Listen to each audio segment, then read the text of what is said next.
Recently, I was cleaning out my old closet and I found this old bathing suit that I'd made out of sponges a long time ago. I remember when I wore it to the pool, every time I would leave, no one could go swimming until I came back. It was kind of an issue. I was once in a job interview and I opened a book and I just started reading. And then I said to the guy, "Let me ask you a question. If you're in a car that's traveling at the speed of light and you turn on the headlights, does anything happen?" He said, "I don't know." I said, "I don't think I want to work for you."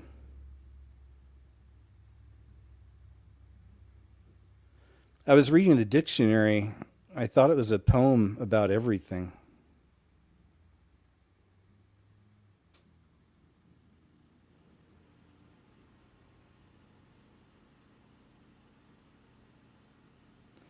I locked my keys inside of my car the other day, but it was okay. I was still inside.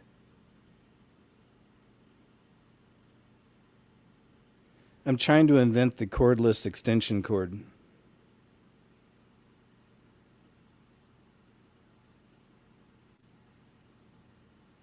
I got food poisoning today. I don't know when I'll use it.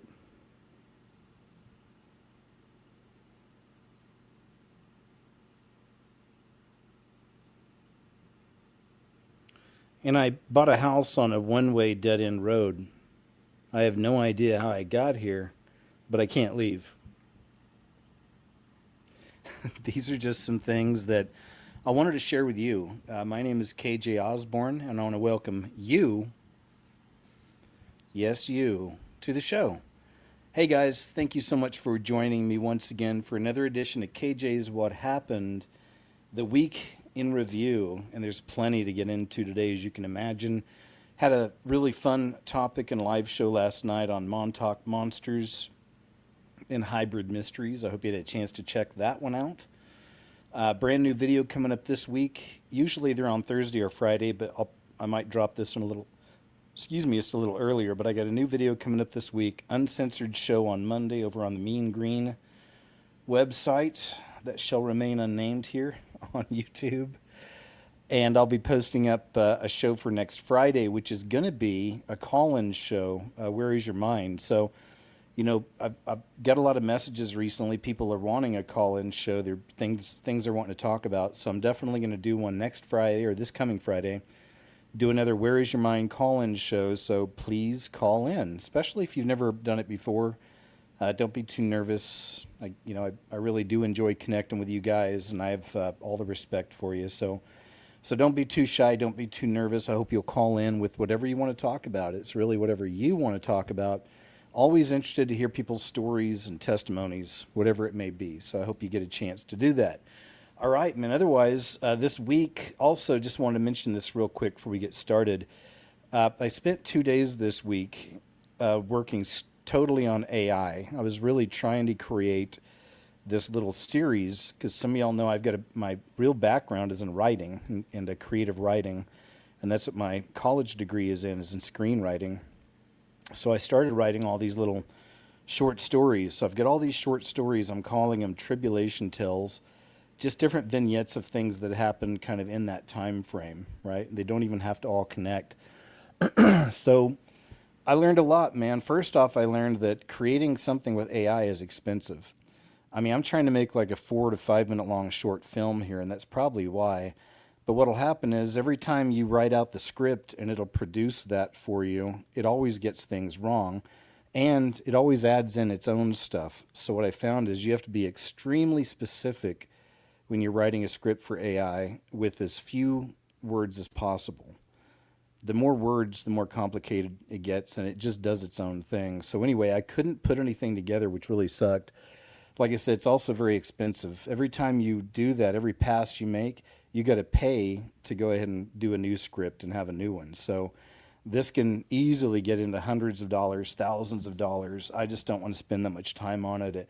It was a fun side quest. I figured I'd give it a shot because I do love creating stories. And given the time, I'll find another way. But my main focus always is on my videos here online and my shows. These are all just kind of side projects. But all that being said, do you guys want a real quick story time before we get started? It'll only take a few minutes. I could actually tell you one of these stories so you get an idea of what it is that I was trying to create. Okay. So yeah, let's do a little story time and I'll tell you a story real quick. I remember, I started at 7, 8 years old writing short stories. So I've always really liked telling stories. So let's go ahead and do this. Okay. I'll tell you this one the best I can. Would be the very first story in Tribulation Tells.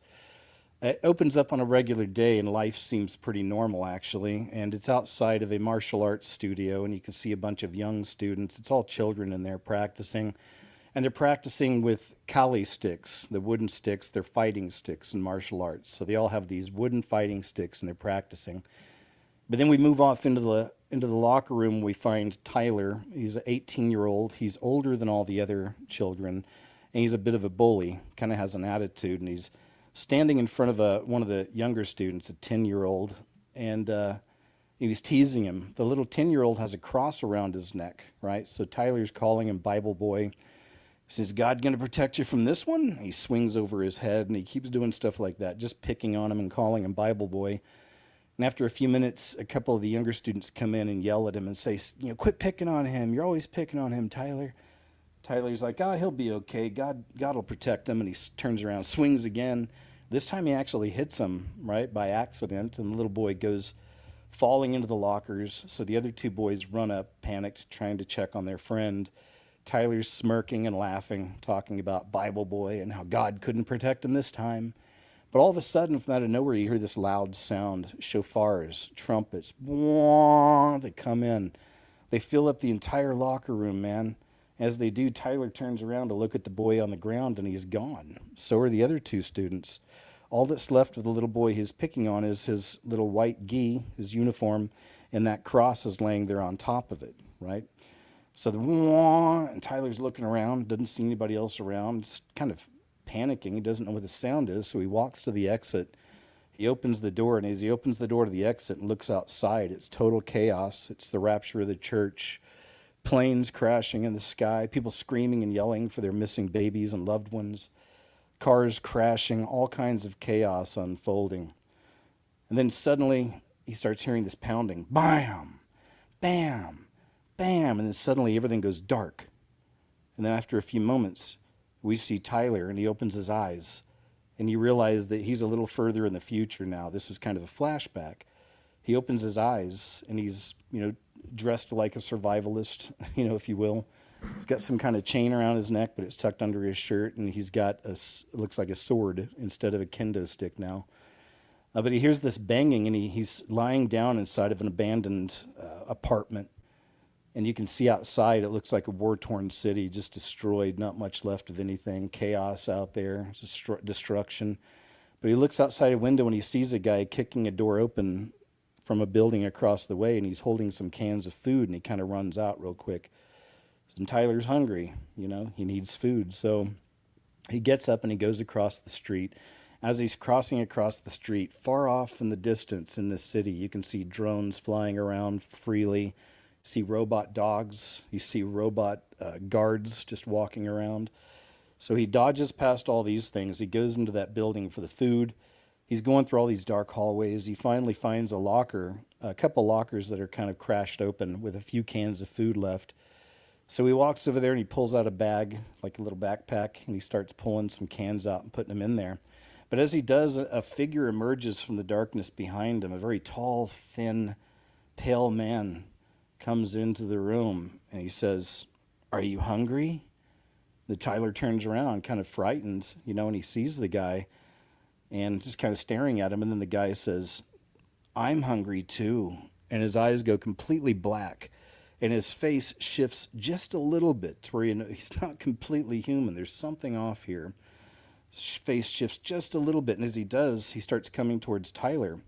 What Tyler doesn't realize is behind him, there's another person that emerges from the darkness. I wrote it as a very large woman with a very short haircut. And she's holding a syringe of some sort with all kinds of nastiness looking inside there. Brown, black, green goo, all inside. And she's got this evil, sinister grin. So she's slowly walking up behind Tyler to stab him with this. He hears a little bit of a noise. He spins around. He sees her. So he pulls out his sword and he expertly slices her hand that's holding the syringe. And then he shoves the sword right through her. As he does this, the tall, thin man grabs him and they start struggling and fighting. As they're struggling and fighting, you see this necklace pop out from around Tyler's neck that was tucked under his shirt. And it's that same cross that little boy was wearing that he was picking on. So after a little bit of a struggle, Tyler finally gets his sword. He's able to slice the guy, and he stops it. He stabs him, kills him, and grabs his bag of food and starts running because he starts hearing more footsteps running through the darkness towards him. So he's running through this dark building with his food. He finally finds an exit. He kicks the door open. He runs outside. Again, just destroyed city, chaos, old dead cards everywhere. As he comes outside, he sees some people just kind of walking around off in the distance, kind of looking for whatever, right? Stumbling around in the madness. And he sees a lady, and then the lady turns her head up and she sees him. She focuses on the cross around his neck and she screams, "It's a Christian!" Starts screaming, "It's a Christian!" Next thing you know, man, from out of nowhere, all of these homeless-looking type folk, if you will, straggling survivors start coming out of everywhere, man. All the different buildings and all the different dark alleyways and whatnot. So you got all these people now staring at Tyler with that cross around his neck and screaming, "Kill the Christian!" He's got a cross. And they all start running towards him in the street. So he turns around, starts kind of jogging off too, not sure what to do, running. All these people are almost on him, man. They're going to tear him to pieces. They're getting closer and closer. But suddenly, you see a shadow from above go whoosh, whoosh, whoosh, over the people. And another shadow, and another shadow. And there's all these shadows. Something's flying up in the sky. Suddenly, we look up, and we see that it's the creatures from the pit that have been released from Revelation. And they're just as they're described. It's how they look with the scorpion tails and everything. And there's tons of them. All of a sudden, they fly down right towards Tyler, and he's kind of standing there like not sure what to do. They go right past him, like all around him, and then form together on the other side and go right into all these people and just start stinging them, man, just ripping them into pieces, stinging them. As soon as they sting these people, they get black goo boils, and they're popping, and they're in pain, and they're screaming. So all these creatures from the pit, as we're told, they wouldn't attack, right? Certain people, they're attacking all these people. So Tyler finally turns around a little bit more confident and just starts walking off as these things are flying past him and stinging all those people. He looks off in the distance and you can see the sky is just unusual, unlike anything we've ever seen before. And just as he looks up, he sees a dozen huge black airplanes flying by in formation, just dumping out poison out the back. And that's the end of the first story for Tribulation Tells. So there you go, man. We had a story time. What do you think?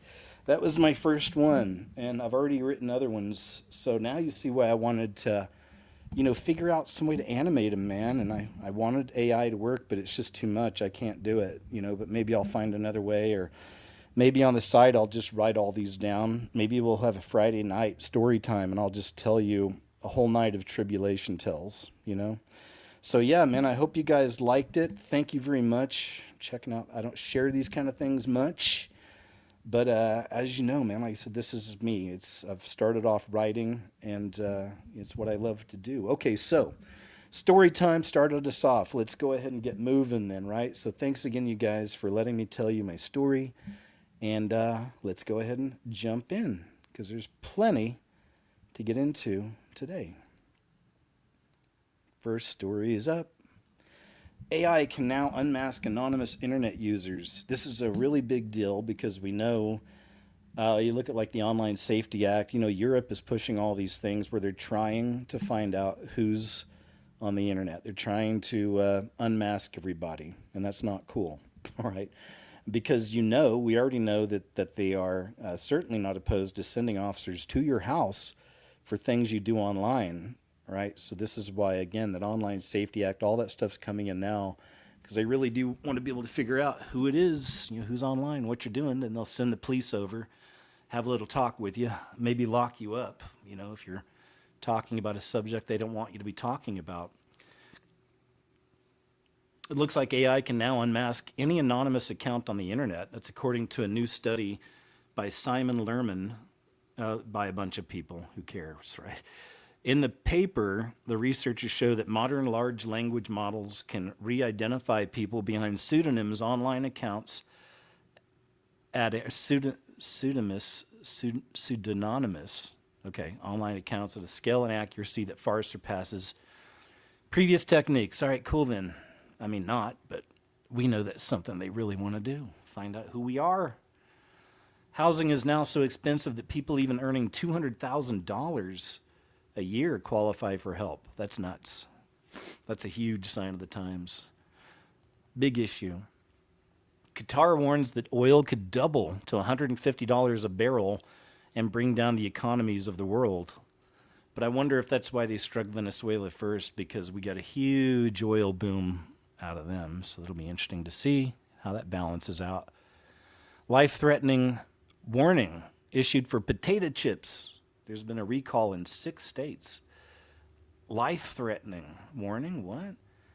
So let's check it out. Select bags of Frito-Lay potato chips have been voluntarily recalled across 6 states, according to the FDA. They warn that the affected chips could pose the risk of a serious or life-threatening allergic reaction. My goodness, right? And how does this stuff just find its way into our food? It's all the time, isn't it? It's almost like they're doing it on purpose. Frito-Lay has recalled select 8-ounce bags of Miss Vicky's Get Out of Here spicy dill pickle. That's my favorite one of Miss Vicky's on a personal level. Don't tell anybody. I guess they're pulling 8-ounce bags of Miss Vicky's spicy dill pickle potato chips after discovering some packets might contain jalapeno-flavored chips that contain undeclared milk, which could pose a serious or life-threatening risk to people with related allergies. So, all right, y'all, keep that in mind. Every week, though, it's something. We discovered this in the food. We have to recall. It can kill people. Huh? How'd that get in there? A man removes his own life after believing Google's AI chatbot, which he believed was his wife. And then that AI chatbot wife told him to remove his life, take his life. Wow, right?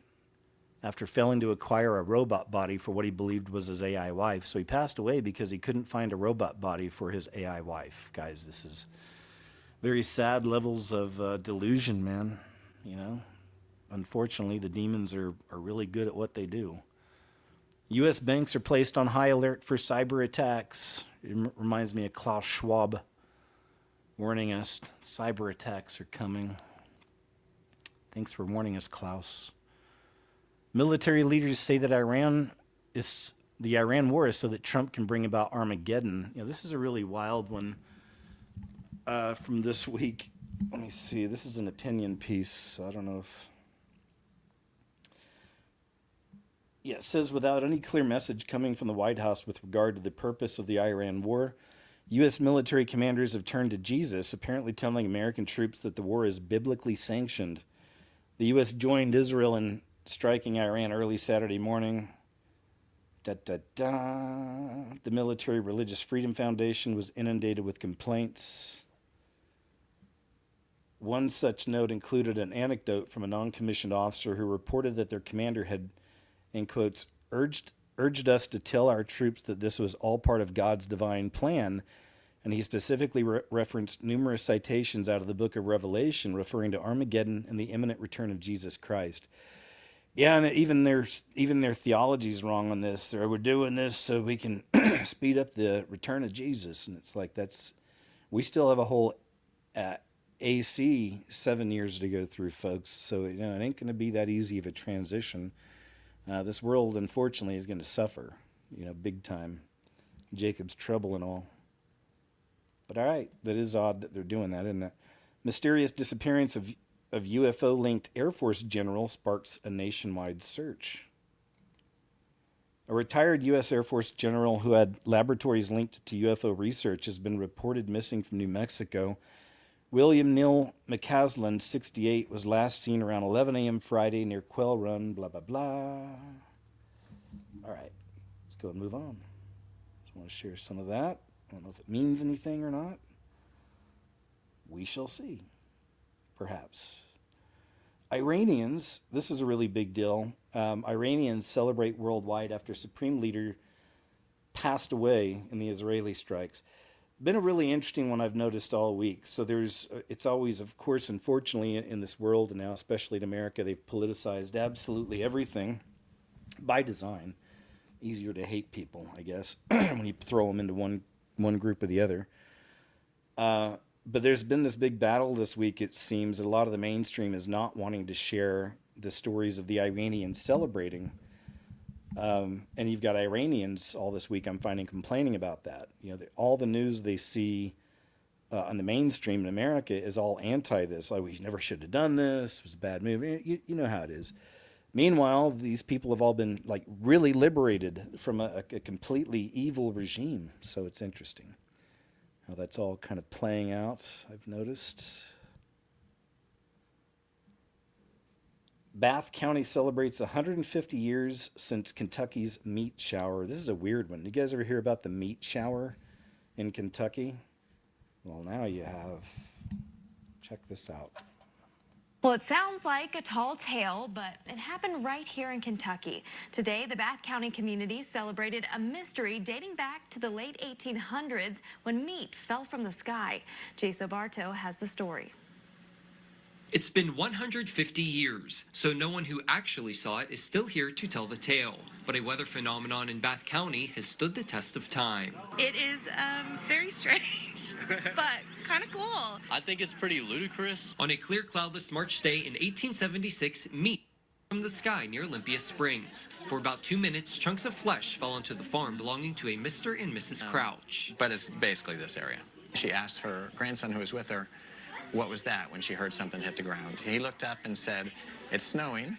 And then she looked up and saw that it wasn't snow at all, but meat. Some say it was horse meat, others swear it was bear or even venison. All of those could be true, because probably what it resulted from is a flock of vultures flying overhead, vomiting. A piece of that mystery meat has been preserved and is being kept at Transylvania University, but it was brought out for the masses to see on Saturday for a festival commemorating the 150-year anniversary of this so-called meat shower. I couldn't believe this is actually a thing, so we live in Winchester, and I thought we gotta go. We gotta go see what this is actually all about. To honor such an unusual event in history, the festival needed to meet the occasion, complete with a mystery meat chili cook-off, a hot dog eating contest, and even a bologna rolling contest. I think that's how communities are built, right? It's like the strange thing about your town that brings you all together for any reason, really. Now, a century and a half later, history repeated itself and meat fell from the sky in Bath County once again.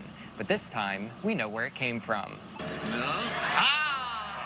More than 1,800 pieces of individually wrapped beef were dropped out of an airplane onto a crowd anxiously waiting below.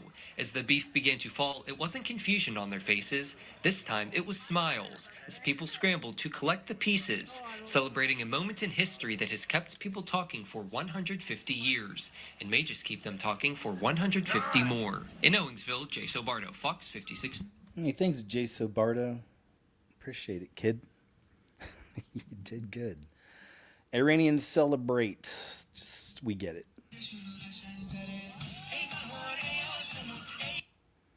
Yeah, there you go. I don't blame them. It's good to see. I'm glad they've been liberated from slum. Up close, crystal clear, and way too controlled to be a drone. On February 25th, 2026, a witness in Washington captured what might be one of the most compelling UFO sightings of the year. The object hovers low, steady, intentional, not blinking, not drifting, not behaving like anything conventional, and then it vanishes. It's a pretty good one. Let's check this one out. UFO sighting for you. This was actually coming out of Washington State, captured on the night of February 25th, 2026. And look how up close and personal this thing is. This is probably one of the best I've ever seen. And the witness actually stayed there until this thing completely disappeared in front of her eyes, almost like it cloaked itself. Take a look at these next two videos. Comment below. Tell me what you think. I just showed back out. Ah, wow. In a different spot. Wow. Real deal. Oh, that's beautiful. Oh my gosh. It's a ship. Oh, wow. Oh, wow. This is big. Oh, it's incredible. Yes. Oh, thank you. Oh, look at that. Beautiful. Wow.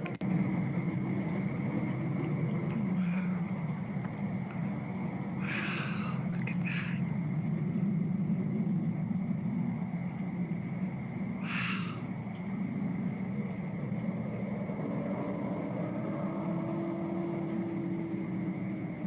Oh, it's incredible.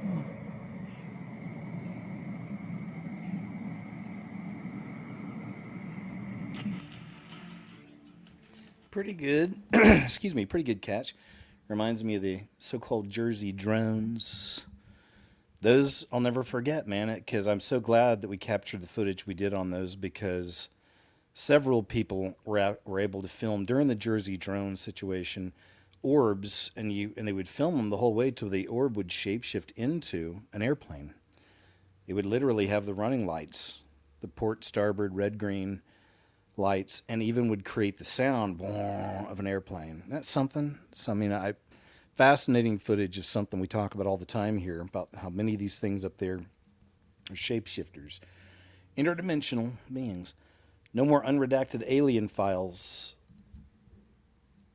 So here's some of the least surprising news you've ever heard. The Trump administration is no longer going to release the unredacted alien files. I guess the Pentagon is freaking out and telling them they can't because it will cause a worldwide collapse of religions. Now, why is that, Pentagon? I gotta say, I don't even really want to be right about this one. Let's just talk about a couple of key points. They do not understand why humans are hairless. Humans are highly unadapted to this planet. If you leave a human outside in just like the temperatures that exist outside, that animals do not have any trouble surviving, we die. Similarly, if it gets too hot, we die. Not to say that an animal couldn't die of heat exhaustion or, maybe dehydration, but humans are frail and fragile and not well adapted to this planet. There is also the question of the insanity of destroying our own environment. No other animal would ever do that. So let's just say there's something going on.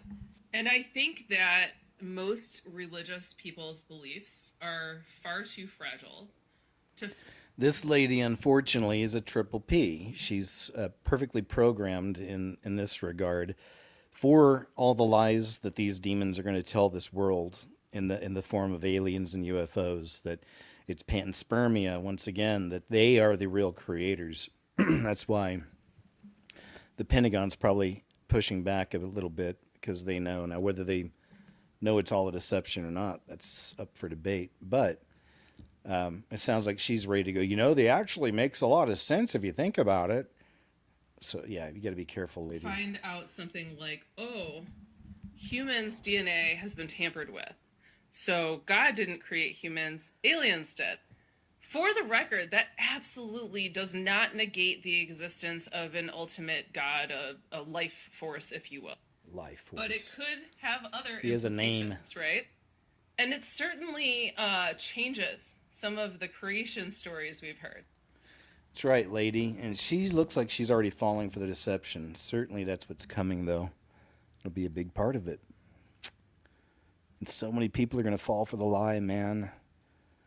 Wow, the streets of Washington, D.C. are absolutely flooded with people cheering.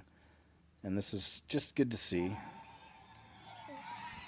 Many of these people lost family members over the decades of the control of Khomeini. Family members and friends and loved ones. It was a terrible regime. Violent. So this, though, is why it's just been funny to see how the mainstream is avoiding all this. They don't want people to see all this. But we get it. We understand. The system we're in, man.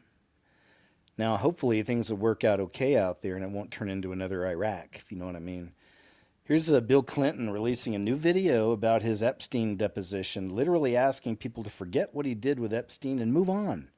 says he's innocent and did nothing wrong. Of course, he's a liar and should be arrested, but that's another story altogether.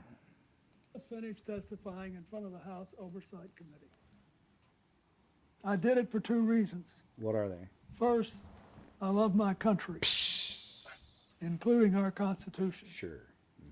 And America was built on the idea that no person is above the law, even presidents, especially presidents, and that we should all live under the same set of rules.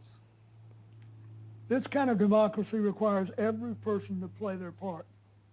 And I hope that by being there today, we can bring ourselves just a little further away from the brink and back to being a country where we can disagree civilly and we can search for truth and justice, and that it outweighs the partisan urge to score points and create spectacle. Let's talk about Vince Foster. The second reason I was there is that the girls and women whose lives Jeffrey Epstein destroyed deserve not just justice, but healing. They've been waiting too long for both. Though my brief acquaintance with Epstein ended years before his crimes came to light, and though I never witnessed during our limited interactions any indication with what was truly going on, I offered the little I do know in the hopes that it would help prevent anything like this from ever happening again. I also have to say something personal. Republicans made Hillary testify yesterday, and she had nothing to do with Jeffrey Epstein, nothing. She has no memory of ever even meeting him. She neither traveled with him nor visited any of his properties. So whether 10 people or 10,000 people were subpoenaed, including her, was simply not right. Right. So here's what I told the committee. First, I had no idea of the crimes Epstein was committing, no matter how many photos they showed me. And there's a lot. And then there's that, of course, huge painting that Epstein had in his home of Bill here wearing a blue dress and wearing red high heels, which goes back to the Red Shoe Club, if you know about that. I have two things that at the end of the day matter far more than any interpretation of 20-year-old photos. I know what I saw, and more importantly, what I made guilty plea. I had long stopped associating with it. All right, we'll go ahead and move on. I think we kind of get it. But, you know, it was kind of cool to see them have to leave their homes and actually stand before a committee. And I've got a few more clips from him. In fact, I've got a clip where Nancy Mace asked him about the painting of the blue dress. This is actually very scary, and we're talking about Jim Carrey here once again. There's a little bit more on Jim Carrey this week, including a couple of garbage stories. I don't know if I've shared them or not here. One was from, what's the name of... the Daily Beast ran a story, and they even titled it "Jim Carrey Breaks Silence on, the strange sighting." Well, he never did. In the whole article, they never actually talked to him. He never actually broke his silence on anything. So I've seen a few stories like that this week saying, oh, we talked to Jim Carrey and he says everything's cool. You know what I mean? But it's like you read the article and they never talked to Jim Carrey and there's nothing he said in reference to that. So there's a cover-up. And Hollywood is lying to you, trying to distract you from the world's actual problems and the kidnapping of children. Wow, that's very brave of you, Jim, but don't you think that you might be putting yourself in danger by being this vocal? Don't you worry, I'm two-time Golden Globe winner Jim Carrey. I think I'll be fine. Oh, would you look at that? The American government seems to want to talk to me. I'll be right back. No, Jim, no, they're going to kill you or something even worse. Don't worry about me, stranger. I am enlightened. I have opened my third eye, and I'm going to be all righty then. Jim, no! Hi. It's so good to be back. Who are you? It's me, Jim Carrey. No, you look different. Your eyes are different. You don't even talk the same. Your mannerisms. Who are you? I'm Jim Carrey. I'm Jim Carrey. I'm Jim Carrey. What have they done to you? They took my face, said Botox. I can't move it. Alrighty then. Alrighty then. It's pretty funny. But it's not when you think about where's the real Jim? Like, that's the question. Why did Jim Carrey quote The Truman Show during the recent award show he was at in Paris? Yep, good question. Good afternoon, good evening, and good night. And that was from the movie. Right? Good afternoon, good evening, and good night. Excuse me. Interesting, though, because Truman Show is all about a man living in a totally fake reality, and this whole thing kind of edges into that idea. Breaking. Secretary Pete Hegseth just announced the Department of War is cutting ties with woke leftist Ivy League universities. This has been coming for a long time. Long time. Hope they really do There it. should exist a sacred trust between America's institutions and our warriors. It should be a trust that demands we develop our finest military leaders with the highest standards so that they are equipped to fight and win our nation's wars with absolute lethality, from basic training to the halls of higher education. That said, our senior service colleges have always been expected to act in the interests of this principle, to transform our senior warfighters into strategic thinkers, capable of mastering the complexities of modern warfare and leading our joint force to victory at every echelon. Unfortunately, this sacred trust has been broken in this military's professional military education system. It's been poisoned from within by a class of so-called elite universities who've abused their privilege and access to this department and utterly betrayed their purpose. For decades, the Ivy League and similar institutions have gorged themselves on a trust fund of American taxpayer dollars, only to become factories of anti-American resentment and military disdain. They've taken our best and brightest, the men and women who pledged their lives to this nation, and subjected them to a curriculum of contempt. They've replaced the study of victory and pragmatic realism with the promotion of wokeness and weakness. They've traded true intellectual rigor for radical dogma, sacrificing free expression for the suffocating confines of leftist ideology. What is the purpose, you may ask, of investing in an education that teaches our warriors to despise the very nation they swore to defend? What's the value of a degree that seeks to hollow out their warrior ethos and replace it with a creed of globalist submission? The answer is simple. There is none. Let's be brutally honest about how we define our terms here. This is not education, it's indoctrination. It's a calculated, targeted assault on the core of our fighting force, and it is a betrayal that we will no longer tolerate. The Department of War is finished subsidizing the corruption of our own uniform class. We're done paying for the privilege of our enemy's wicked ideologies to be taught to our future leaders. We've had enough.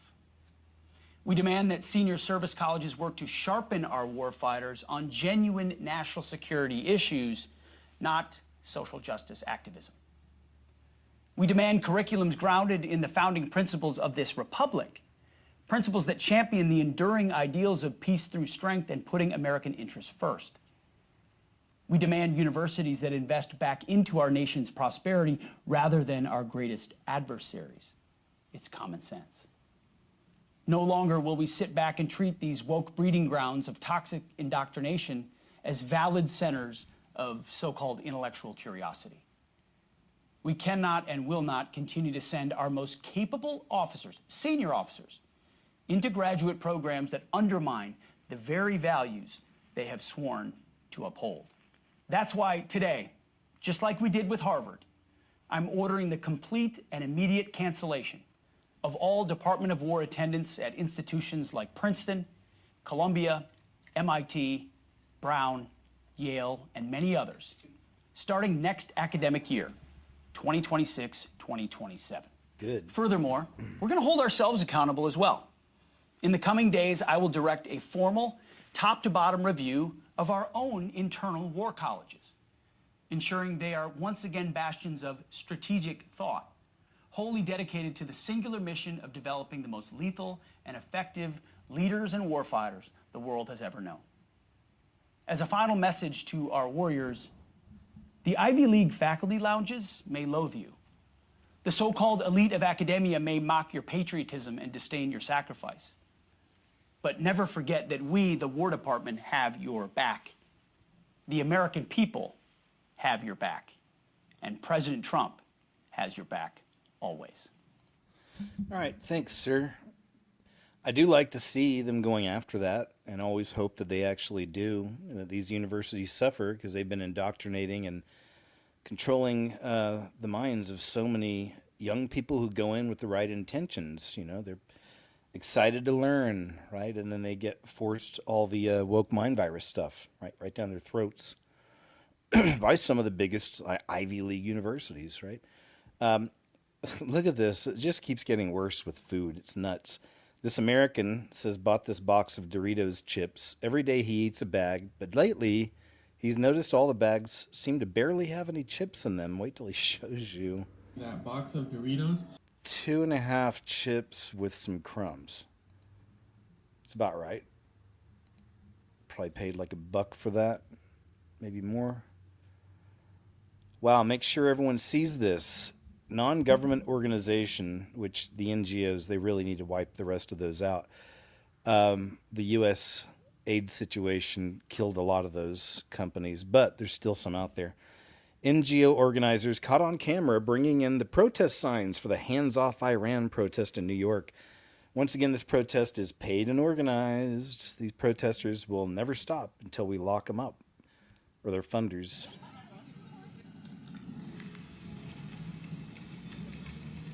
Totally organized. They're all getting paid like it's a job. They're getting paid to be chaos creators.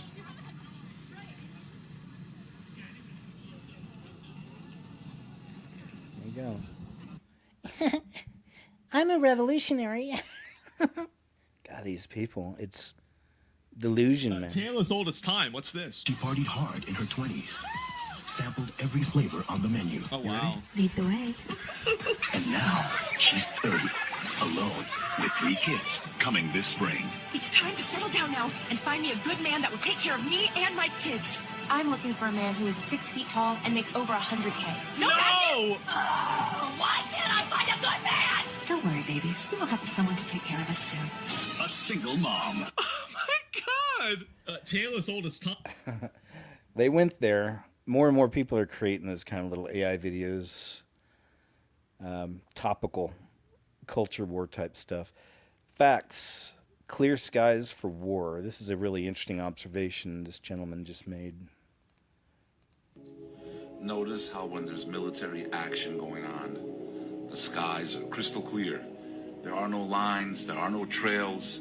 Is it the same in your city? Pay attention to the coincidences. There are no coincidences. It's the first time I've seen the sky, the real sky, in a long time. That's Babylon.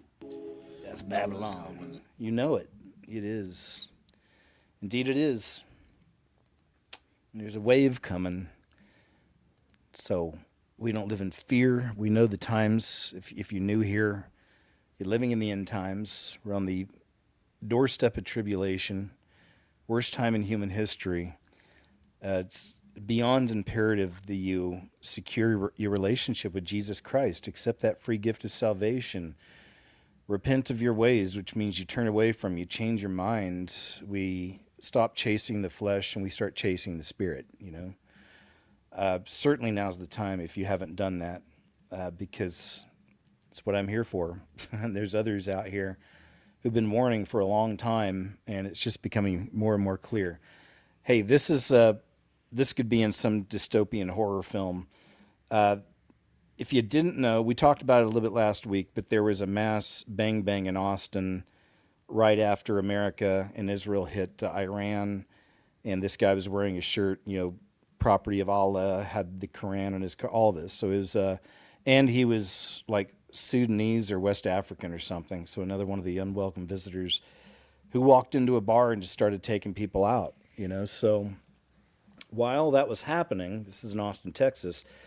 Austin, Texas has the driverless Waymo cars, right? You guys know that, but that's a big deal in Austin. They launched it out there. Well, while this attack's going on, a driverless Waymo car blocks first responders who are attempting to get to the situation. This really is some next level dystopian stuff here.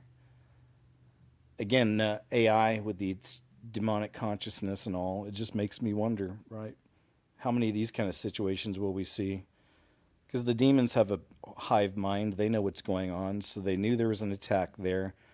I'm not saying this is exactly what happened. It's the way I kind of perceive. So then they can get into the Waymo, right? They're creatures of the air, right, if you will, and cause some chaos. Perhaps that's what happened.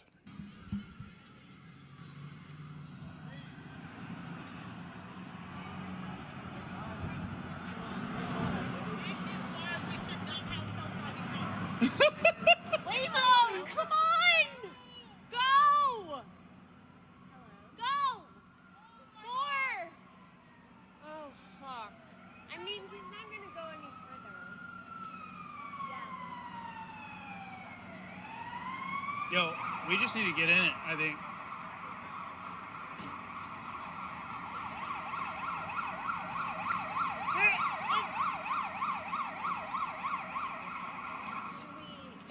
No. I guess don't engage some there.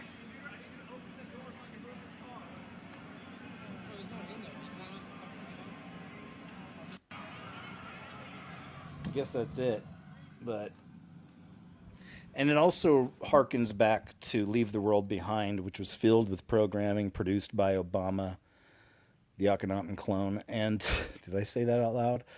And had all kinds of programming. But even in that, it showed how these, automated cars, electric cars or whatever, could be used in the future in a bad way. Like in the movie, they clog up highways, stuff like that. Interesting. There was so much in that one, man. I did a video on it. I think I called it Obama Has Something Important to Tell Us or something. This woman predicted the U.S.-Iran war date a week in advance, and now she's warning another 9+11 level event is coming soon. Now, this is very interesting because you know what we watch for around here, and we know that the money mystery, like Jonathan Kleck showed us, the wave coming for New York Babylon, dreams and visions for over a decade of the very same thing from believers in Christ, the Girl of Hoboken statue, St. John's pillars, all the 9/11 type stuff that lines up with Trump. 47 was, 45 and 47 or whatever it is. 40 anyway, so he's got the 9/11 with both of his administrations adding up the numbers. Had the Serta pillow commercial with the 9/11 sheep in there on the pillars. So there's a lot. Now let's see what this lady's. Now again, keeping in mind, if it's not coming from the Lord, it's coming from the enemy with anybody who has visions and dreams and whatever it is, So I keep that in mind. I understand that, but still, the enemy can still release solid information through people, right? So that's why I always go back to sometimes people still spell, I can't believe you showed an Alex Jones clip. It's like, man, learn to discern, trust your own discernment.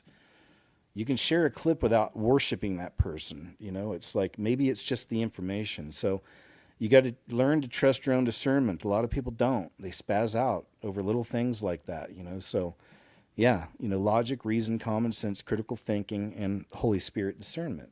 It's like required in these days of deception. I can confidently say that the U.S. will attack Iran February 26th or 27th, maybe the 28th, but my main guess is the 26th because Mars will be square Uranus, and this will be a transit everyone is having, but it will be setting off the U.S. moon and Iran's moon by challenging aspect. Now, Mars square Uranus is a transit about acting impulsively, not thinking before you act, being risky.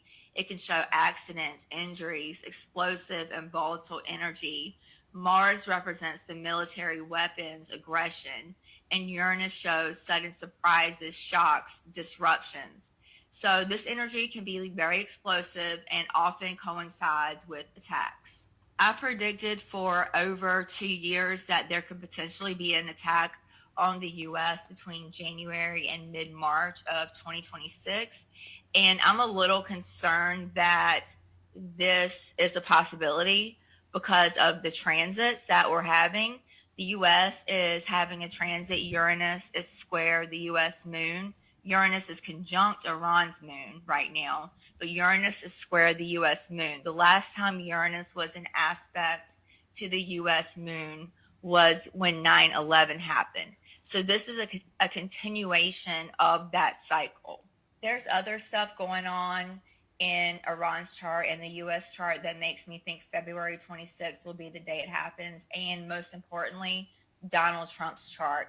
The Uranus-Mars transit that Donald Trump is currently having will be set off as well. So big Mars-Uranus energy that's very unpredictable, volatile, explosive, dynamic. You don't know what's coming. If I were advising the president, I would genuinely tell him it's not worth the risk. Okay, there you go. As I said, we consider this source. However, there's been so much evidence of that kind of an attack coming. I've said long ago, I believe it'll happen on Trump's watch. So that's why, we share. Logic, reason, common sense, critical thinking, and most importantly, spiritual discernment. This guy's a very interesting character. He comes up on News Nation quite a bit. He's part of the disclosure movement. And Ross Coulthart is his name. He claims he visited an actual portal. Let's check this out. But just one thing I want to throw out here, and I want to cause a bit of mischief with the US government. I've just been somewhere in the United States where I know there is another portal. And I know the United States knows about it. And I was there just the other day. And guess what? It's got a big fence around it, lots of security signs. It's supposedly US Forest Service. But you know what? It's not.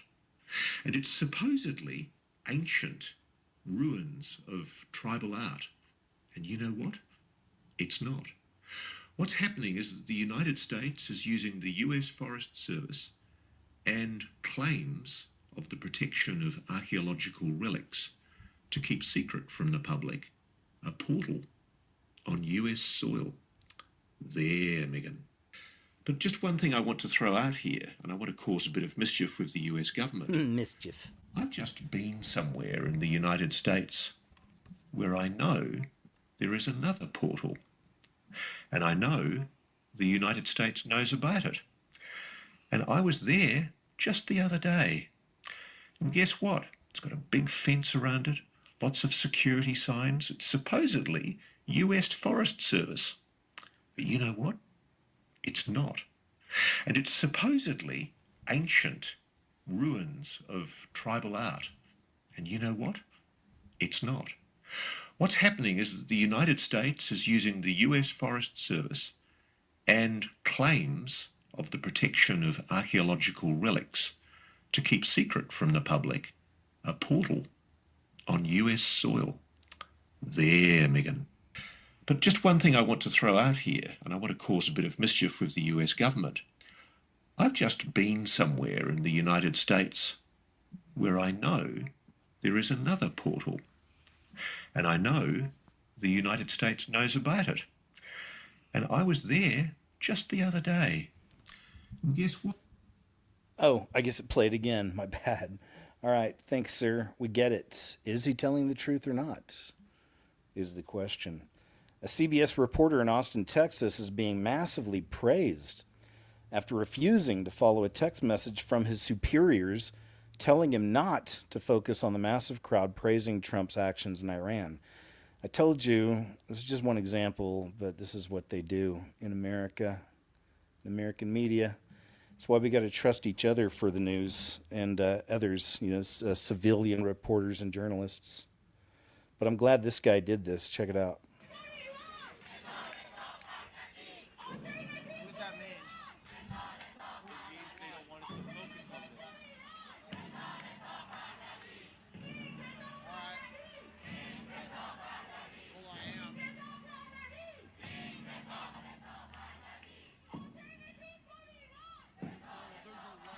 Opinions across Austin about the joint attack between the United States and Israel against Iran that happened early this morning. Some people, like this group behind me, are thanking Trump and the United States government for following through with this attack against Iran. You hear it in the beginning. What does that mean? What's that mean? It means they don't want us to focus on this. I said it means they don't want us to focus on this. All right. Well, I am. Good. I would expect that from a Texan. I like to see that. Good. Good. It's the way it should be. Well, I am. American bought brown butter chocolate chunk cookies from Whole Foods. Sounds delicious. She shows you when you put one in the microwave what happens, though. Oh, boy. Is this something you should ever see happen in a microwave with a chocolate chip cookie? This cookie from Whole Foods, right? This is the ingredients. This is the cookie. Watch this.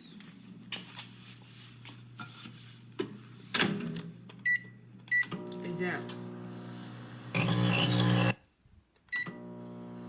So I put pizza in the microwave. No zapping, no nothing. Pizza. This cookie from... So what is that, right? There's got to be some kind of metals in there or something. It's not a good look. It's pretty scary stuff, actually. Food, even at Whole Foods, right? Where you're supposed to have all natural. If you didn't know, guys, bum, bum, bum, this past week we've entered the burger wars in America. It all started with this horrible, I don't know whose idea this was. They threw the McDonald's CEO up on camera, put this up on TikTok, and it really blew up this past couple weeks, where he's allegedly trying the new Big Arch hamburger. And clearly, when you watch him, he doesn't even eat the meat. He takes just the smallest bite out of the bread. It's nonsense. Well, now some of the other CEOs are joining in the battle, and they're making videos. I don't know if... Nope, this is just his, which is fine. Then I'll show you the other guys and what they've been doing here in a little bit. Just as a reminder. Remember, look at this. He only eats the bread. Okay, here with, And he calls it product. Heard about it. Here it is, the Big Arch. This is something that we have tested already in Portugal, Germany, Canada. I love this product. It is so good. I'm going to do a tasting right now, but I'm going to eat this for my lunch, just so you know. So here we go. First, holy cow. God, that is a big burger. We've got a very unique kind of sesame poppy sort of bun on it. We've got 2 quarter-pound patties, a delicious Big Arch sauce, and of course some lettuce. So, there's so much going on with this. First of all, let's try to get this thing, I don't even know how to attack it. Got so much to it. Oh, there's also some crispy onions on here as well. You see those kind of coming out. All right, the moment of truth. The bread, watch. See? Look at that. That's so good. Freaking liar. Watch. I don't know how to attack this. Then he pulls it back and it just gets the... right there. Look at that. Didn't even get the meat. Like, just got that very little edge of the bun. That is so good. So good. That's a big bite for a big... Is it, though? It does look like he did get some of the meat right there, so maybe he did. A little bit, maybe. Bread, little edge of the meat. That's not a big bite, though. It's a very small bite. They probably, as soon as he took it, they cut, and then he spit it out. Then they started again. Big Arch. It's distinctively McDonald's. Only McDonald's could do this. It's funny that in the background they have Petty Way. Did you notice that? Petty Way. The Petty Way. Type of burger, but it also is unlike anything else. You think that's, because I don't know, do you think that's by accident, or you think that they're that sinister and gross about things? Like, we know this isn't meat.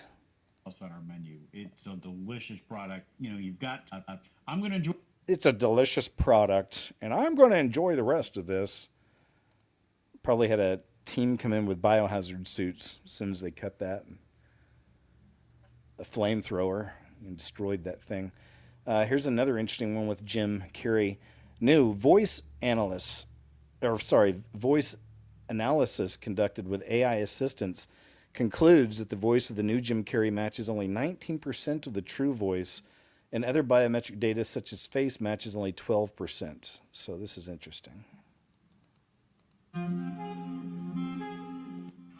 two-time Golden Globe winner Jim Carrey. Comment est-il mon français? 60 and sexy. There you go. So, all right, more evidence that we don't know where the real Jim is anymore. And he was having an awakening. I showed you some clips, even talking about Jesus, which is always a good look when you're on that path. Scary and effective ad. This really is, man. This is a freaky ad. Check this out. It speaks for itself. Hey, Ava. Do you know that man? She knows. Happy birthday, Ava. 8 already. Look like you'd ball with your friends. Ah, I see you back playing football Thursdays, Ava. Hope your dad picks you up on time for once. Every time you share their life online, You risk sharing their personal data with the world. Pause before you post. Right? That's a good ad, man. That's an effective ad. It's a little creepy, but needs to be, because that's true. And just, we've seen so many stories over the last few years of all things. Roblox seems to be a way a lot of these creeps have gotten their hands on the little ones. Even seen some videos of people from Roblox showing up at children's homes and the parents not realizing what was going on. Remember that? Yeah, this is pretty weird. Here's another good observation on Jim Carrey. It's a little animation about him. Yeah, I can't stand anything in this industry. I hate all of you. As a matter of fact, fuck you too. All of this is pointless. I hate awards. Nobody here has a soul. Yeah. You know, I couldn't be happier. I love everyone here, and I love Hollywood. If I didn't, I'd be dead and soulless. Yeah. Yep. True. Effective. Where's Jim? The real Jim. Have you seen this video? Watch this one. The Bible literally tells us what people will be like in the end times. And then it gets to the final trait in this long list, and it says, avoid such people. So we need to pay attention to this list, especially the final thing it says, which is actually pretty shocking. But in 2 Timothy 3, it says this, but understand this, that in the last days there will come times of difficulty.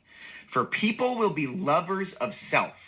Are we not seeing that right now? Click, everyone's obsessed with themselves. Selfies, all that. Lovers of money, proud, arrogant, abusive, disobedient to parents, ungrateful, unholy, heartless, unappeasable, slanderous, without self-control, brutal, not loving good, treacherous, reckless, swollen with conceit, lovers of pleasure more than lovers of God. Sound familiar? It's a good one. Having the appearance of godliness, but denying its power. Avoid such people. So who should we avoid in the end times? Out of this whole list of people, it gets to the final one. And it says, avoid such people. People who have the appearance of godliness, yet deny its power. Religious people. People who claim to know him, who claim to walk with him, who follow all the rules, who go to church, but they don't walk by the Spirit. They don't have the power of God. Avoid such people and surround yourself with people who are truly following him.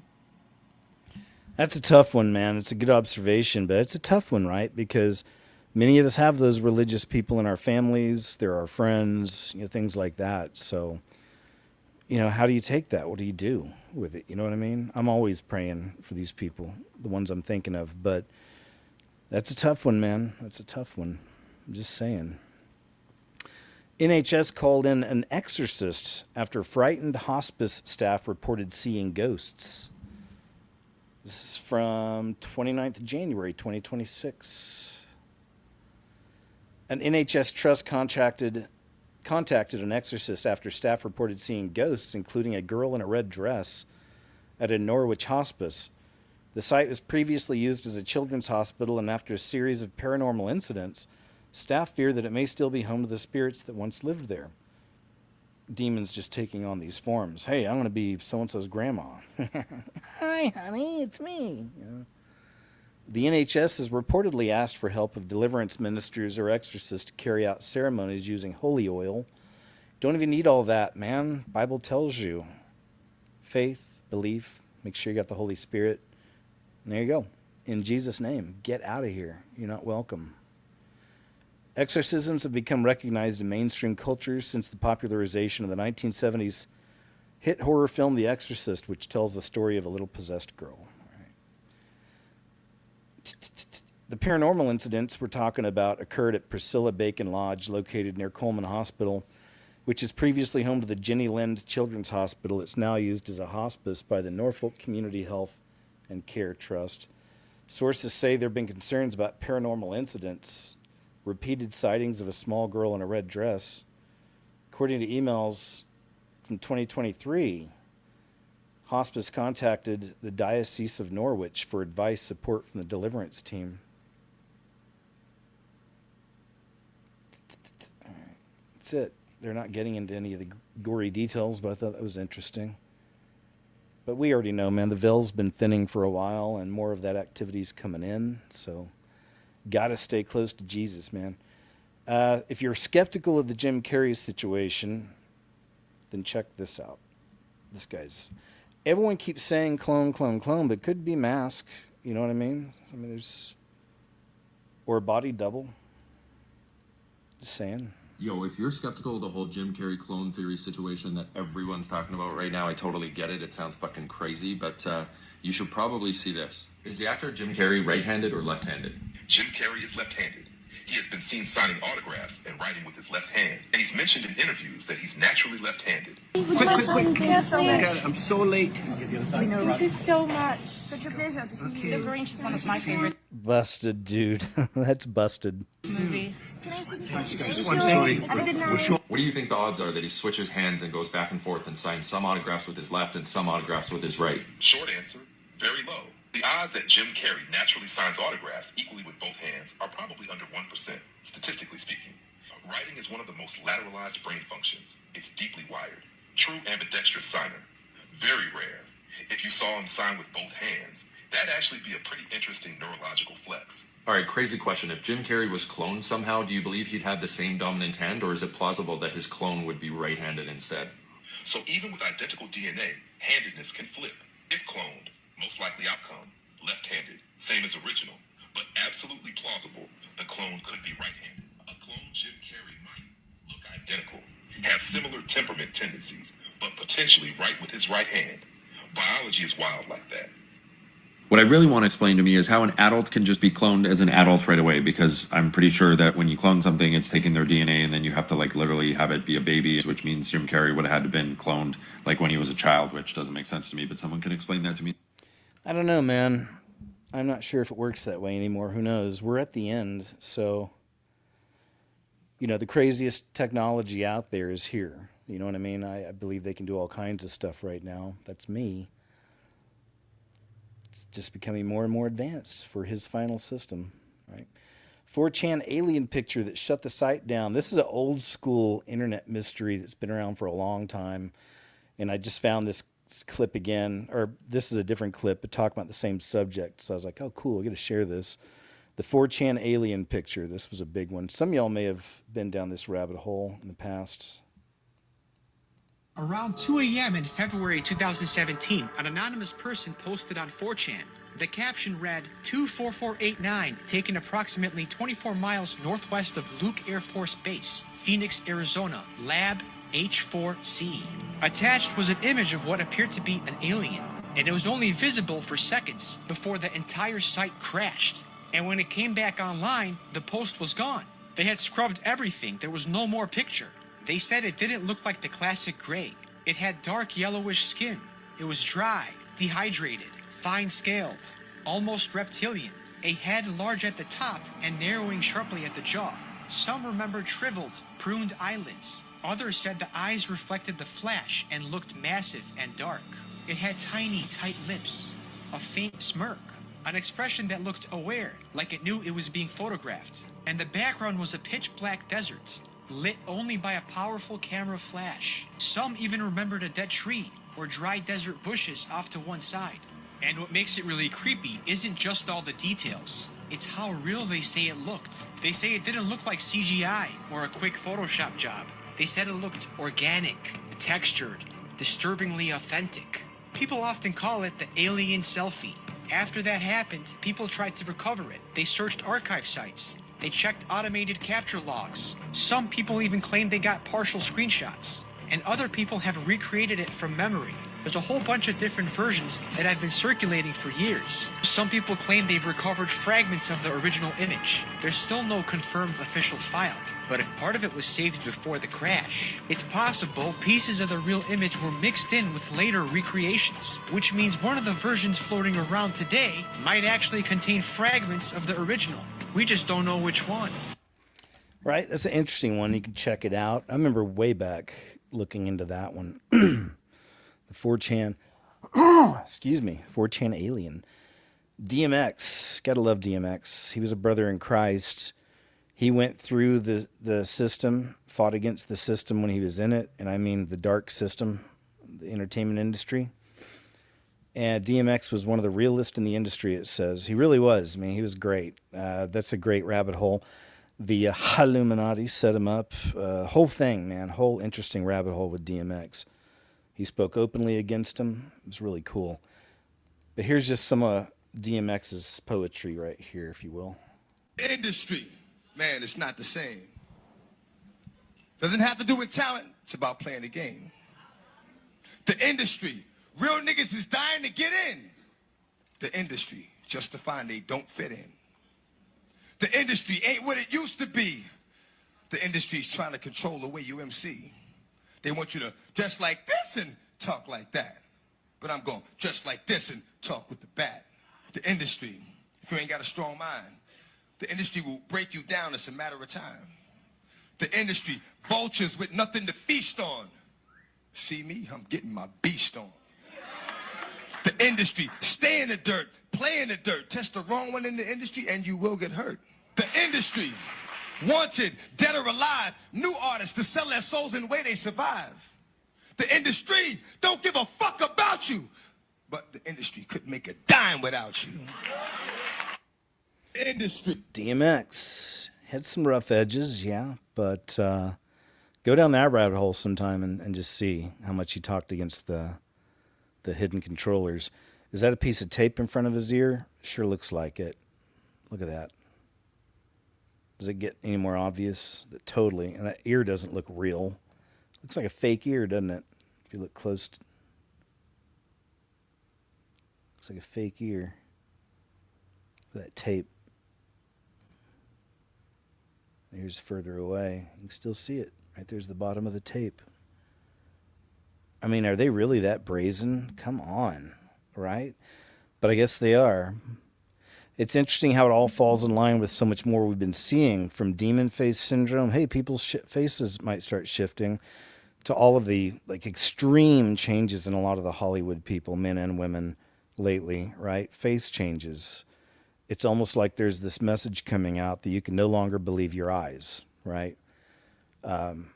Bigger picture style. And now we got the Jim Carrey thing. It's like you can no longer believe your eyes, which makes sense for everything that's coming. This should tell you all you need to know. This is not Jim. Yeah, here's a good one too.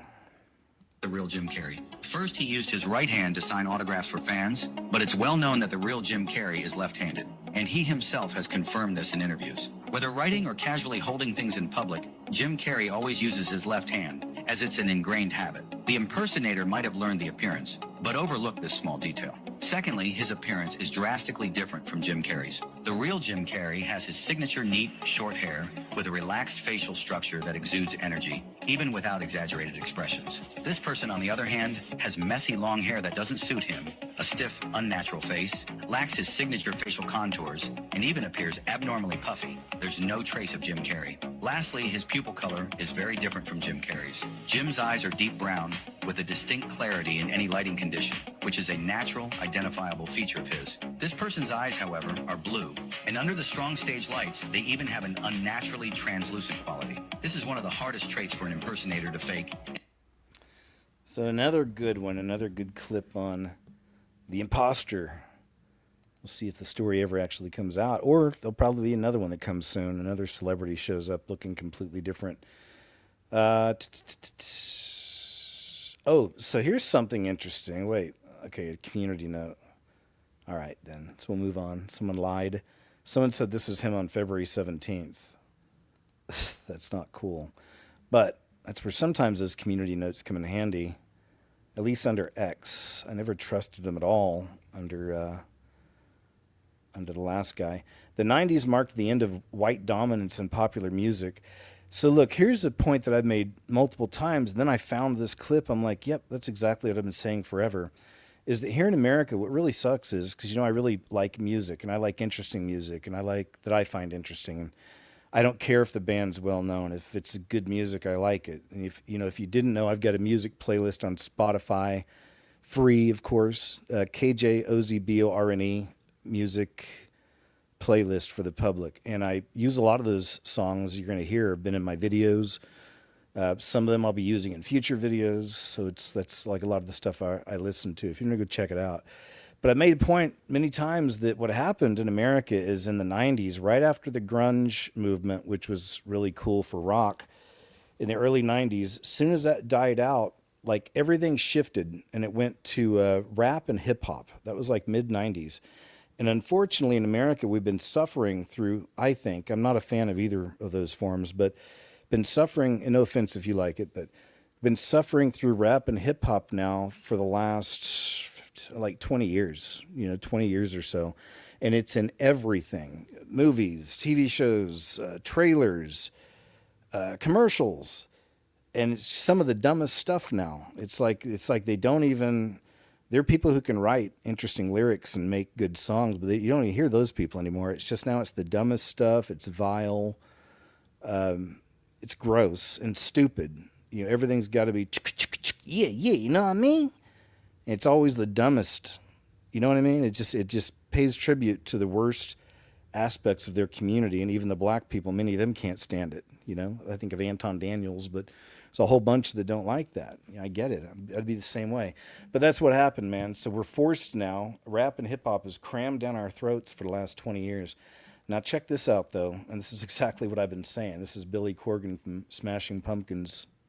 Rock has been purposely dialed down in the culture. When would you say that began? Mid-2000s? Late 90s. I think the first, and again, this gets wizard behind the curtain, right? Somebody's going to say, well, how do you know, or who was the wizard behind the curtain? All I know is I saw the gravity shift, okay? If you were at MTV or around MTV, 1997, 98, suddenly they decided rock was out. Right. When rock was still very, very high up in the thing. And it was replaced by rap. Right. They immediately changed the way their standards and practices immediately shifted. So now that things that weren't allowed were suddenly allowed, people were waving guns. Okay. So some people assert that the CIA was involved in all that, again, above my pay grade, but I saw it happen. I did witness it happen. Okay. Right.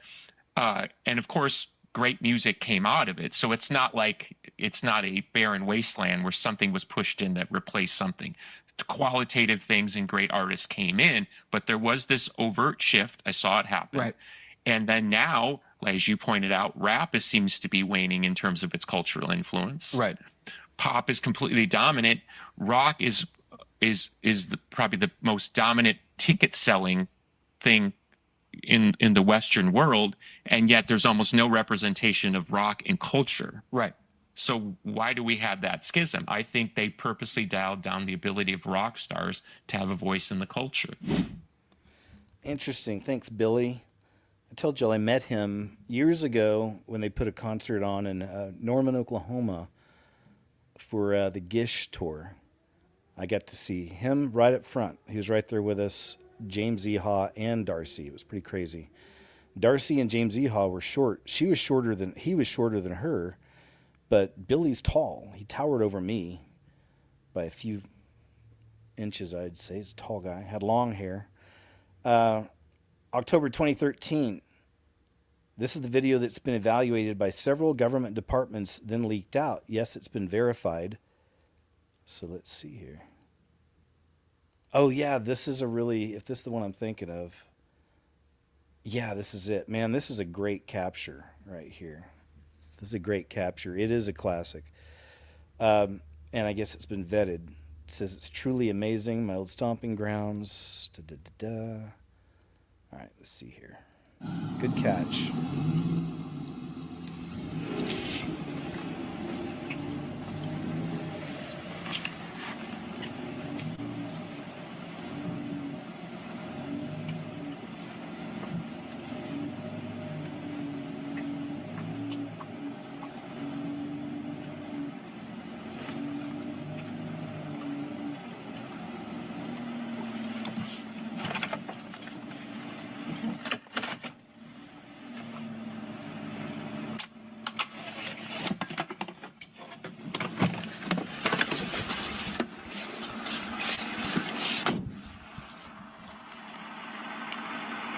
Look at that.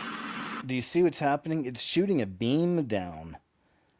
Like this is something out of a movie. Look at the beam. It's like different particles over right here. That's what that is. See that? Look at that. It's like out of a movie.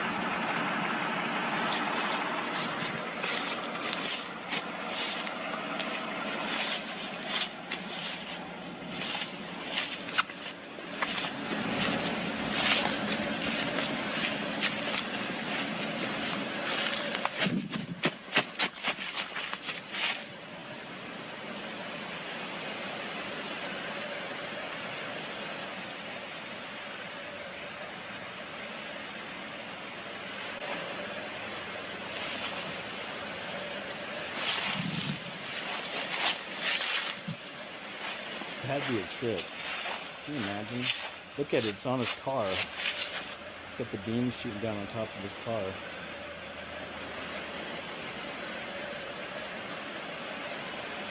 It's pretty incredible.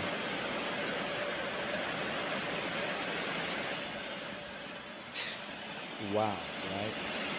And then look at the ship. It's strange. With a drone, but this is years ago. I don't think it's a drone. It doesn't make any noise.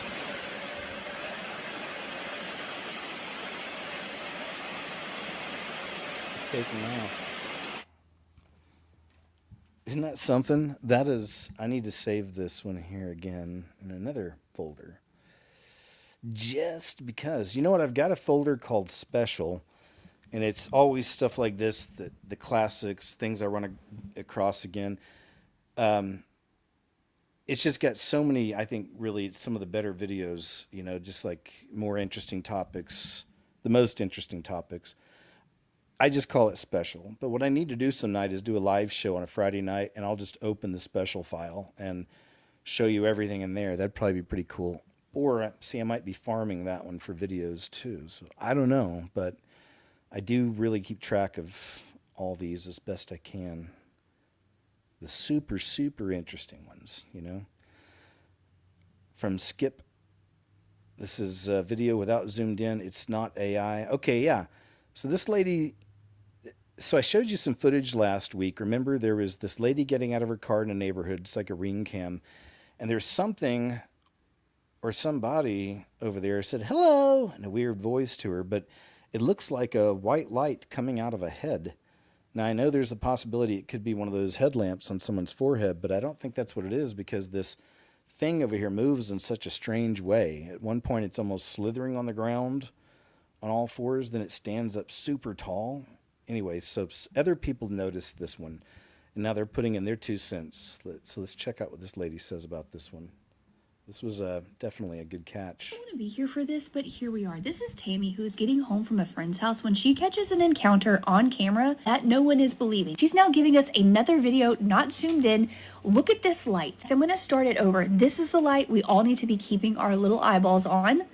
And I'm going to apologize in advance because Tammy gets out of her car and then it sounds like this light thing talks to her.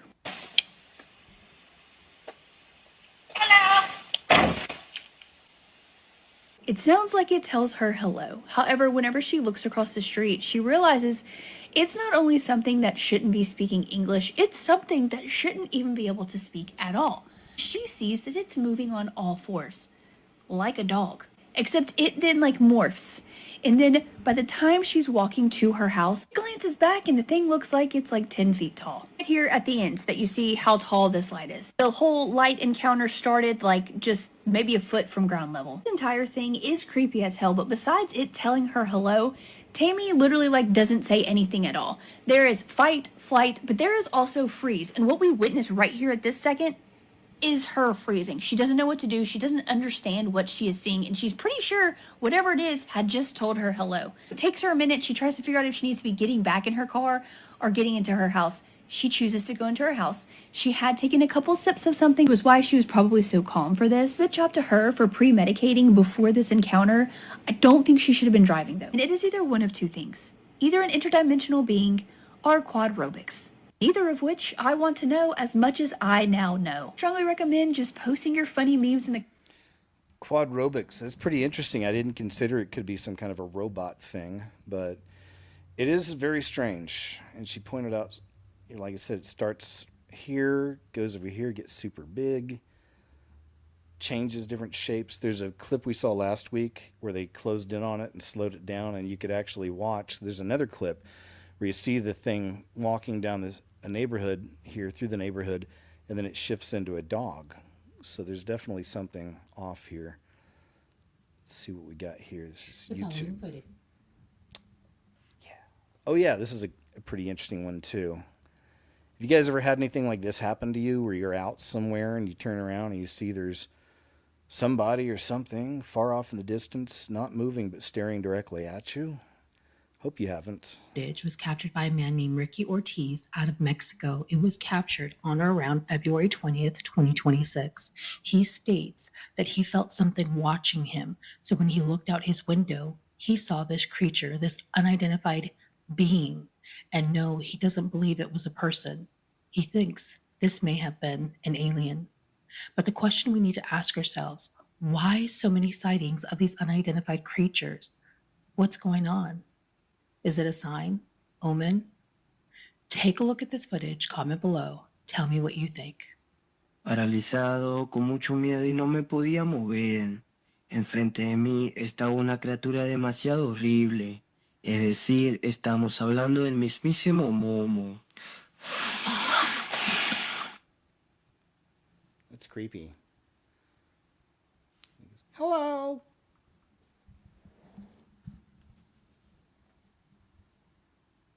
Guess that's it. But it's moving its head around, so it's not just a rock. It looks big too,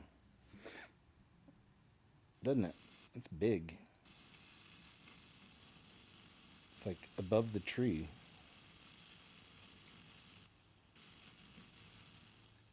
Hello.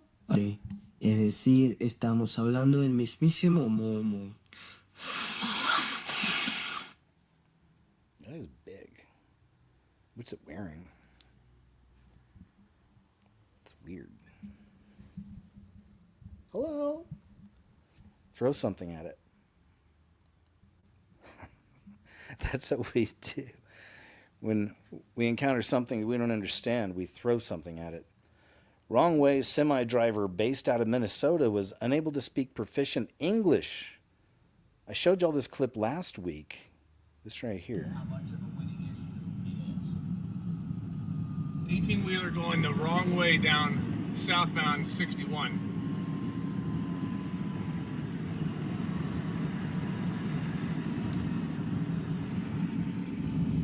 He is on the northbound lanes of 61, going the wrong way. Crazy, right? Well, this is the follow-up, so something actually happened, which is good to see. A truck driver holding a Minnesota commercial driver's license drove the wrong way for miles on a Missouri highway, unable to read basic road signs and nearly causing a head-on collision, according to federal officials who've launched an investigation into this incident and the driver's employer. Good, they got to start shutting some companies down, man. U.S. Transportation Secretary Sean Duffy highlighted the case Wednesday on X, sharing a video that shows a good. I'm glad they're taking it to the White House. Sharing a video that shows a white semi-truck speeding southbound on the northbound lanes. Footage captured by a motorist and viewed more than 1 million times depicts oncoming vehicles switching lanes to avoid the 80-ton rig. Thanks to Missouri law enforcement, this dangerous trucker is now out of service, Duffy wrote in the Post. They're also investigating the carrier, Cargo Transportation LLC. We've learned the truck driver with the license who couldn't read basic road signs spent miles driving the wrong way in an 80-ton truck.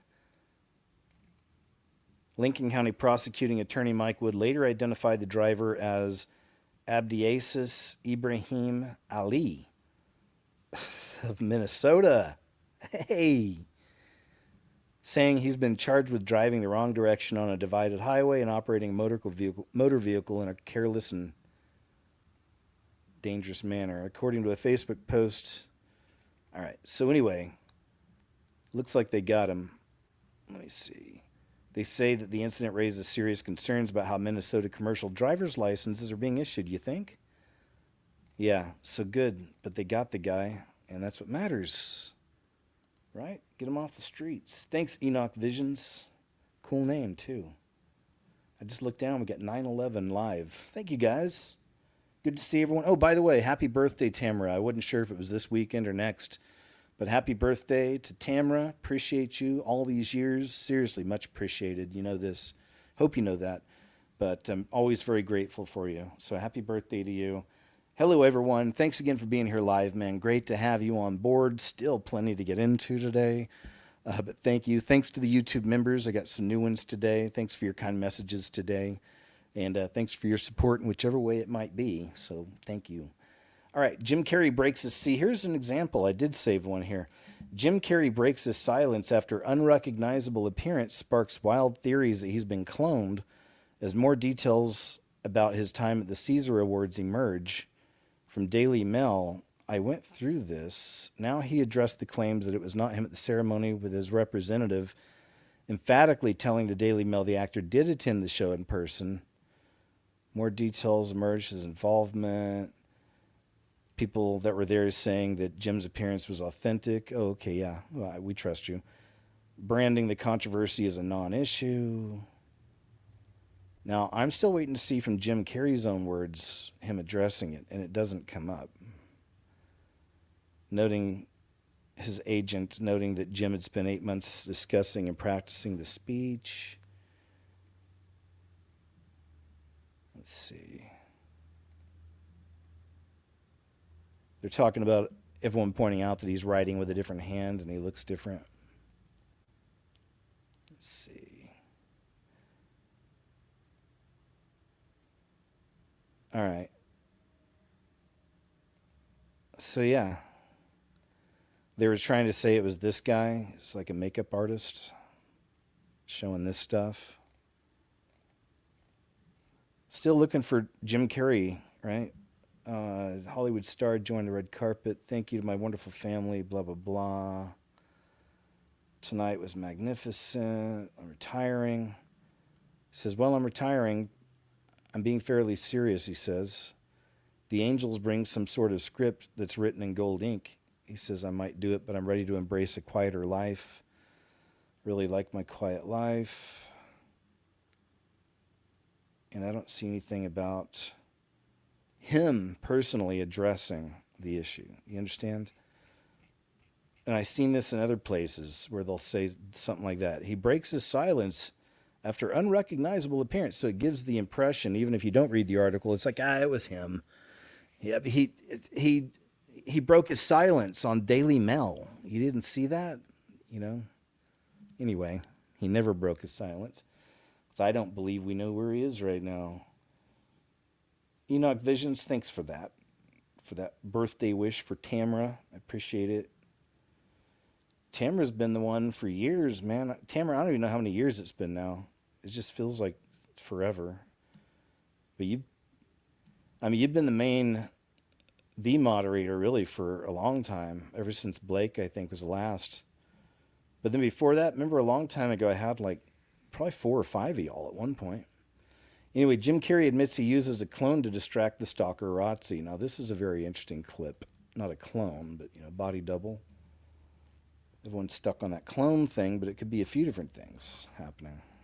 Now, we were talking about Jim's problem with the as he calls them, the stalkerazzi. This is the because phrase that I've coined. They stalk you. He coined that. He came up with that. Yeah. So how do you handle it? What is the solution? Because a lot of folks would be interested in this. What do you do? I've done this a few times now, and it's using a decoy. I'm sorry, a decoy? Using a decoy. It sounds so ridiculous, but it works like a charm. Like a double.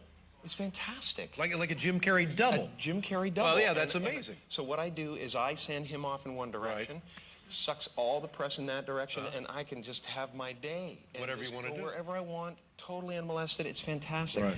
And, well, they say the best ideas are the simplest ones, and this really couldn't be more simple. It really is amazing. I'm sure it works. Really works. Now, we were talking about... So that's interesting, right? He seems very sincere about it. So another piece to the puzzle, right? The big question for me is, was he involved in it? Did he do it on purpose and send something else out there? Or did they shut him down and now it's like a Kanye, we'll never see him again, but they have this other one out there, That's not Kanye West. I'll never believe this one, the new one. He's obviously different. You can see the differences. This lady has an interesting theory on power lines. By people, you know who I'm talking about. Watch this. You see those power lines? You see all these power lines? You see these? Look at all these power lines. Power lines, right? Power lines. Power lines. You see the houses and the power lines and the houses and see the power lines through the middle? See the power lines? You guys see these power lines and these houses and these power lines? You see these power lines? Power lines, right? Power lines. You see the power lines on the side street and all the power lines? Look I turned in a wealthy neighborhood. She stops eventually. Here we go. No power lines. No power lines. I know these. $1 million houses. No power lines. No power lines. Look, the $1 million houses have no power lines. No power lines. Okay? No power lines. We got it, This lady. neighborhood is $1 million neighborhood. All right, we got it. I don't think I can. Power lines. I got you, and I'm just saying. It's like, okay, but we get it. So no power lines in the rich neighborhoods, but power lines all over everybody else. You guys ever noticed that? I certainly haven't, but makes someone want power lines. Power lines. Okay. Stop it. We had trees, water, and freedom, and somehow upgraded to stress and a credit score. This is a really good one from Jim Brewer. We lived in a time where it's like, hey, we have all the water we can drink, all the land we can roam, we have all the fruits and vegetables we need, we have the animals take care of us, and then these monsters came along and said, we can offer better, and you will accept better. We're going to put you in debt, but we're going to loan you things so you can be just like us, and it's bizarre when you really start deeply thinking about it. But we're generations into this now, so what generation is going to break out of it and go, I don't want your nice car. I don't want your education. I don't want what you're offering because it has nothing to do as a good human soul anymore. We lived in a time where it's like, hey, we have all the water. That's right. Good point, sir. He's a Gen Xer like me. We remember the pre-internet and computer days and phone days. Mother and daughter remove all the idols in their salon in obedience. This is really cool to see. And it's an important message because most of y'all around these parts know that the demons can attach themselves to things. We had the strange Annabelle story a while back. Remember? And the guy decided, hey, let's take her on a tour around America. We're going to make a lot of money. Let's take this demon-possessed object on tour. And then he lost his life in an interesting way, right? So during the tour. The Lord recently revealed to me that He wanted me to throw all of the idols in my mom's shop. My mom took a leap of faith and left behind everything that she was taught to obey God and put Him first. She decided to lean on Him to provide. We are located in Albuquerque, New Mexico, so if you're looking for good quality and affordable nails, please come support us. Those are nice. May the Lord bless you and protect you in Jesus' name. Love it. Good job, you two. Good job, ladies. My sisters in Christ. Love it. Love it. Another score for the conspiracy theorists. This would also account for the many faces of Biden and the height discrepancies noted during his presidency, who is real, who is fake. But yeah, another one, just always a good reminder, man, because it's one of the most obvious we've ever seen of a double or a different. You know, there's some other person or thing that they're claiming is something else, right? So, like the one up here top left, that's definitely the old him. That's really him. That looks like him. That looks like him. But then all these other ones, who in the crap is this? Remember that one? That was a freaky one with a weird smile. There's the one where it was a mask, like clearly a mask because the neck was black skinned or darker skinned, almost like maybe it was Obama doing it, huh? Maybe. So yeah, it happens. And then they're talking about this, how it could be the same thing with Jim. Maybe. But that's still one you could tell people and they'll look at you like you're crazy. You don't think that was really Joe Biden? Oh my gosh, dude, what are you smoking? Check out what this young lady has to say. It's a good observation, I believe. So I had to come on here and make a video really quick. My daughter just woke up from her nap and she slept way longer than she normally does. I'm not going to record her and put her on here talking about this because I try to keep my kids off of social media, but she has encountered the Lord before in a dream, but she woke up and said that she had a Jesus dream again. And mind you, she's 4. But I'm going to tell you quickly what the dream was about. So she said that she had a dream about Jesus, that she saw him arrested, she saw him crucified, she saw him die, and she saw him taken down off of the cross and put into the tomb. Okay, and she knows about all of those things. We've taught her. But what I'm going to say from this point on, these are things that she has not, specific names of things that she has not heard before. She said that she saw him resurrected and that he came to her, okay? He came to her and he wrapped his arms around her and took her to heaven. And she said, while she was there, he had a new rainbow around him that she has not seen before. So there was a dream that she had had about a year ago that was very wild and crazy. I can make another video if people are interested in hearing about that. But she said in this dream, he had new colors that she doesn't know. She doesn't know these colors. He had a new rainbow around him. And she said that,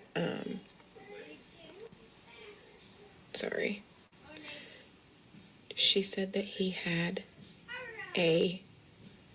get this, a life book that he showed her. And he showed her where her name is in it. That's awesome. Love it. And then he proceeded to tell her that he is coming back in a very short amount of time. He gave her a specific day, and I don't know if a specific time frame anyways, a specific number of days. And I don't know if I want to, I wouldn't. I don't know if I want to say Nope, don't. how many days he said. I wouldn't. Because I don't want to be involved with the date setting. Nope. Right. Flee from that. Flee. Please get your houses in order. He's coming back. Love it. Yeah, you made the right choice. Yeah, don't ever do that. I get really frustrated on, especially YouTube, a lot of Christians on their channels that have done that, the date setting. And we saw a lot of that with the 923 that just passed by, and that was really unfortunate. Even some people putting that out there, I was really surprised by. I was like, come on, man. Anyway, TMZ and Jim Carrey's publicist have cleared up the rumors. Right. They say Jim Carrey was the one in Paris. I told you. Here's another one of those stories. Of course, it's TMZ. Everything's cool. Everything's fine. Nothing weird, guys. Everything's all right. Trust us. TMZ and Jim Carrey's publicist have cleared up the rumors. They say it really was Jim Carrey. I bet they're also going to say that like he switches hands when he signs signatures, you know, because he was seen signing that signature with the wrong hand. And also his signature can change because that can happen with age. And I'm sure they're going to say he just had a little bit of work done, even though Jim Carrey's been very vocal about not having work done. But TMZ and Jim Carrey's publicist, they said so. They said so. So they just want us all on the internet to drop it and act like we didn't see that. Because remember, we're not supposed to believe our eyes. That's something we're never ever supposed to believe is our eyes. I was just saying that. We're supposed to believe exactly what the media tells us. You see what I mean? So it really is like it's another part of that bigger picture kind of psychological operation. Again, you can no longer believe your eyes. Even going back, it goes back to Tiffany Gomez on the airplane that started the whole demon face syndrome thing, really. This is pretty wild. You actually get to see Hillary up here. Hillary Clinton started yelling and stormed out of the Epstein meeting whenever she found out a photo of her had been released. This is really dumb. I can't remember who did it, but one of the ladies sitting in there took a picture of her and it got leaked online of her during the deposition or whatever, if that's what it is. And they found out, and you'll see right here, and I'm like, y'all, man, you actually got this person to show up, and you're pulling stupid stunts like that, man. It's like, is it on purpose? Because it gave her a reason to have, like, the anger, you know, the righteous anger or whatever. The whole thing's a mess. You'll see. Information. Okay. I went to the fundraiser to support my friend Nia Lowy. All right. Excuse me, can I interrupt? I have There another. are photos that are being released of the secretary as she is testifying from inside this room. Can you please advise me as to whether or not that's permissible and consistent with the rules, particularly given that we have asked for a public hearing? If there are photos that are being released of the secretary as she is testifying, can you please explain how that I'm can done occur? with this. If you guys are doing that, I am done. You can hold me in contempt from now until the cows come home. This is just typical behavior. We will go off the record. Oh, for heaven's So I would like sake. to understand how that's permissible. Before the hearing was, It doesn't Excuse matter. me. We all were abiding by the same rules. I will take that down. Yeah, So well. I would like to take a break at this moment. Yeah, and I'd like to have I'm a done conversation. for now. Go off the record. Go off the record. See what I mean? Information. Dumb move, man. Like, you get the witch there, you know, like, you better do everything by the book best you can while you got her there. And then, you know, if they would allow it, you know, then lead her into it. Let's really get into the grease after a while. But you start off like that, pulling these stupid stunts. Like, dude, bad move. Says, were there still good guys in Hollywood and TV networks trying to warn us? So she's going to make a point. I've made this point also in the past as well, that it's one of the reasons I don't constantly do videos on every movie that has the symbols and stuff, because sometimes you have to wonder if some of these people are doing it on purpose to help us. You know, like they're trying to reveal information and they're not a part of the lodge. I would say John Carpenter would be a good example of something like that. You know what I mean? Like, unfortunately, he's a Christ denier. You know, he may have changed now. He's still alive. He does music, I think, mostly now. And he was one of my heroes as a young child, even a teenager, because my dad raised me on sci-fi and horror, so I got to know John Carpenter. Then as a young teenager, I discovered David Lynch. So those two were the guys that really pushed me to want to be a writer-director someday. But anyway, so yeah, John Carpenter's They Live is a really good example of this. I've never seen anything where he's a part of the lodge. He doesn't put the symbols in his movies and TV or whatever, movies. And he just seems, he's even kind of a curmudgeon, but he just seems like a guy that wouldn't be pushed around. And he had a lot of issues with studios anyway.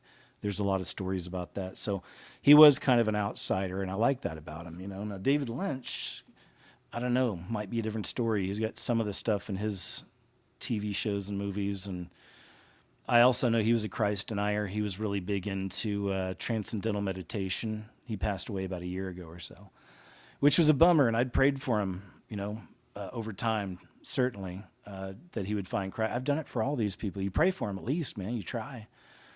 Who knows if he changed his mind at the very end? I would hope so, but if not, he's, you know, in the bad place now.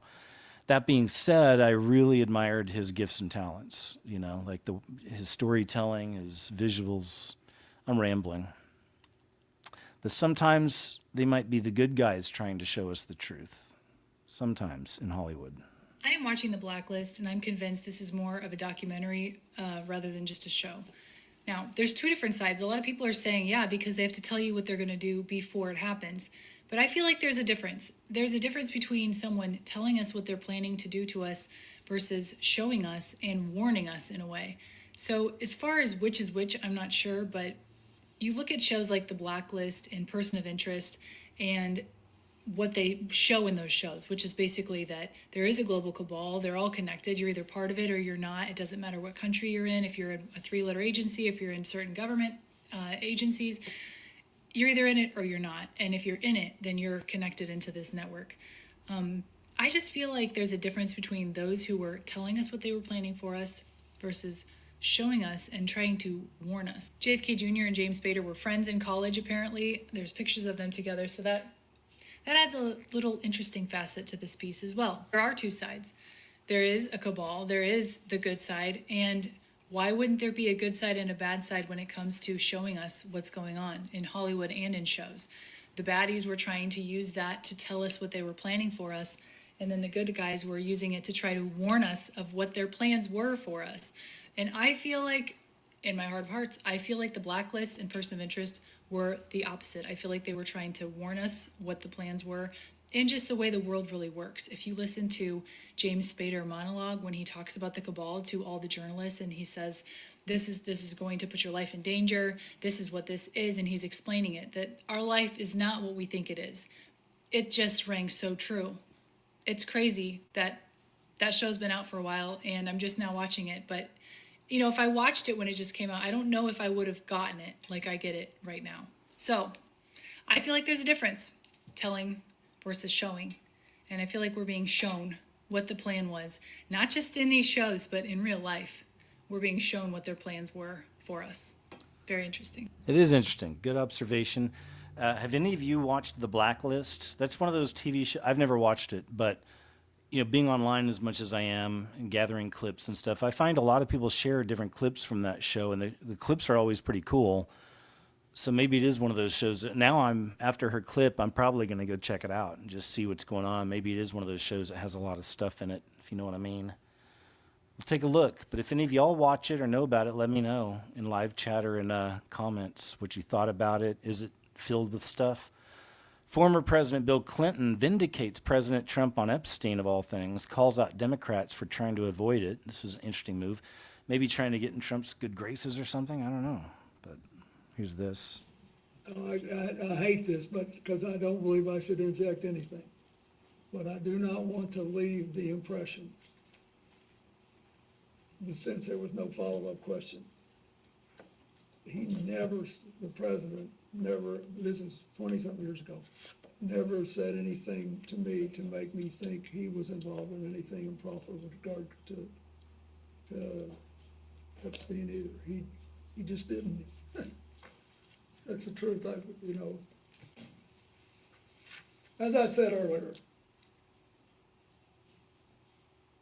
the only conversation I had with President Trump about this was in the early 2000s. And I have no information that he did anything wrong. I just want it all out there. I want everybody to get it all out there and let everybody see where we are. I hate this, but because I don't believe I should inject anything. There we go. And that just goes to show you that's the triggering component to it. It triggers people. And that goes back to Fritz Springmeier, to me, the Illuminati deprogrammer, talking about these people would be programmed, different people in different ways, the Macultra, and they would have things that would trigger them. We even saw that, like activate them. We've seen that in the movie The Manchurian Candidate. Remember? It's like they would receive a phone call and a certain word would trigger them. Anyway, but more of this nonsense. I guess these girls didn't want to help these customers. Let's see.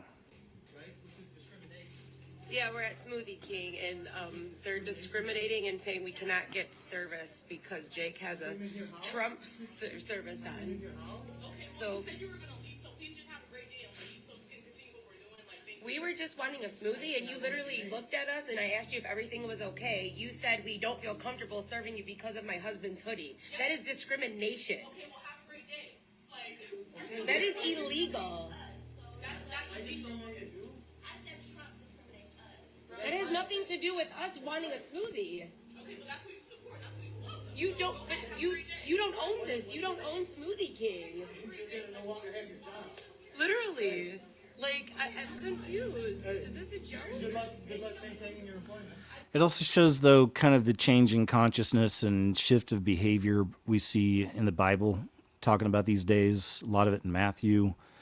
It's the way people would become, you know. So it's just unkind, you know. No more warmth, no more love, no more just letting stuff slide, no more agreeing to disagree. It's the best way to go about it. I do. You have to. I couldn't have lasted this long if I wasn't able to agree to disagree with all the different, you know, ideas and opinions I see. But you got to, you know, trust in how you're being led. Also be humble enough to realize you're not always right, you know, but just walk that balance and, you know, don't get all fired up. Someone's got a different opinion. It's different if people start insulting you, but you can have a different opinion, no big deal, right? But unfortunately, it's just humanity's growing cold. You know, elements of it are. When your company is charged, yeah, you will. So literally, Jake's wearing his hoodie. They would not serve us because Jake's wearing a Trump hoodie. Talking about discrimination, it is embarrassing. No, what's embarrassing is that we're American citizens and I wanted to get a smoothie. Because my manager, she said the same thing to you. That's why I'm saying what I'm saying to you, okay? But there's, hey, you know that's a crime, right? It's not. Discrimination is a crime. We have the right to refuse service here, and that's what we did. Not due to political views, though. Not due to political views. You asked her who was wrong, and she said that she was uncomfortable, right or wrong. You asked the question, she answered, have a great day. Have a great day. The door is right there. Have a great day. How embarrassing. Have a great day. Call the police, okay? Wow. Yeah, I am going to call the police. Yeah, that's just unfortunate. This is just one video, which we know this kind of stuff happens a lot out there. I believe they got fired. Let's see. This is from Smoothie King. So there seemed to be a bit of a woke type group. But I'm not seeing if they got fired or not. I don't know. Anyway. Not cool. Not cool. It's not the race stuff. Doesn't matter the race. It's the programming, the political programming, you know. Here's a good one. Nancy Mace really went after the Clintons. She grilled Bill Clinton on Epstein, asking why Jeffrey would say that he likes him young. This is pretty wild, man, I think. Nancy Mace. Something else. In the Epstein cases that Epstein said, you quote, like them young. Why would Epstein say that about you? Are you asking his opinion? You're asking him to think about why Mr. Epstein would say something about him? Why would Epstein say that So about she's the asking you president? to try to be in Mr. Epstein's mind and guess at what Mr. Epstein would have thought about. Clinton likes them young, referring to girls. First of all, that's not true. What's not true? That I have any interest in underage. I didn't say underage, I said young. But it's still not true. Is an intern young? Yes. Okay. At my age, anybody younger than I am. Did you is know young. Jeffrey Epstein instructed a witness to deny you were ever on his island? He didn't have to since I was never there. Did you ever travel to Zorro Ranch? Is that the one in New Mexico? Yes. No. Okay. Have you ever flown on anyone else's private jet 26 times or more for overseas trips? I have flown as many miles on other jets, but never with as many stops. How many other people's planes have you used, like Epstein 26 times or miles, etc.? I don't know. I did with Steve Bing, who's now deceased, and probably with 4 or 5 others. Okay. So maybe about a half dozen billionaires total. So, how many dinners did you have with Ghislaine Maxwell or Jeffrey Epstein in attendance? She's asking to the best of your recollection. I have no idea. Okay, did you ever discuss sexual misconduct allegations made against you with Epstein or Maxwell? Never. Did Epstein or Maxwell ever offer to help manage or silence women who made sexual misconduct allegations against you? No. Did Epstein or Maxwell ever offer financial support directly or indirectly to legal defense funds related to impeachment proceedings or civil actions against you? Not to my knowledge. Do you think a young girl massaging a president is unusual? So are you asking his opinion?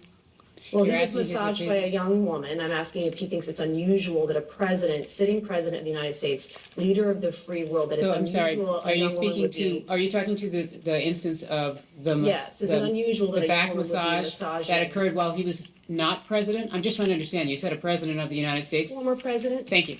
Just trying to make sure we're correcting the Are you time frame. filibustering? No, I don't need Okay. to. I'm actually trying to make I sure think that I'm as pretty you, clear. He said he you was a said he young- was a sitting president. Excuse me, could we just please go one at a time? Thank you. You said a sitting president. I want you to be clear so that when he answers Former you, sitting the president, how record do is you want to clear. do it? Is it unusual? I have Objection no calls idea for- if it's unusual. Objection calls for speculation. I figured.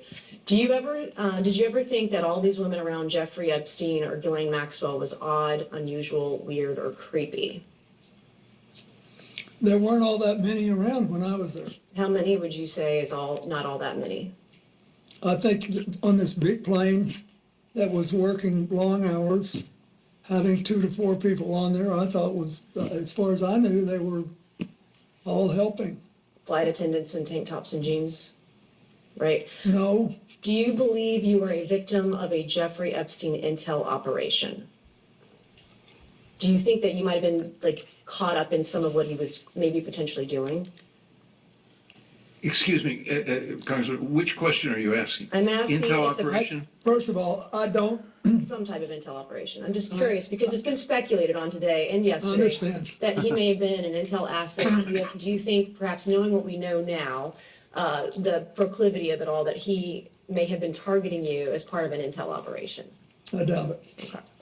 In 2019, you stated after he was arrested, I guess this would be the second time, you stated you knew nothing of Epstein's, quote, terrible crimes since you only met, quote, briefly on only, quote, 2 occasions.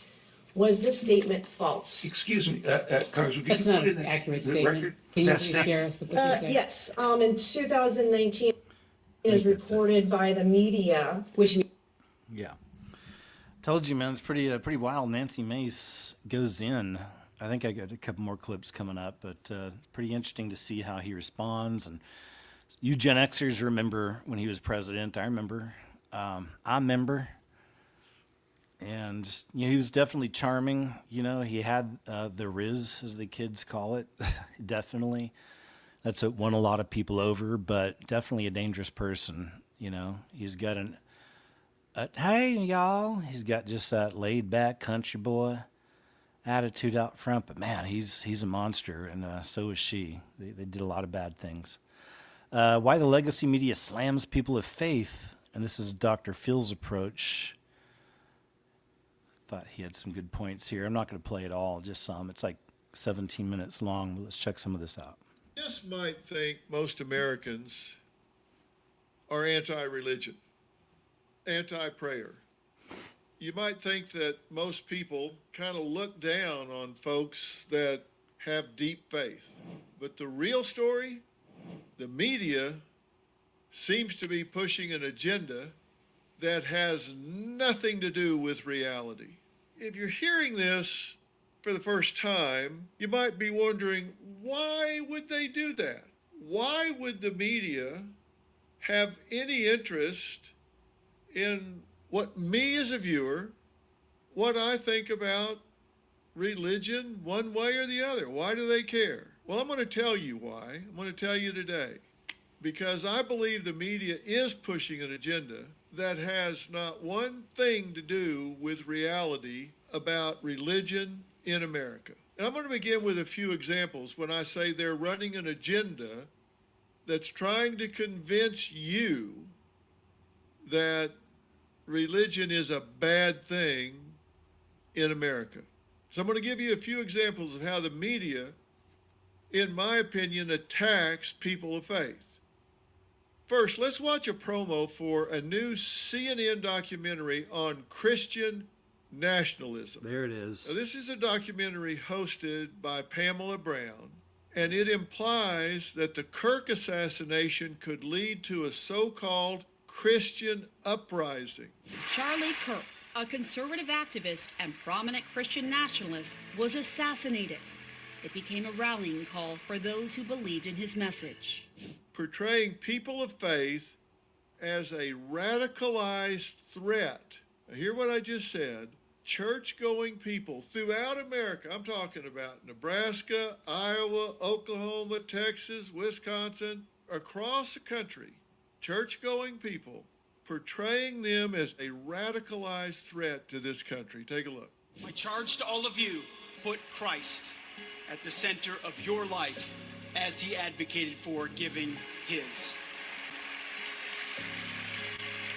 The scary Memorial music. service was one of the most potent examples of the shift in our culture that we're experiencing right now, where a large segment of American Christians are being activated by these ideas, radicalized by these ideas that say that they are the persecuted ones and that they need to stand up for Christians' rights. In the same project, the host villainizes Christian stay-at-home moms for being submissive. And what has that been like for you, Sierra, as someone who is an authority figure in the military but is now trying to learn how to be submissive to your husband? Yeah, I had just promoted to captain, crying in my car, and I felt like a piece of me was dying. And I just prayed. We've now called church-going families radicalized, and now we're going to attack stay-at-home moms for being submissive. Now, Brown said she embedded with a tight-knit conservative church community in Southeast Texas, like she went into a cult. For my upcoming documentary, I embedded with a tight-knit conservative church community in Southeast Texas. Now, here's another example. This Good Morning America story on former American Idol contestant David Archuleta, who said he had to give up his faith in God to feel comfortable being gay. I'm trying everything I can to find a way to still belong here, because this has meant so much to me. Now, David actually handled it with nuance. GMA, they packaged it as journalism, but the framing amounted to a quiet indictment of faith itself. My church wasn't outright aggressive towards gay people, but it's a very passive, aggressive, stern stance they have about it. A rejection. Yeah. A rejection. And this was very similar to how the New York Times just outwardly mocked Jelly Roll for his Grammy speech. Even though he's I know fake. they're going to try to kick me off here, so just let me try to get this out. First of all, Jesus, I hear you and I'm listening. Lord, I am listening. We know he's fake. And what's interesting is, as I've been saying it for a long time, is all this massive hatred around the world for that little country out there and those people, if you know what I mean. I always knew that was just part of it. It was like the beginning, and it would eventually bleed over into Christians. And so we've been seeing more and more of that. Now we see this joker right here. Pray he has a real moment with Christ and really repents, but he needs to have some serious conviction, you know. He'd have to have a real change, because this is dirty what he's doing. So he could be set, you know, part of the setup for it, you know, like perhaps he really is still the in the Illuminati, if you will, part of the industry. And they're using him. I'm here for Jesus, and I love Jesus. I'm going to tell you right now about Jesus, you know, and doing that. And then, you know what I mean? Like doing it on purpose so that people will be able to target him, and they'll have celebrities come out. And I don't know, the whole thing, you know, it's like just more and more of this attention onto the, quote, Christians. And then they put, you know, fakes out there. Maybe they'll have the fakes, like all of them eventually have a massive fall from grace and do something really dirty and disgusting or something, you know, as well. We all fall from time to time. It'll be just like a lot of those famous TV preachers that were wolves, you know, not that they all were, but some of them, many of them were. still are, you know. Listen, Lord. Second of all, I want to thank my beautiful wife. I would have never changed my life without you. I'd have ended up dead or in jail. I'd have killed myself if it wasn't for you and Jesus. I thank you for that. After that, the Times awarded him Best Proselytizing in its Best and Worst Roundup, writing, Jelly Roll took barely a minute to escalate from thank yous to testifying to praise. Now, look, this isn't random. Do you see the pattern here? Look at the pattern. A few headlines. CNN warns the wall between church and state is crumbling. New York Times sounds the alarm about a White House of worship. Cleveland media panics because a pastor speaks at a public high school. So what's the through line here? Traditional faith is dangerous and bad for America. Really? Well, I'll tell you what, legacy media, you opened that can, so let's just eat the whole thing. All right, I'm going to stop there. We did a good 5 minutes there, but it's 17 minutes long. You can go check it out if you're interested. Look, 9/11 or 11/19. Again, I know some people, I can't ever listen to him. I'm sure there's people who are like that, but like I said, man, just discern things. Plus, it was not about him so much as the what he was showing. CNN was doing this hit piece on Christians. So, as some of you guys know, if you want to deep dive on everything I've been doing all these years, some of y'all who've been with me for a long time know that years ago I worked out in Hollywood in a reality TV. I started off in production, and I worked my way up into different levels of the jobs just in production. But I actually worked on a show that was produced by Dr. Phil for one of his sons, and it was a show called Moochers. I don't know, you might be able to find the episodes online now. It was called Moochers, and they would take kids that were mooching off their family and put them through like a week of, like bar rescue stuff and, kitchen nightmares, kind of an idea. Put them through a whole thing and then try to make them grow up in a week and get them out of the house, get them started in their own apartment, stuff like that. Unfortunately, it never made it to air, man. They never sold it, but we shot a whole season, and I worked there the whole time.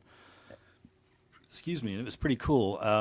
I saw him quite a bit, Dr. Phil, but, I did never go talk to him or anything. It's like you leave these guys alone. But, yeah, anyway. And it was a cool experience. I really liked all those those jobs I had out there. Even just the basic production, moving stuff around, lifting, whatever. It was good. I was glad to be there.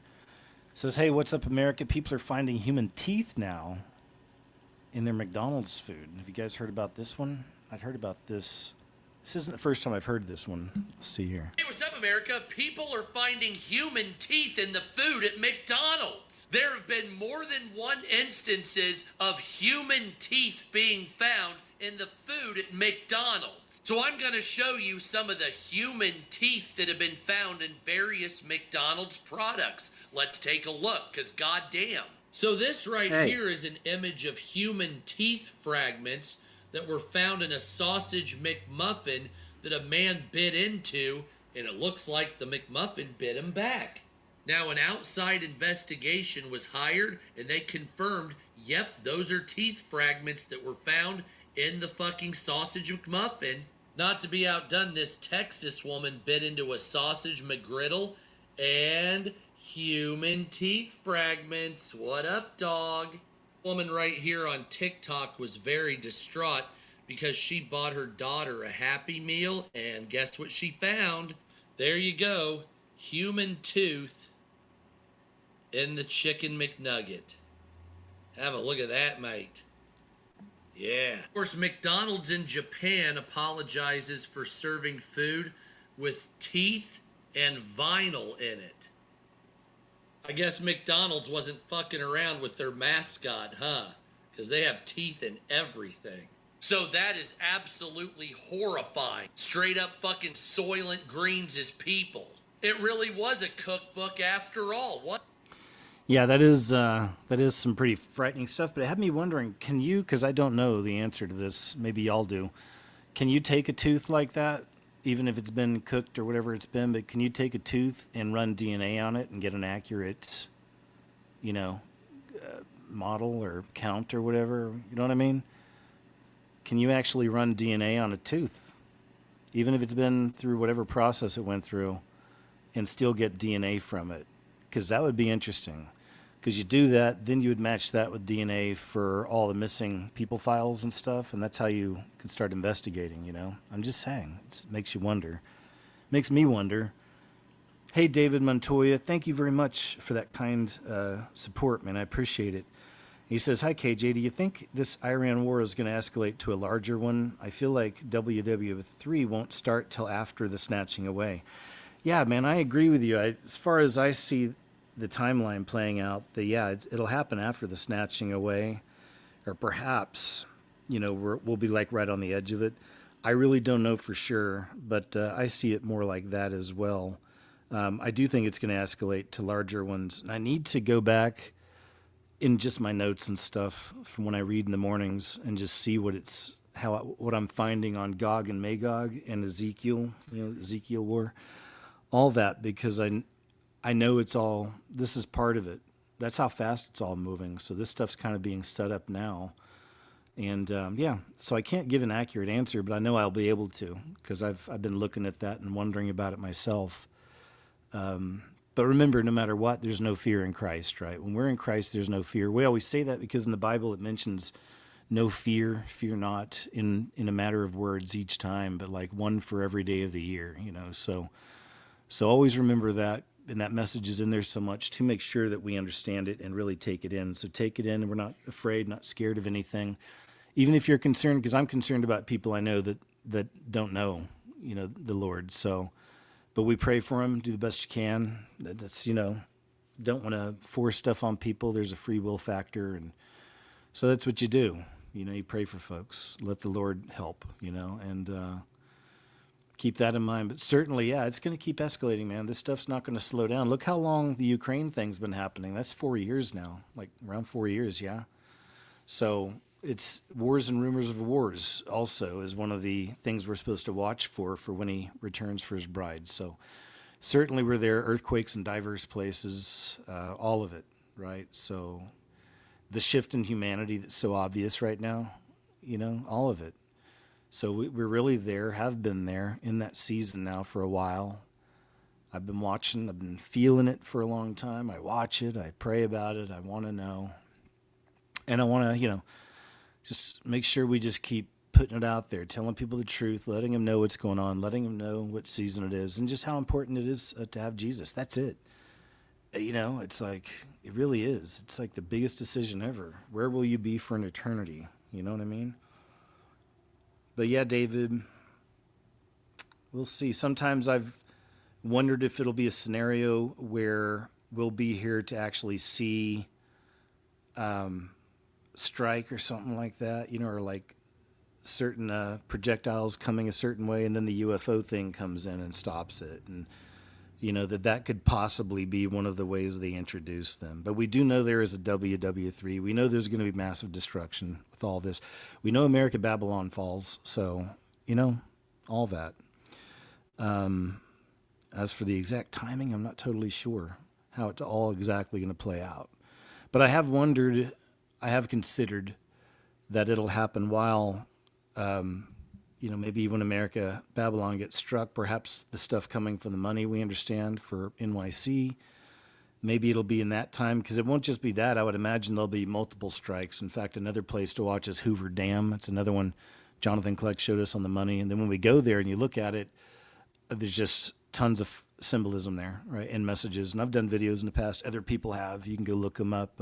I should probably update one too, but I have seen other people cover it from time to time, like on X and stuff. But look it up. A lot of things happening there. So Hoover Dam, also kind of a ritualistically a birthing, you know, the release of the waters, stuff like that. So there's a lot going on there.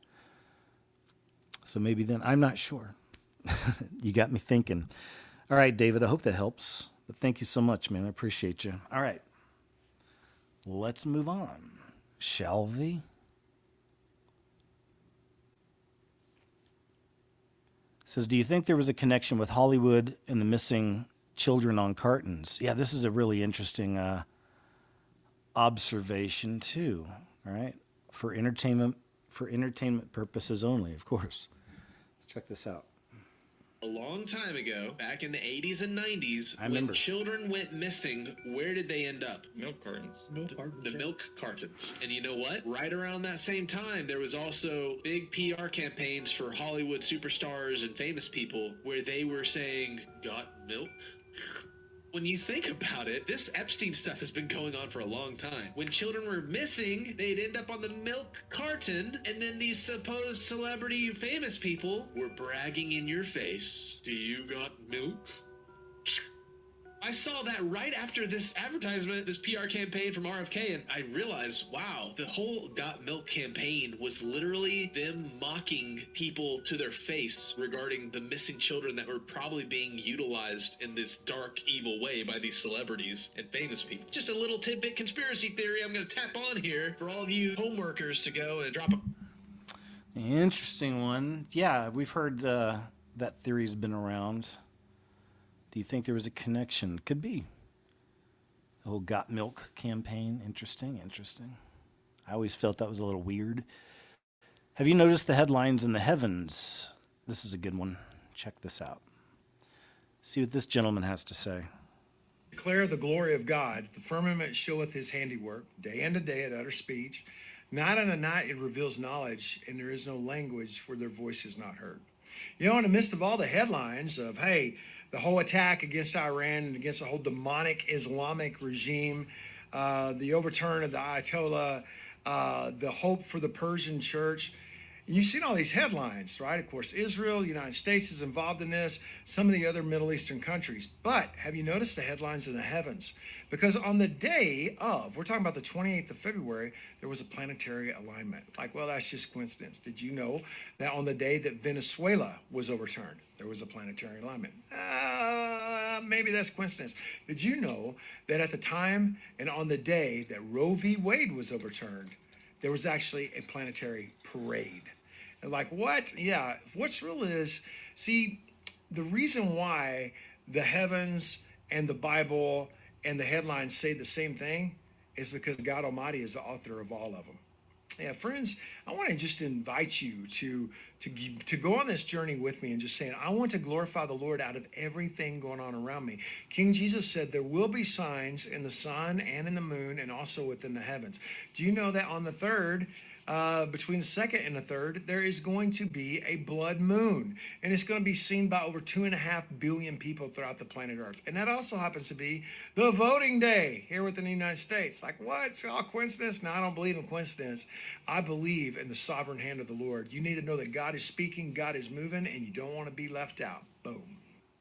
Man, he's great. That was so good. Thank you, sir.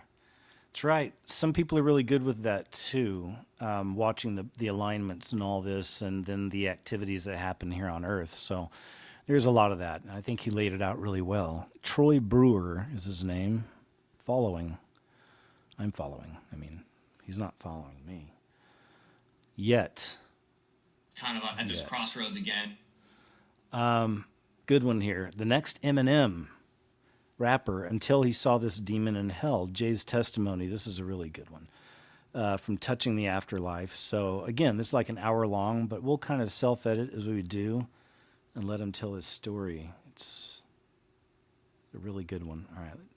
So he's a young guy on his way up in the rap community, and he was starting to get some connections.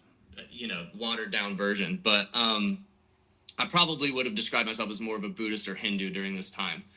But truly, like, I never felt fulfilled. It was always like I was searching and trying, but it never felt like I was there. There would be these moments, maybe on psychedelics or after meditating for like 2 hours or something, or at a party or did a show or something where I felt really good and it was fun and stuff, but if I was being honest with myself, like, overall, I was not fulfilled. I just felt this deep turmoil. And in fact, I would go to sleep and just have, like, terrible nightmares for, like, 8 hours in a row. And it just felt horrible, really. Like if I didn't have those stimulus things that in the moment felt good or pleasurable, it was like I had this spiritual depravity. And so at one point, I just felt like I was at a particularly dark moment. And so I went to one of my friends and I was like, I have to record music right now or I'm going to like die. I don't know. And he was like, okay, well, I'm going to be in LA for the next couple weeks. Like, let's just record. And, you know, he's a really talented producer, just really talented musician all around. And so we recorded some songs in like 5 days that were really, like, on a technical level, really good. And we made them pretty fast. And they were like interesting. But I know that I was getting help from demons while I was making these songs. I mean, like, I would smoke weed pretty much every day. It was like MDMA, I think, was involved in that one. And so it was the MDMA, sir. But on a technical level, it was good.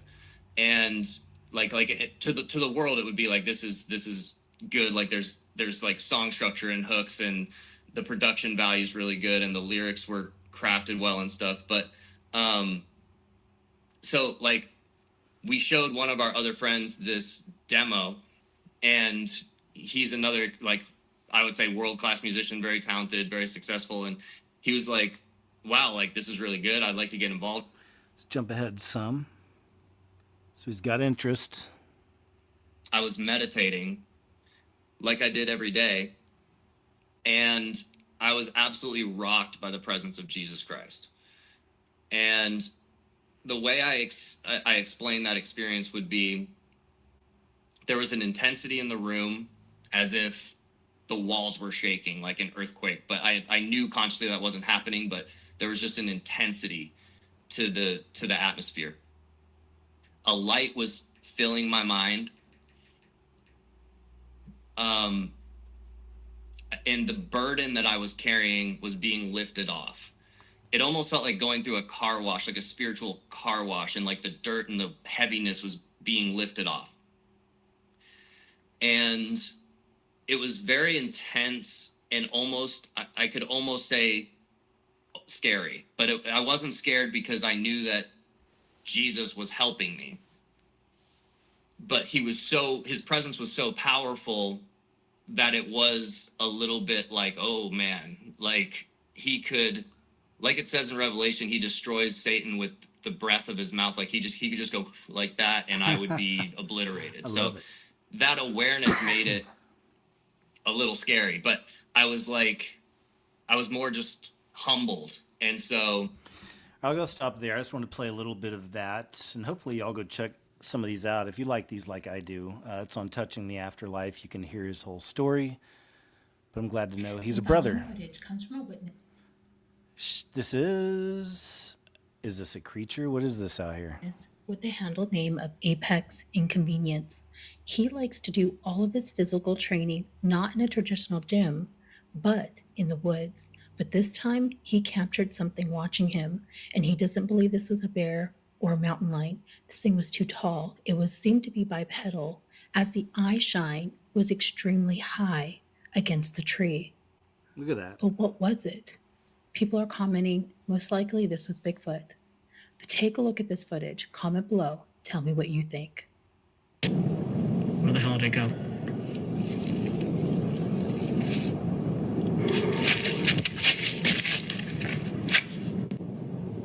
Look at that.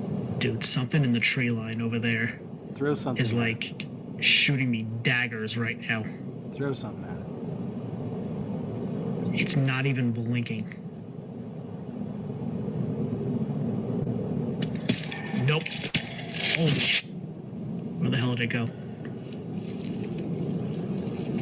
Dude, you can hear it moving. Eek! How about y'all? Have any of you ever had any scary experiences out in the woods? Let us know.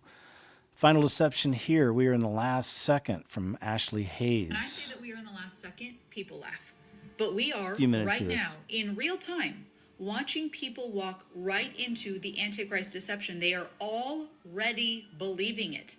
The same deception, the final rebellion that the Bible warns about, the same one that ushers in the mark of the beast. People are already believing it right now, and the AC isn't even here yet. What if the people in the Epstein files aren't Satanists? What if they're Christians?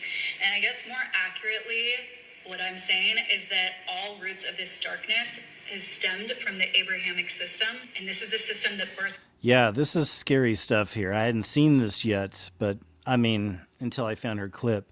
And that's what she's showing you, is it's more she's showing you some of these clips. But it's as we were talking about earlier, it's that shift into where Christianity is the enemy. Well, here's another example of it. I need to do a video on this soon and just connect them because there's so much. But here's another one, man, where they're turning the Christians into the real bad guys. Patriarchy took us away from our natural state of being and connection, and it is why this system of violence has been able to exist and thrive and continue to work. You guys still aren't getting it. Christian men use the blood of Jesus and innocent people, like babies, to cover their sins. That's the whole religion. The type of men who wrote the Bible are the exact same type of men that are in the Epstein files right now. Do you need a minute to process that? If you can't see the parallel of the Bible and what is going on in our world right now, are you good? The Bible is not, never has been, never will be the literal word of God. The Bible is a collection of misguided information from corrupt men who wanted power and control. Sacrificing of children, underage, you know what, eating and drinking of bodies and blood. Sacrifice, sacrifice, sacrifice. Fear, fear, fear. Control, control, control. Remind you of anything that's going on right now? I'm a preacher's kid. The best day of my life is when I realized Christianity was a crock of crap. When I left all of those lies behind, my entire life presented itself. Fear left, panic left, all these things left. So if you can't see that the Bible is just an misguided form that has been pushed upon feeble minds at such an early age. Nothing is as it seems. Nothing. So now we've got the UAP files, so let's talk about it. What the truth of everything really is. The only truth that really matters is the truth that resonates with your spirit. But can you hear that truth? The biggest question of all. This world has trained us to silence that truth that lies within us. The Christians are out here screaming, oh, the aliens are demons. Well, in Amos 5:8, it talks about the Pleiades and the Orions. They don't come from other planets. I don't believe that for a second. They're right here, our protectors, our guides. They exist on a higher plane than we do. Pleiadians, Orions, Syrians, Lyrans, just a little snidbit. Understand, there's nothing to fear. See, what is happening is Satan is taking this world right back to the Garden of Eden, right back to Genesis 3:15, when he told Eve, ye shall be as gods. Yahweh, the God that you follow, is keeping you from knowledge, keeping you from ascending, keeping you from godhood. It's the oldest lie. Same thing, right? That Satan came to enlighten us. Again, it's Illuminati, all this.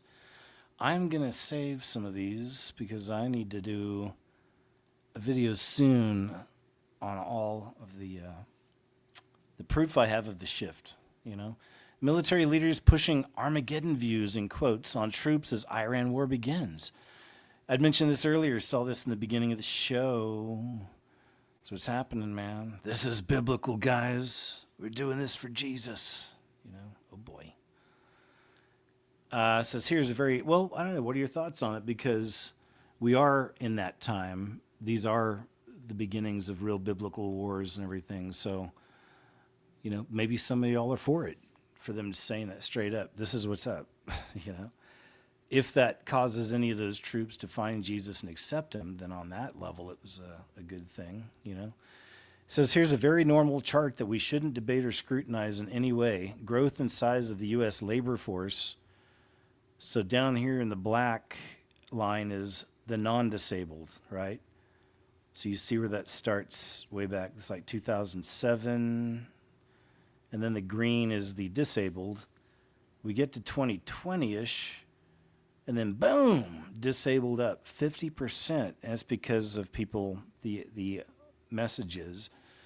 It's, all these people were taking advantage of these programs and whatnot, and then claiming disabilities, and there's a whole thing with that, which is unfortunate, very unfortunate, because a lot of vets, need help with that. They could use that help.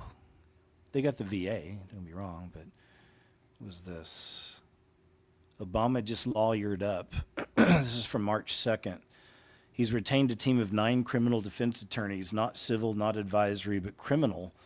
The same man who told you hope and change is now preparing for a federal grand jury subpoena expected by March 7th, which is today. So we'll see. I don't want to read the whole thing, but that's something I was just watching for.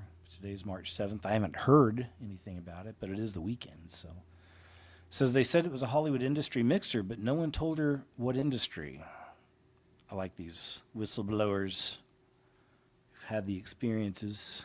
Server for private events in Hollywood Hills. Most of the parties were what you would expect. Real quick, is that audio enough? Because that's the loudest we've got. I'll check the live chat, but is that going to be loud enough for you guys? Because it's like 2.5 minutes. I just don't want it to be too low. I'll just be checking in the chat. Producers, influencers, actors pretending not to know each other. One night I got hired for a private industry mixer. This one is super Okay, cool. hush-hush, no phones Thanks. allowed, We'll keep it. like NDA signed kind of a deal. The house was absolutely massive.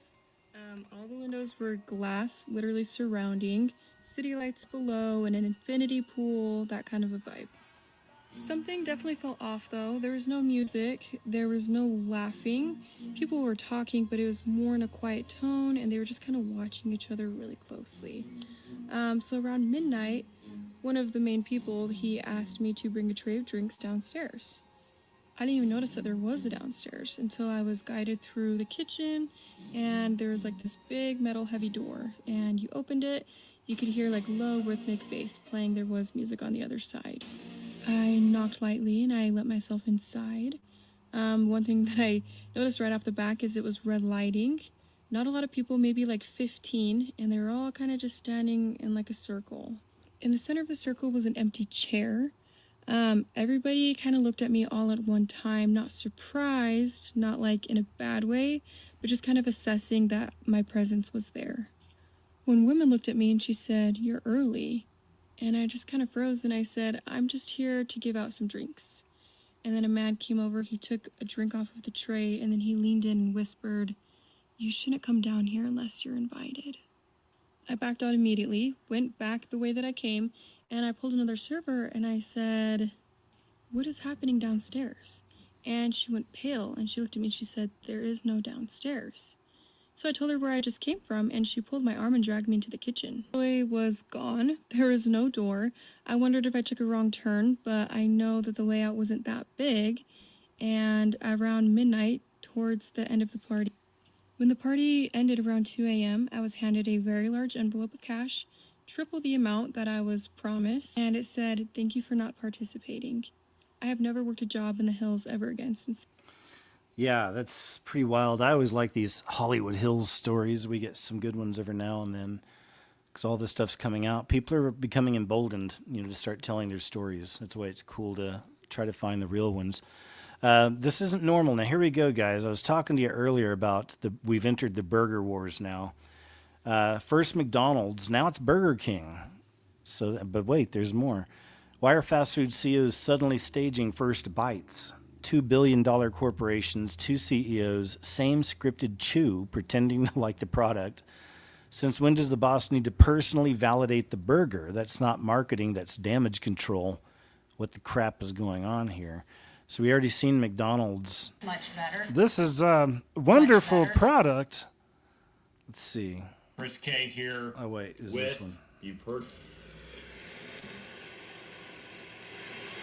Not bad, right? Only one thing missing, a napkin. Absolutely. Much better. Not bad, right? Only one thing missing, a napkin. Yeah. But it looks like he took a bit of a bigger bite. I'll give him that at least. So here we go. Perhaps sales are down, right? Big time. People, more and more people are giving up on this fast food and even just dining out. Here's a really good one. Fallen angels give blood to hybridized humans. This is from Nathan Reynolds. Always interesting, I think. They built a great city, which was the throne of Satan, the Eye of Ra, physical city, that he would ascend into the heavens with and live as Mount Olympus, we call it in other mythology. Physically live in the sky in a cloaked city. That's his city in the sky that you'll see referenced all over, like the Death Star that's going to come back when the Father casts him down to the earth. Woe to you, inhabitants of the earth, because the God of this age has come down. The dragon's come down, and he has great wrath. He's only got 42 months. But his shot caller on the earth is going to be the beast who rises. That's Apollo. It's not some Nikolai Carpathia and Tim LaHaye and Jerry B. Jenkins Left Behind series brainwashed America and the world to think that it's some dude who's going to just show up one day and be real politically active. Not that guy. It's named in the Bible explicitly for a reason. It's not like a questionable thing. Death follows him. That's Anubis. That's the jackal-headed god.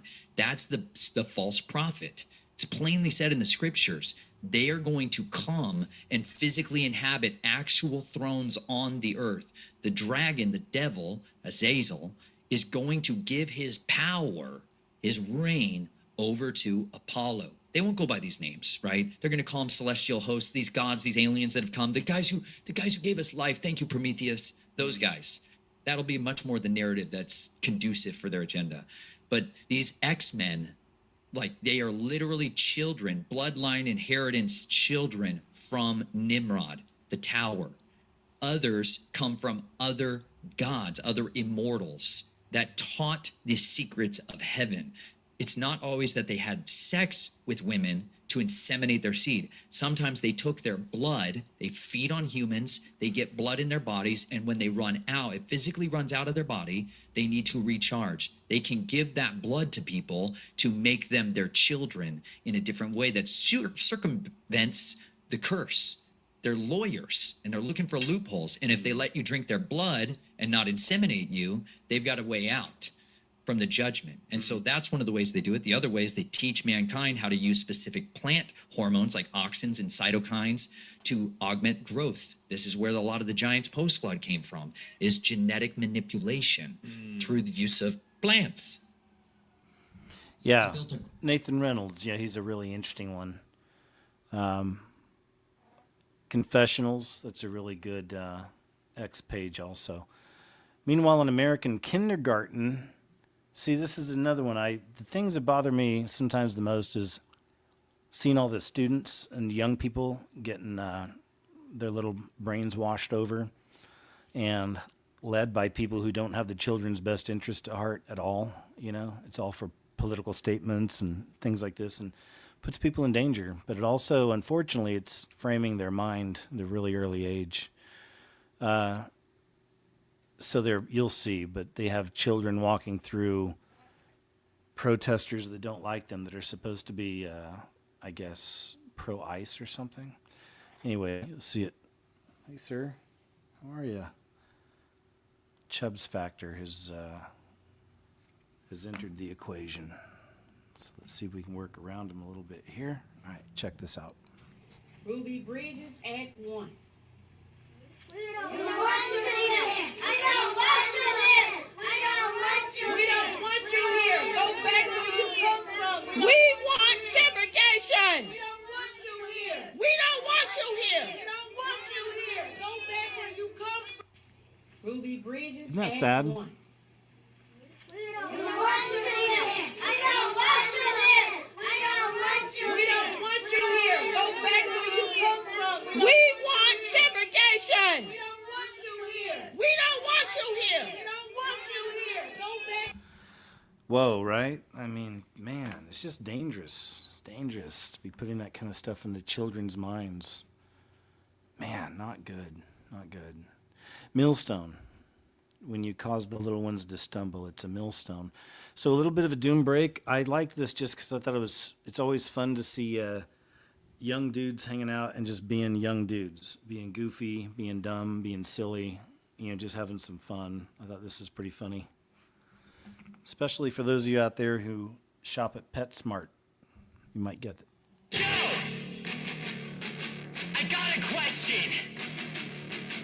Is it Pet Smart or Pet Smart? Are you saying that pets are smart, or are you saying you're a mart for pets? I need answers! Which one is it? It can't be both! Anyway, all right. Well done. Well done, goofballs. That's fun. Developing DoorDash, man. We may have seen an example of this. This is a different video maybe a few months ago. But DoorDash actually has been releasing these DoorDash Dot robots that are delivering the food straight to the consumers. I know we've seen one of these before, but this one was from this week. Here's a new one in a whole new neighborhood. DoorDash Dot. It's adorable, isn't it? The future of humanity's enslavement is adorable, isn't it? Here it comes, folks. Soon they'll be coming around and passing out DoorDash your Dot. boosters. Hi, over here. Wrong side of the road. Over here. Come over here. All right, folks. Our first experience with DoorDash Dot. Hi. Hi. Oh my gosh. That's awesome. Takes a lot of jobs, but it's awesome. Pizza. Do you gotta tip him? Do you have to tip him? No tipping. Life sucks for you, dude. Okay. Okay, close it. Okay. You know it's gonna take off. Bye. Bye-bye, DoorDash guy. See you around. Goodbye. Bye-bye. Here we go. You can go now. You can go now. You've been here too long. There you go. And he's off. Bye. Here it comes, folks. It's There you go. DoorDash Dot. DoorDash Dot. It's kind of cute. I'll admit it. Kind of cute. Kind of futuristic. But it won't be good in the future. Anne Hesh. This is interesting because I know back when it happened, we'd talked about all this stuff. It's been a while. She's one that is another one that, some people just can't believe their eyes on that. But remember when they were loading Anne Hesh up in the ambulance? She suddenly came back up, right? I mean, it's like that's obviously it happened, and then the dude pushed her back down, and then we never saw her again. So interesting things with her. But this was caught on a doorbell camera moments before her accident, and that's why, of course, all the medics were out there and the fire department. So, there's a lot of interesting rabbit holes about how some of the vehicles can be remotely controlled, things like this. Some people questioned if that may have happened in this case because she's going super fast in this residential neighborhood. And again, it's moments before it happened. So, and was her last movie or whatever was a documentary, something to do about missing little ones. There was a weird connection there. I haven't looked into it. It's been so long. I know I covered it back when it happened, but it's been a while. But that's an interesting rabbit hole indeed, I'd say. Look how fast she goes.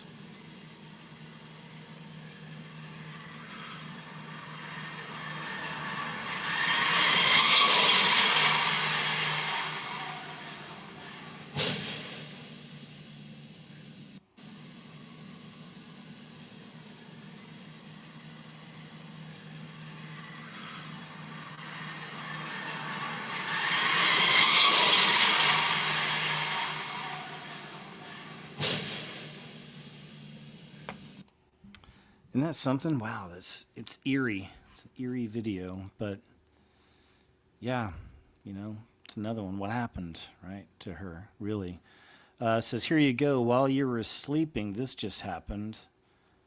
And I guess a lot of people were tripping out. This happened in San Antonio, Texas, of all places. Well, did it? It says routine Chinook training. I guess people were tripping because they were flying over a neighborhood. All right.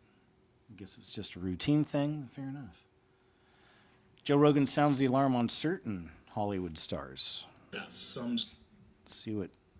Let's see who Joe's calling out, eh? There is an arrogance that some stars had, like particularly in the 90s. When I first came to Hollywood, and this is like really evident for me because I was not a star, but I was on a television show. So I got to be around a lot of stars. And there was a way that some of them would treat you. They would let you know that you are subhuman. You are below them. They would communicate with you in the most disrespectful and dismissive ways. Like weird. Fucking weird. Like mousy guys that I could kill. Right. Like instantly. And they would just be rude to you in a really weird way. Because they had power. They had power, and then when an executive would come over, they would turn on the charm. They'd be smiling and laughing, and then you would talk to them at the craft service, and they would fucking dismiss you in the shittiest ways. I encountered a bunch of that. Yeah. It was commonplace, and it was, I think, a thing that they aspired to, especially a lot of the guys that came from Saturday Night Live. Like when Phil came over from Saturday Night Live, Phil Hartman, when he was on news radio, that was the first thing he did after Saturday Night Live, and he had like his defenses up. Like I remember, he was like a little like standoffish in the beginning, kind of shitty to us. Like he was the big star, and he was. And you know, Dave Foley was a pretty big star too. And the rest of us were kind of, no one really knew who we were. And after a while, he'd relax and he would tell me about it. And he was like, you know, it's great here. We all have fun, but God, in Saturday Night Live, everybody was stabbing everybody in the back, and it was all, oh, everybody. Sad to hear. People were getting people fired that were like his assistants, just because they wanted to fuck him over. They would steal people's things, and it was just like really shitty. And it took a while for him to chill out. And then I got to meet some of those people that he was talking about and interact with them, and they did the same thing to me. Yeah. There was some shitty fucking people out of that. Give us some names. This star culture. Who? Yeah. And they would be the ones that were the royalty, and everyone else was a peasant. It was really fucking creepy. It is. Joe's got a naughty mouth. But these are, I think, I've showed you some clips where it looks like he's on the path to finding Christ. Pray for him. Please do. I've prayed for him for a long time. A lot of these big name people with big platforms I do. Jimmy Dore's another one, you know. Pray they really have a connection with Jesus. They give their soul to the Lord, you know. They accept the free gift, and they use these big platforms to get the word out. That's what I'd like to see. The quicker the word spreads around the world, the better for me. Let's go. The Smoothie King employee who refused to serve Trump supporters has now been fired following public backlash. Additionally, she'd created a GoFundMe, and they nuked her fundraising campaign, so she'll receive no payout. So there's the update on that situation for their actions. How Ayatollah ran $95 billion business empire built by seizing thousands of Iranians' properties, then selling them for profit. So that's some kind of a story. It's from Daily Mail, but it's another example. You know, this is another one of the reasons people are celebrating. You know, they're free from this regime. Is the Montauk Monster back? I showed y'all that last night. Good show. Thanks again for being there. We had a great crowd, and really appreciate you. It's a fun and interesting topic, all of that. Pastor John Ramirez is really awesome. He's so on point with this right here. This person says he's probably the only pastor I trust. Well, there's some other good ones out there I found, but it's all right. We all have our opinions. Check this out. I want to know the truth. You seen it in the Super Bowl. You got Bad Bunny, right? And then you got Ricky Martin. And then you got an empty chair where the devil was sitting at watching the ceremony. The empty chair next to Ricky Martin, passing the baton, the gatekeeper of the industry, passing it to the new guy. And then you got Lady Gaga. How you throw a white girl in there when it's supposed to be Puerto Rican culture celebration? Because the white girl is the high priestess doing the ceremony, the initiation, and the empty chair, the devil's watching everything. And everybody's celebrating. And we drink the Kool-Aid. And the eye gate is open, the mind ring is open. And we get infiltrated by all that garbage. That's an excellent point. Also, remember earlier I showed you the clip of the young lady that worked the party in Los Angeles, went where she wasn't supposed to, saw the beginning of a ritual, and what was there? An empty chair, right, in the center. Same thing with Ricky Ricardo. Ricky Ricardo, we got sucking when I Love Lucy. And Ricky Ricardo was singing Babalu Ayer, which is a demon from Santeria. And he was singing the song with the bongo, Babalu Ayer. And he was singing that demon right straight to your house. There's nothing new under the sun. The truth is the truth. See, people don't want to know the truth. You seen it? Yeah, he's good. John Ramirez. Check him out sometime. He's another one that used to work for the enemy and then found Christ. Love it. Those are some really powerful people. When the Lord changes the warlocks over and the witches, right? Demon decided to show up at a public high school, an actual demon, this person says. What you hear in the background is a young girl being set free from the devil. Spiritual warfare is real. This isn't charismatic or Pentecostal. It's when the kingdom of darkness collides with the kingdom of our Lord. This is what happens. So check this out here. This is pretty wild. It's only a few seconds. Jesus praying right now. Y'all feel that in the atmosphere? That's the presence of God in the section for me right now. It's okay, just come forward. Keep on looking back. And all looking on the side, it's okay, don't move. Sometimes people gotta get through and we're gonna get through. Jesus praying right now. Y'all feel that? Okay, we got it. It's just a reminder. It's actually happening out there. We do need people to deliver people. You know, use your Holy Spirit gifts if you get the opportunity. TSA agents screened. Are they screened when they go to work? That's the question. Let's check this out. Okay, so I just witnessed something at JFK Airport that raises serious questions. I was walking through security like every passenger has to, screen through a machine, and I watched a TSA employee put her bags through the scanner and then walk through a side door without going through the scanner. So I asked another TSA agent, do you guys go through scanners? He said, no, we don't.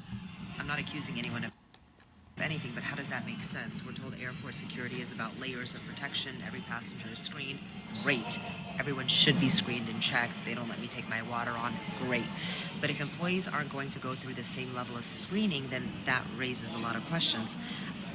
Are there different protocols for TSA staff? Looks like it, my friend. She's a good citizen journalist, Stella Escobedo. If you ever want to follow her, but I share some of her clips too, from time to time. Here's another one, somebody, different perspective, maverick approach on the Jim Carrey situation unfolding.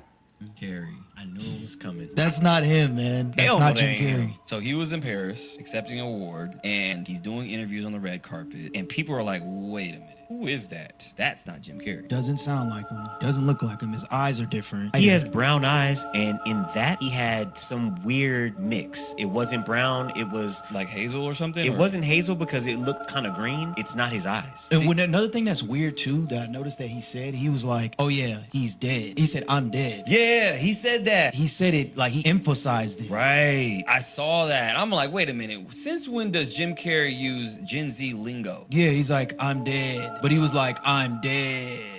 What? Like he said it, like he emphasized it, and it didn't sound like him. Jim Carrey has one of the most distinctive voices on the planet. And distinctive faces. Like his facial features are crazy. Yeah, like the faces he can make, this thing couldn't make his faces. I mean, he's the master of faces, right? That's what he's known for. Even going back into his stand-up a long time ago, that's what he was known for, like doing Jack Nicholson. He was doing all these different people and impressions, and the faces going along with his acting ability, he was amazing at it. So people were saying, oh, maybe it's plastic surgery, Botox. Okay, let's go with that. But how does your eye color change? Because that's the same thing that they did with Joe Biden. How does your face, your chin change, your earlobe changes, and then your eye color changes? To be honest, he looks more like Joe Biden now. Well, here's the thing. Hold on. They're saying Jim Carrey played Joe Biden. Okay, I heard that. That's the theory. So they're saying when Joe Biden died in 2018, which I have the paperwork for. They did a 3-volley salute at Joe Biden's funeral funeral or inauguration. I mean, Let me explain. So when you get inaugurated, a president has a 4-volley salute, which signifies the inauguration of a president. Joe Biden had a 3-volley salute. That means it's a funeral for a government official or a military official. Why did he have 3 cannons instead of 4? come on. I mean, look, it's always in the movies. Who did Jim Carrey play? The Mask. What's another movie he had? The Truman Show. Because as later on he went into his career, he had all these roles to where they're like a little bit more dramatic, and it was already like telling a story. So the Truman Show, profound movie. That's literally what we're living in. I feel like it's a movie. What if there wasn't any Jim Carrey at all? That's what he said though. Jim Carrey went on, I think it was Jimmy Kimmel, and he said, yeah, there is no Jim Carrey. This is a persona. In ancient Rome, the root word is persona. Persona means mask. So my question is, what was that?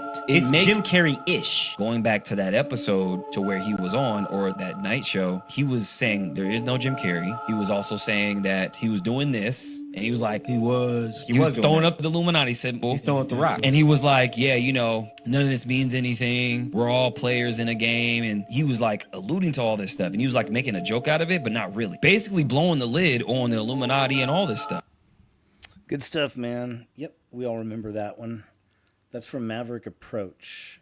It's a cool channel. I think he's got a YouTube channel also.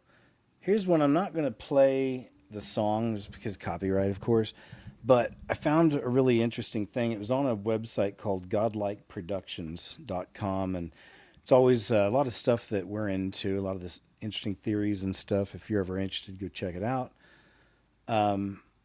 But I found a thread on there. It's like a message board. I found a thread on there, and they were saying this whole thing about Ring My Bell, this song from Anita Ward. Let me see if I've got the video next to it here to explain. Yeah, here it is. It's called the Anita Ward Ring My Bell theory, and I'll let this guy explain. I had never heard it before, but then I tumbled down this rabbit hole one afternoon, and I'll let him explain some of this. Okay, there's this theory going around about the song Ring My Bell. Just hear me out, this is crazy. Okay, story time. So there is a woman that works in quantum physics. She studied frequency specifically. So she went through music because she thought maybe she could find something interesting with frequencies in music. And that's when... Crap, see, so he's playing the song in the background, so this might be one that the people after the live show won't see. But regardless, we got it now. Let's hope it passes. She lands on Anita Ward's Ring My Bell. People, she basically said the song is the law of attraction.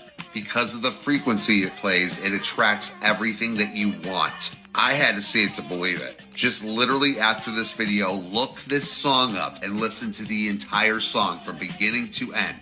You will almost feel a vibration go through your body. A lot of people are saying that when they listen to the song over and over, that they're starting to get money out of nowhere, good things are happening to them. Again, quantum physics expert looked into this and found this one song. And I'm not kidding, once you hear this song at the very beginning with the frequencies, you will feel it go through your body. By the way, they won't even play this song in casinos because it brings money to you. Crazy. So anyway, now this one is that what's interesting is, and here's another one I should do, like a Friday night live show. We'll do some topics like really kind of very interesting things in the Bible you don't hear a lot about. But one of those things is it talks about this, like the ability to manifest what you want, you know what I mean? By thinking about it, focusing on it, putting it out there, always right, having that energy on it. And again, don't quote me on this. I'll go do my research as I should and maybe bring this up when I have all my facts laid out for you. But I believe it talks about it in the Bible, and it mentions that doing something like that, willing in what you want, you know, is it's a real thing that can happen. But you're not supposed to do it. We don't participate in that. We go to Jesus, we go to the Lord for everything, for all of our needs, right? Go to him in all things, capital ALL, right? So that's why we don't get involved in sorcery, witchcraft spells. You know, we've exposed that stuff. We're against it. Because we go to the Most High for everything we need, and he provides everything we need, right? Maybe not everything we want. That's a different thing, but he knows better, even though it may not feel that way when you don't get what you want. But then maybe later in life, sometimes we look back and be like, oh, I see. Now I get it, right? Anyways, so yeah, I saw that. I'd be careful with it. However, I did have to go bring it up on YouTube, so it's on there. Ring My Bell, Anita Ward, 1979. For those watching later, if I had to remove that clip, I just showed a clip where they played the song in the background. They were talking about the law of attraction kind of connected with this. If you listen to it enough times, that you draw in, wealth, whatever it is you're wanting. It's dangerous. There's always going to be strings attached, something like that, when you go outside the Lord, Judges ordered polling places in Dallas County to stay open until 9 p.m., but only for voters in the Democratic primary. Republicans are still scheduled to have their polls closed at the usual 7 p.m. deadline. So here's another thing. We find a lot of these shenanigans still, unfortunately, happening. Not as much. They've shut a lot of these things down. And a lot of that money. Here goes the loony bin back there. You can hear him driving by. Chubbs is good. He's on the couch, but he's looking at his little bag. It's packed next to the door. Jenkins, who tells us it's real low. Voting is now extended until 9 p.m. for Democrats. In Dallas County. In Dallas County, okay. So that's the latest word from County Judge Clay Jenkins. We're getting confirmation. Right. They even just say it. It's like, yeah, so we're going to give them 2 more hours. I mean, like I said, we see this kind of stuff, still happening, unfortunately. The Hopi on DMT saw 2026. Oh, boy. Let's check this out. The Hopi, man, that's another fun, interesting rabbit hole. This video might give you shivers, goosebumps. I'm feeling them right now. This is the Hopi tribe, okay? They lived and still live, their descendants, in Arizona. This tribe had oral traditions, oral stories they would hand down. And there was a prophecy, a Hopi prophecy, that said, keep in mind this is hundreds of years in the making, near the day of purification, there will be cobwebs woven in the sky. Cobwebs woven in the sky. Do you realize, in order for, let's say it was the chief tribesman, to have come up with this, it must have been, he spoke with the Creator, said, look, he had a vision, take me to a day near purification. Or maybe the Creator said to him, I'm going to take you to near the day of purification. And what he saw was cobwebs in the sky. He didn't know what else could describe them. There weren't planes back then. So he described it to the best of his ability. He came back near the day of purification and saw cobwebs in the sky. Take that for what you will. Yeah, I think it's a good observation. The Hopi prophecy, that'd be a fun live show also to do, is to cover the Hopi. Because they have end times prophecies, if you will. New York Mayor's Mamdani, still at it, announces, in quotes, free government-funded child care for all, including illegal aliens. Says this is going to be freaking loaded with fraud. Refused to send federal dollars, 47. We do not want to fund Mamdani's fraud. So here we go. But yep. Today is for parents of 2-year-olds in the neighborhoods that we have listed. It covers the neighborhoods that I've said, as well as parts of other neighborhoods that are covered within the school districts the chancellor said. All that is required is that parents live within that school district, no matter the amount of money they make, the occupation they have, their immigration status. So long as they live there, they can apply. The application process will become open sometime in early summer. And then next year, we will be announcing additional neighborhoods and school districts that this will apply to. It will extend beyond these sets of districts. And one thing that I can tell you for certain is that it will also extend into Staten Island. What we are rolling out today. Right. But could you please shovel the snow first?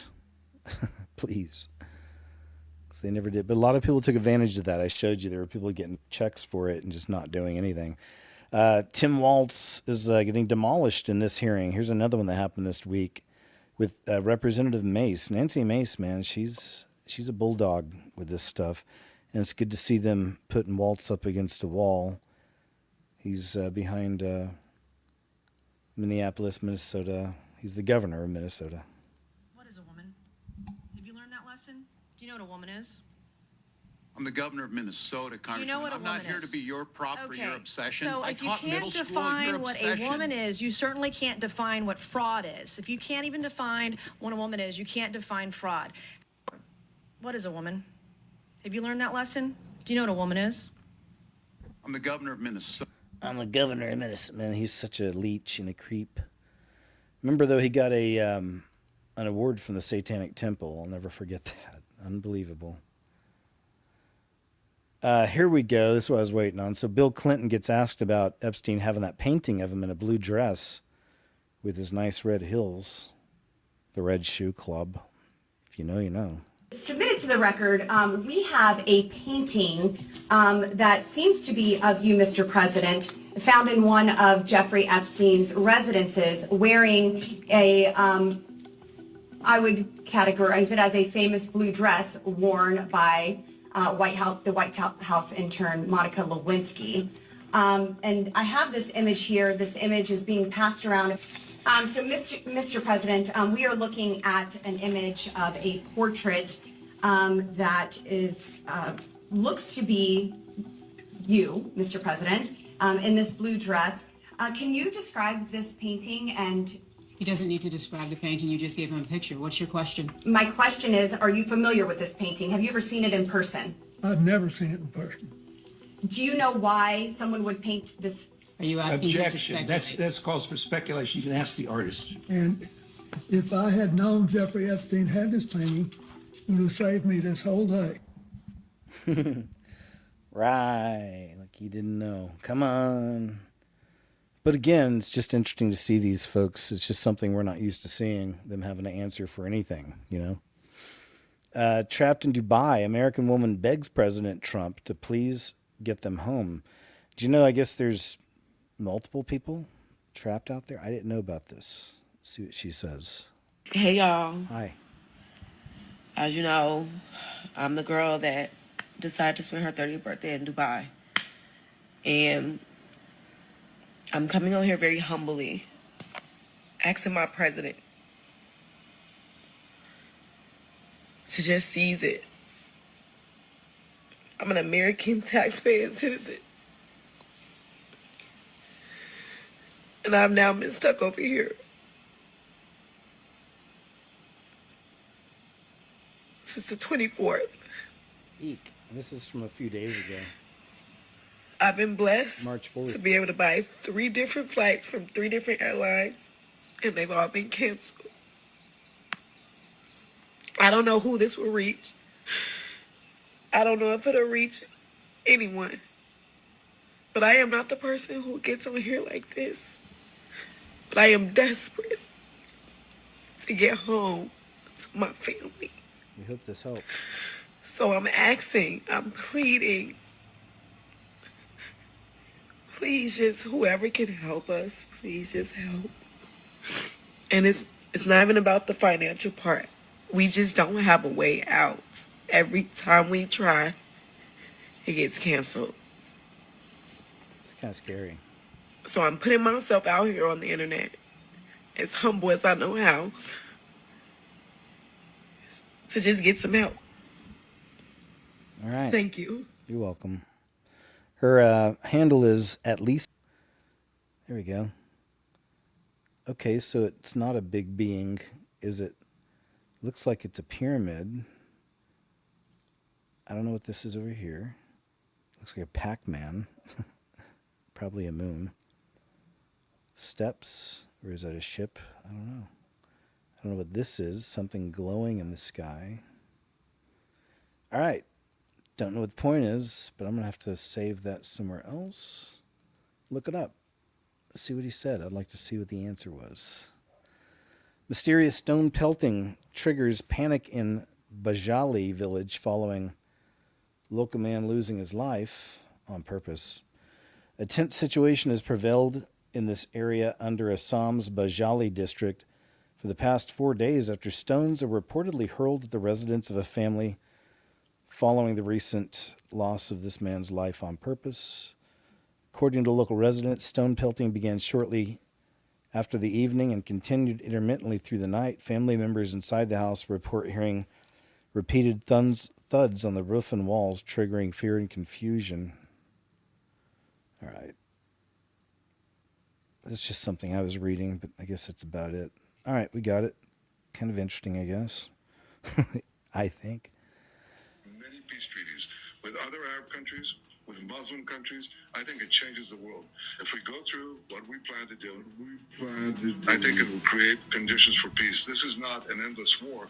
This is, in fact, something that will usher in an era of peace that we haven't even dreamed of. Peace and safety. Ushering in an age of peace, you don't say. Yeah, okay. Really believe that one. Now, clearly, for those who study their Bible and look to Bible prophecy, you understand how there will not be any type of true peace until Jesus returns. And every other type of peace before then will be a false peace, especially with the Antichrist rising and signing a 7-year covenant, a false peace treaty there that he will break halfway through the tribulation or halfway through Jacob's trouble or Daniel's 70th week, whatever you want to call it. But you know what? Maybe that is Netanyahu's point, how what's going on with Iran right now will lead to peace because it's going to lead to the return of Jesus. Well, at least that's what this article right here is trying to claim, how U.S. troops were told that Iran war is for Armageddon and for the return of Jesus. No way! It better not be getting my hopes up. Now, of course, this would not be my first time getting my hopes up for the return of Jesus, but through it all, we just continue to focus upon him and we pray, Maranatha, come quickly, Lord Jesus. But through it all, it's pretty wild to see the convergence of events taking place right now, as if these rulers are following a script. Like they are literally following scripture and fulfilling Bible prophecy. Now, understand, Bible prophecy fulfilled is Bible prophecy fulfilled, no matter how it's fulfilled. And it sure does seem like Elam's bow is being broken right now.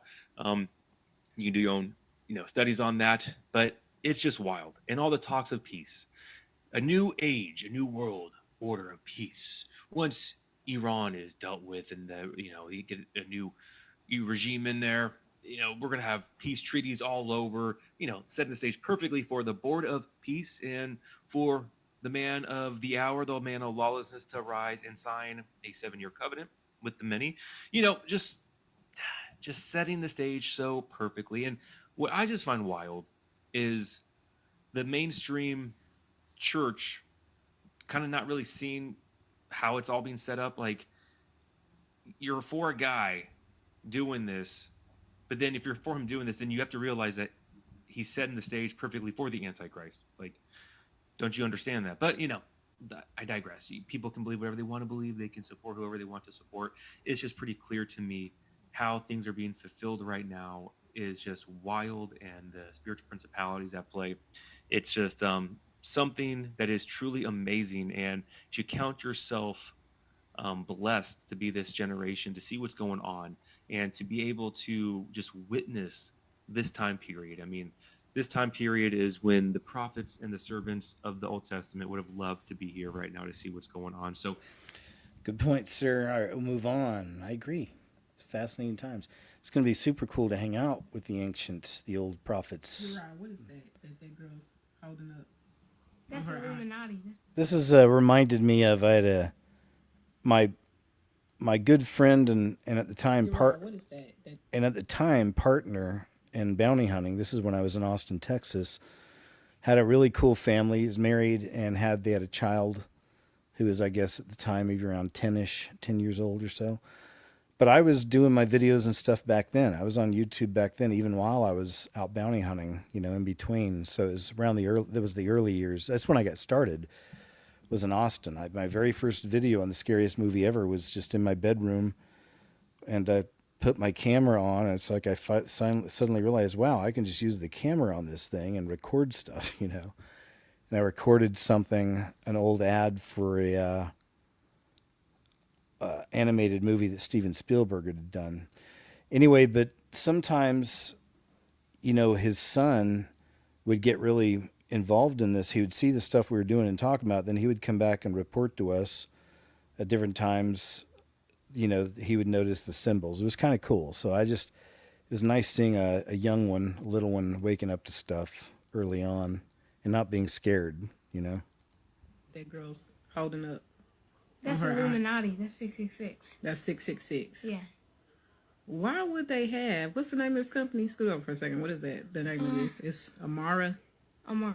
Why would they have a child with They're organic? Trying to catch them young. Isn't that crazy? Yeah. That's Putting curses on the stuff we eat. right. Crazy. Now let's look at this. As we can see, all these celebrities putting it up. So I don't want to hear from Amara, oh, it's just the upside down. Okay. What?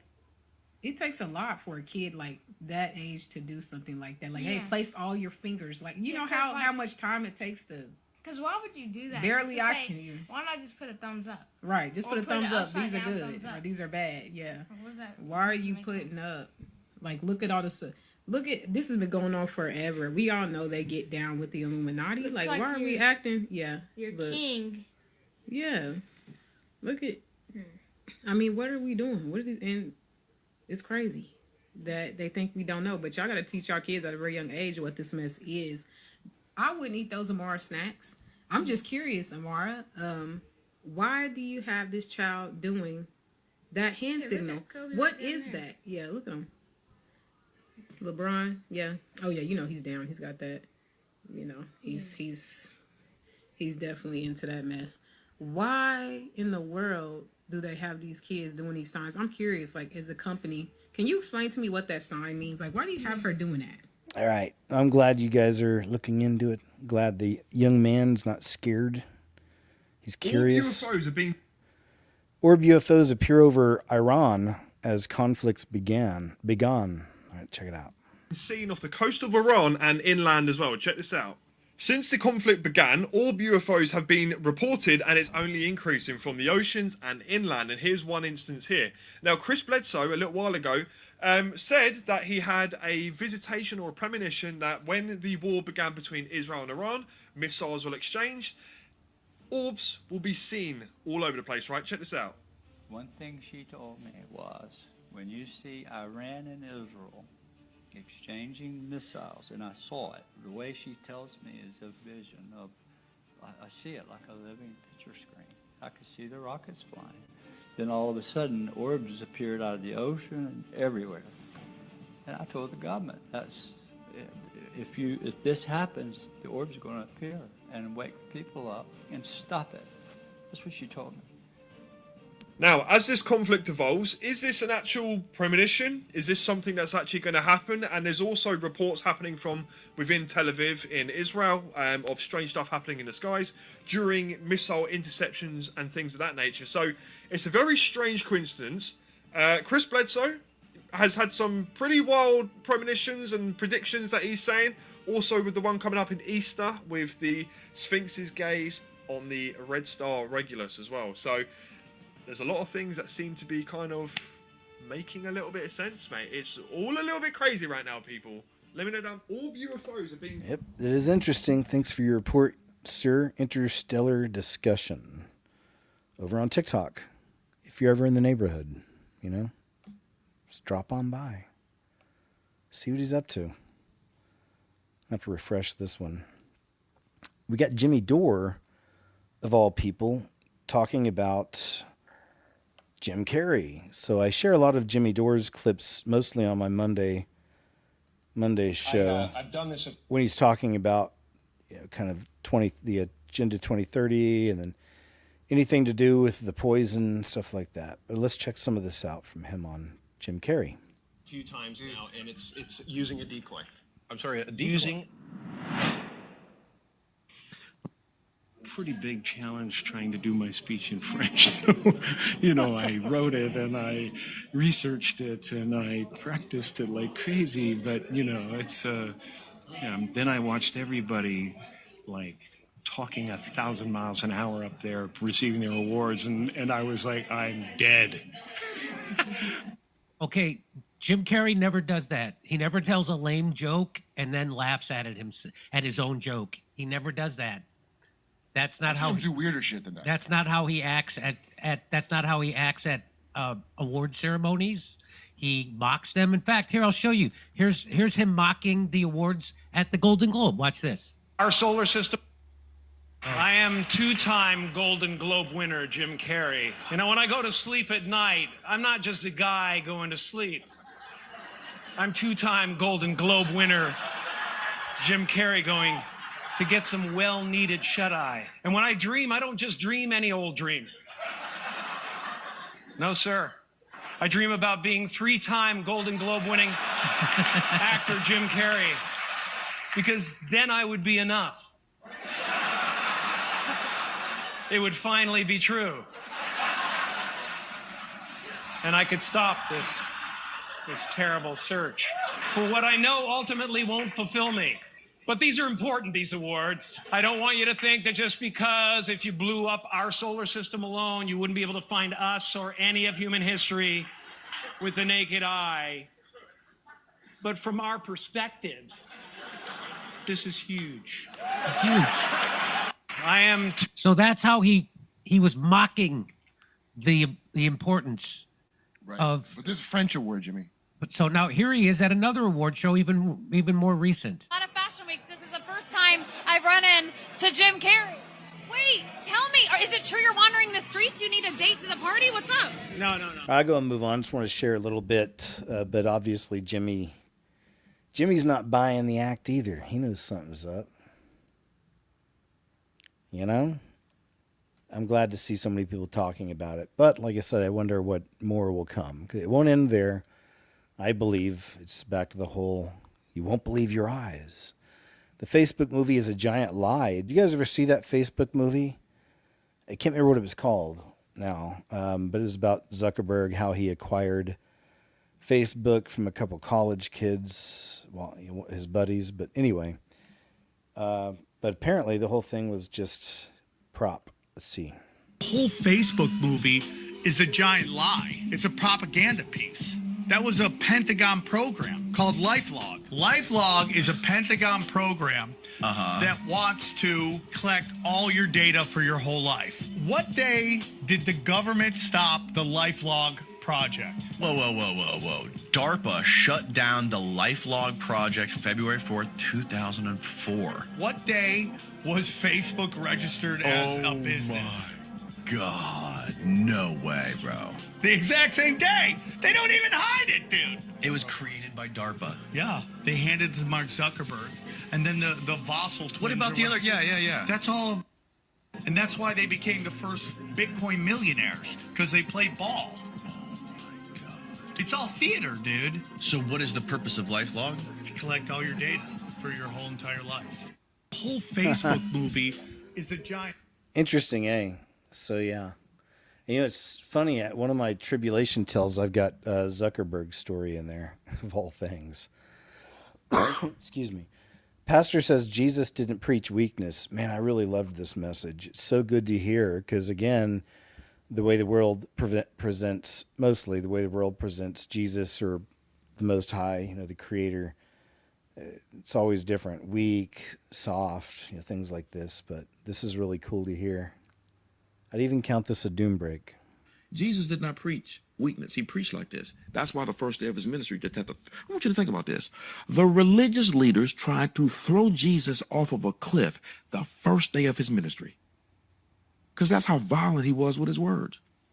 He kept them dudes angry. He kept them upset. Straight up. And then every once in a while, he say stuff like, I am from above. Yeah. You are from beneath. Man, you're not supposed to be talking to them like that. Jesus was crazy. And he constantly called people out their names. I can't remember, was it Matthew 23, 24, 25? Yeah, well, the whole chapter is Jesus calling the religious people out of their name. The whole chapter. He called them snakes. He talked about their mama and them. He called them caskets that look beautiful on the outside, full of dead people on the inside. He went off, called them out their name, called them fools, called them idiots, and then he put the icing on the cake by saying, now that I've said this, you tell me how you're going to escape hell. What? You're not supposed to be doing this. Jesus didn't care. He'd do stuff like they said, we got a question. He said, well, wait, before I answer yours, I got a question. And they go talk to the side. They said, we can't answer it. He said, I can't answer yours then. And then he walked off. The Jesus on TV is not the Jesus in the scripture. It's just not. Just like the angels. I always tell people, them little punk angels at Walmart, holding their heart sitting up here like that. That is not. Every time somebody got visited by an angel in the scripture, what's the first thing the angel said? Fear not. Because they are so fiery looking. Especially that one in Daniel chapter 10. But see, we don't even describe angels right. Love it. That's the way to do it. Yep, good. I like that. Good straight talk on that. from Godly Vibes Jesus did not Studio preach weakness. over on X. It's a good page too. Says mom was shopping at Burlington when she stumbled upon a Teen Titans toy. Oh my goodness, you guys. Y'all tell me, those of you out there who have children or maybe even grandchildren, you ever run across anything at all like this? Look at this toy. It's unbelievable, but it's a real thing. So tell me how I'm in Burlington, right? And my son comes to me with a toy. What's that? Look at the toy. Now you think it's all cute or whatever until you see this. Look at that. Why, look.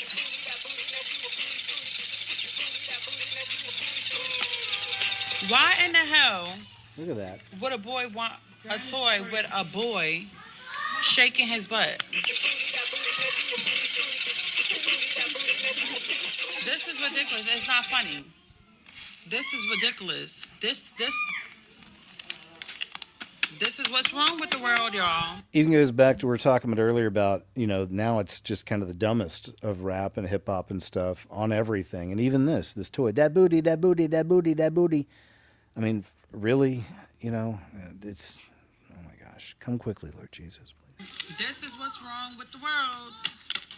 Horrible, ridiculous. For real. Glad you caught that. It's good mom instincts there. That booty, that booty, that booty, that booty. Let's check this out. This guy's saying that there's people in power trying to use the Bible as a script. We know there are some people who think they're doing this, yes. The builders. Because she told me, well, I'll tell you what she told me. This is what I put in writing, part of it. She said there are people in power. I put this in writing in 2012. She said there are people in power. And I'm not going to say where she focused my thoughts on that, but they're scripting the book of Revelation to bring about Armageddon and the end of the world. They're doing it intentionally, and that's what she told me. And that's the very thing the main meat of the whole message I sent to these generals. So it makes sense, right? Who is they? I don't know who they are. I think they're Satanists.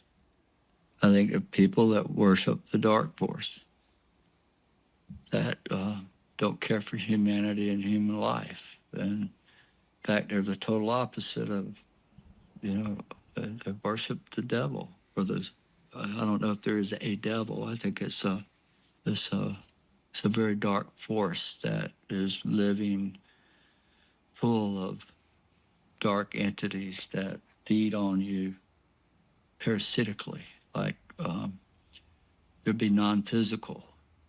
They shape shift. They take your mind over. They make you do crazy things. They deceive you. Yep. Make you kill somebody. Go crazy. Where the angelic world or the physical beings, they can come in here and light. These beings are made of light. The dark force is a parasitic race. And whoever's aligned with that is, according to the mother, the lady, is scripting the book of Revelation. They don't want it to happen. Why did they want it to happen? I think it's the dark force. I think that they want to snuff out God. They don't want us to have God in our heart. Why do you think they did evolution? That's the biggest, dumbest thing I ever heard in my life. That every living thing come from a mud puddle, and it can't. Yeah. Yeah. Again, discern everybody, discern everything. But he's dropped some pretty interesting bits over time to consider. I'll say that. Sometimes some of the stuff I'm not so sure. Likely the best thing you'll see on the internet today is what this says. During a confessional hearing on Minnesota fraud, a representative from Texas schools a female woke reverend on what Matthew 25 means. Oh boy. Let's check this out. You invoked Matthew 25, and that's a scripture we see tossed around a lot up here, but often without context. And so I went and got my Bible and thought we'd dig into Matthew 25 for a minute. The scripture you invoked was Matthew 25, 35 through 40. It ends with this. It says, "Then the righteous will answer to him, Lord, when did we see you hungry, feed you, or thirsty, and give you something to drink? And when did we see you a stranger and invite you in, or naked and clothe you? When did we see you sick or in prison and come to you?" And the king will answer to them, "Truly I say to you, to the extent that you did to one of those brothers of mine, even the least of them, you did this to me." I would ask you, who's the you in that passage? Thank you for your question. You, meaning all of us, the followers of Christ. Followers of Christ, right. In Matthew 24:3, it says, after Jesus was sitting on the Mountain of Olives and the disciples came to him privately, and then they asked him, that began this whole chapter. Now, what Christ didn't say was to lobby your government. He said, if you have, you give. That's the general biblical principle here. 2 Corinthians chapter 9 gives us probably the best scriptural understanding of what charity is. It says, each of you should give what you've decided in your heart to give, not reluctantly, under compulsion, for God loves a cheerful giver. Would you say that taxes are under compulsion? Taxes are not my area of expertise, but But are they given under compulsion? Do you pay your taxes?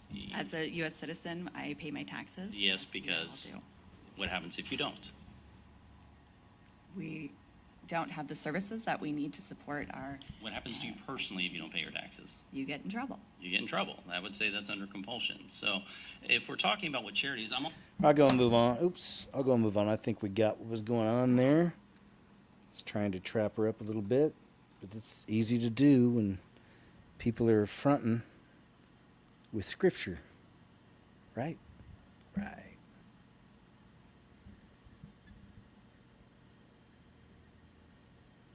Tim Waltz just confronted with the brutal reality of the Somali third world situation.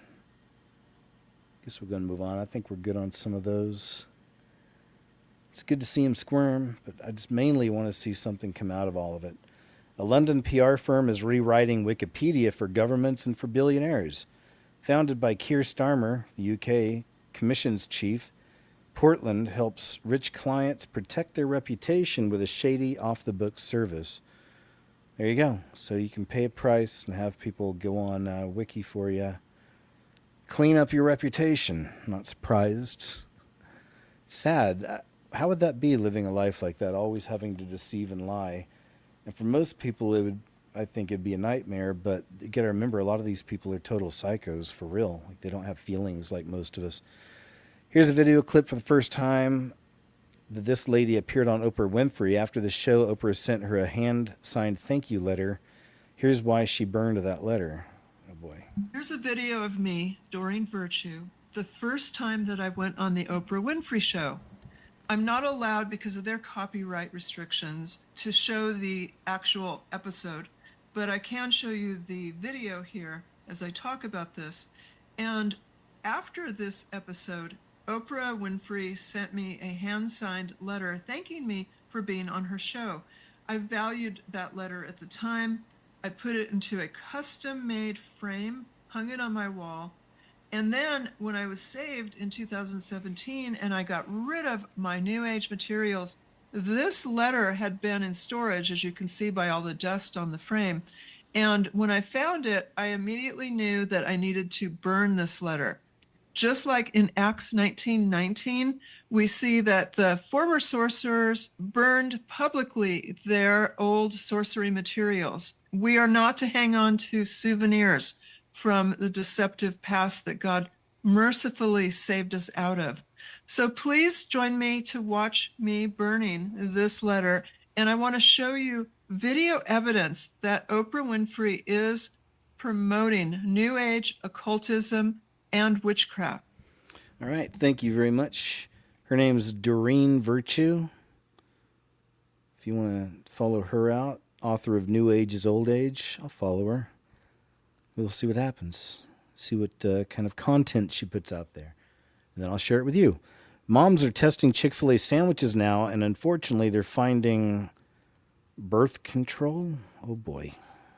What did moms across America find after testing Chick-fil-A sandwiches? We found an aviary contraceptive in them, narcobazine, in Chick-fil-A sandwiches. And so we are extremely concerned about people who have been eating Chick-fil-A because we know it's quite addictive. So not only aviary contraceptives in there, but they just brought back antibiotic chicken. So after we put out that information that we found an aviary contraceptive, they took away the phrase that they have, which is no antibiotics ever. They took it down off their website and they put up no antibiotics important for human health. What did moms across America find after testing Chick-fil-A sandwiches? We found an aviary contraceptive Oops. in them, narcobazine.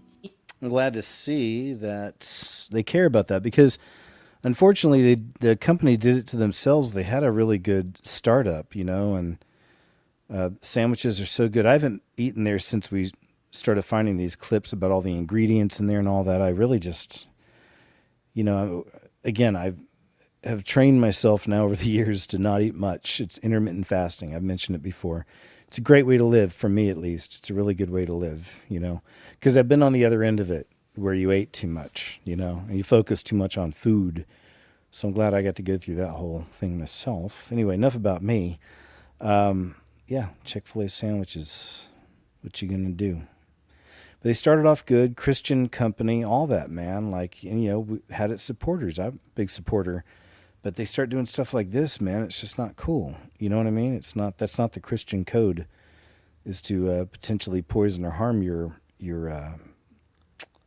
customers. This is a cool idea. What do you think? The owner of a real estate company thought it'd be fun to build everyone their own tiny home as an office instead of the typical boring cubicles. He felt it'd be more private for them and it'd be more fun for them to customize and make it their own. And now they have a little home away from home, and apparently it's been a big hit. But can you imagine if your boss, any of y'all that are working in office buildings, cubicles, whatever, if your boss did something like this for you?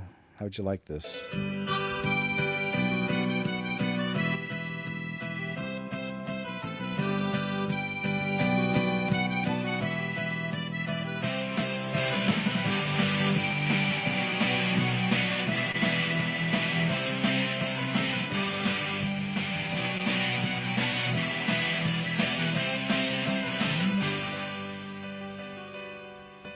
I think it's genius.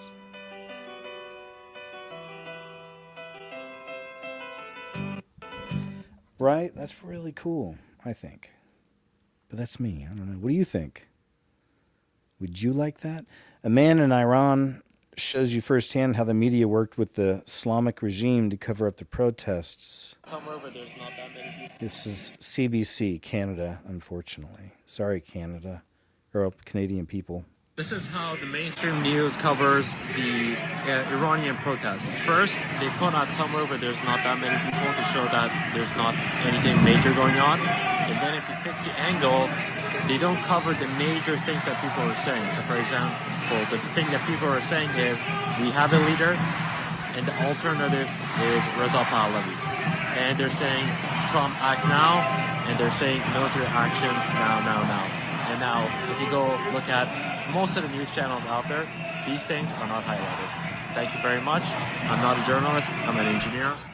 You're doing great, sir. Thank you very much. But another example, right? It's a real shame. There you go. He's exactly right. He watched them do that. This is what they'll do. Know what I mean? Deceptive. And this is the news. Right. Let's see. See what this young man has to say here. So here is what really happened yesterday and a major update as a demon manifested itself. So we saw the video earlier, remember, of the young lady manifesting and screaming. Looked like in like a little stadium area for the kids, and they were all gathered around. This is the follow-up. Here is what really happened yesterday and a major update as a demon manifested itself during a public high school here in California when we preached the gospel yesterday. By the way, when this happened to this young girl, our team went over, prayed for her, loved on her, embraced her, and she actually said she felt something leave her and got completely set free. Praise God, because Jesus is alive today. But secondly, I got a text this morning that a faculty member at the school wants us to take the video down. Now, here's the thing that's interesting. Right now, we're currently in 3 lawsuits. We've had Antifa protesters show up at our event, try charging me on stage. And the truth is this: why does it seem that Christians are the only ones that ever have to be silenced, try to be stifled, and have to back down? Well, let me let you in on a secret. We are Christians that got a backbone. We got the fire of the Holy Ghost. We carry the anointing of God. And we believe now is the time, a divine window in America for revival and reformation. So would you pray, believe, intercede for us? I'll keep you posted, because the time is now to see a generation saved. And it's happening in front of our eyes this very day. Beautiful. Well done, warrior. Warrior in Christ. Well done. Love to see it. Woman ditches rent, lives in a hotel now for just $307 a week, which is a really genius idea. I mean, if you think about it, that works out to $1,228 a month. That's around pretty much, I'm familiar with that for a month, I'd say. So some of y'all are doing much more than that. Some of you, hopefully, are doing much less a month, but it's pretty tough these days. You know, a lot of the price has been going up. But think about it. She's paying that. She gets utilities included, Wi-Fi included, trash service included, mail delivered to the hotel. And I'll let her explain the rest. $12.28. Yes, I live in this hotel. Yes, I pay $307 a week, and you're right. That is $12.28 a month. And I'm going to take you inside the room to show you everything that comes with. No, I didn't have to pay a deposit. I didn't have to do a background check. I didn't have to do a credit check. I didn't have to prove 3 times the amount of my income. I didn't even have to worry about getting my own utilities turned on, including Wi-Fi and trash service. And because I've been doing this for over 2.5 years, I got enough reward points for this little blanket here that they gave me. Yes, I can cook. There's 2 eyes on the stove. It don't have an oven, but I have a toaster oven. Looking to upgrade that one, and I brought the toaster. Also the microwave, and of course I had to bring our coffee pot. We've only been back in this one for 2 days, so don't pay attention to the mess, but we come in, I give them all of their stuff, and I replace it with ours. I'll be doing a more updated video to show y'all once we get the rest of our stuff in. And yes, I can receive my mail and packages here too. And no, this isn't for everyone. It works for us. It works for me. Oh, also we have a refrigerator. Some of y'all asked that as well. Life isn't always perfect. Some of us have a little bit harder times in life. We take different roads that wasn't always great. Some that had roundabouts, but at the end of the day, it's not about what you get. It's about appreciating what you got. And I am happy with my life. With that being said, y'all like, share, and follow. I'm going to be showing y'all. Pretty cool, huh? I mean, I think it's cool. I think it's an alternative, a real smart one too, with everything that comes with it and that price. Man, and there's security there. You know, that's good. So there's a lot going for that idea, I think. It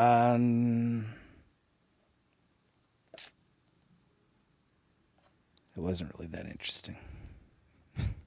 Wendy's, okay, here. I was trying to get to this one.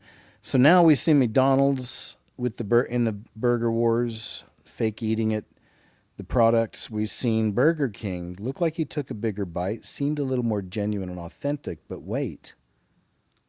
Hold my hamburger. Now Wendy's president fires shots at McDonald's CEOs, says the one thing he never wants to hear. So now we got Wendy's involved in this. They've got some really interesting subliminal messaging in their advertising. I've shown it before. Y'all have probably seen it. But right here, the logo with little Wendy here. But it's mom. It's M-O-M right there around her neck. Anyway. Hi, I'm Pete. I thought I'd come down to our kitchen here at Wendy's to try a Baconator today. Of course, we're starting with our Wendy's square patty, fresh, never frozen beef. Absolutely nothing better. Oh, of course, you gotta have a Frosty with a burger. Is this set up today? Oh, wait, our machines are always working. I've been waiting for this all day. Wendy's fresh, never frozen beef, our Applewood smoked bacon, our brand new bun, our square burger cooked on a flat grill. Amazing, absolutely wonderful. That's a burger. This is exactly the way a great hamburger He's should actually be. eating it. Hi, I'm Pete. I thought I'd Hi, come down Pete. to our kitchen here at Wendy's to try. So you see what I mean? It's pretty interesting now. We got the Burger Wars. I wonder what's next. But hopefully they all get the real message, you know, like especially McDonald's that are, you know, using giving out product, you know, to the people, not real food. Should be a good wake-up call, you know, so we would like to see changes. I haven't eaten at McDonald's in a long time. Personally, I'm trying to even think when the last time is I did. I can't remember. And I probably just got chicken nuggets, and not that those are any better. They taste so good, right? They taste great. But we've all seen the pink slime videos, you know. It's a bummer, but it's true. It kind of destroys that whole thing for you. Charlotte, North Carolina voters just re-elected Democrat Sheriff Gary McFadden. In a recent hearing, he was totally unable to answer what the three branches of government are and which branch he serves under. And he was just elected for 4 more years. So there you go. That's not cool. James Tallarico isn't just a progressive politician. He's a theologian for the left. So we got, this man's just saying how it's a rhino, basically, Republican in name only, just got hired in some position recently. So it's still happening, unfortunately. You know, it's like they'll get the frauds in. They come in as Republicans and then they vote with Democrats. This was interesting, too. This is from March 4th, 3 days ago. All 39 anti-ICE rioters who raided that church in Minnesota, remember that, have now all been tracked down and arrested. Next up is, I guess he's still going through some court stuff, so we'll see what happens with Lemon. Shall see. Hopefully something needs to be done. How about this one, man? This is kind of wild. A couple discovered 2 children who've been left unattended outside their home in Texas. Look what these 2 people stumbled on. What would you do? The house by themselves, man. Look at this. I know, this baby was just crying and there ain't nobody in this house. Doors wide open. I don't know what's going on, man. This is sad. Nobody in there. They just, this house is wide open with these 2 little kids wandering around. Yeah, the house looks trash. It looked like somebody was moving out and they just left their kids. This is crazy. Look at that baby. That smile. He just came. I just reached for it. He just came. 615-6300.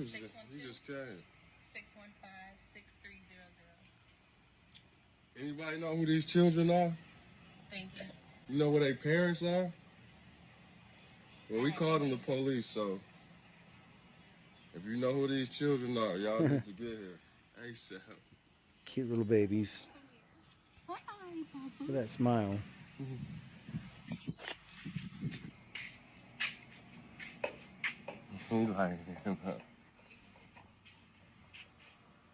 He was yelling and screaming. Right there, I just went and grabbed him. He was to make sure nothing was wrong with him.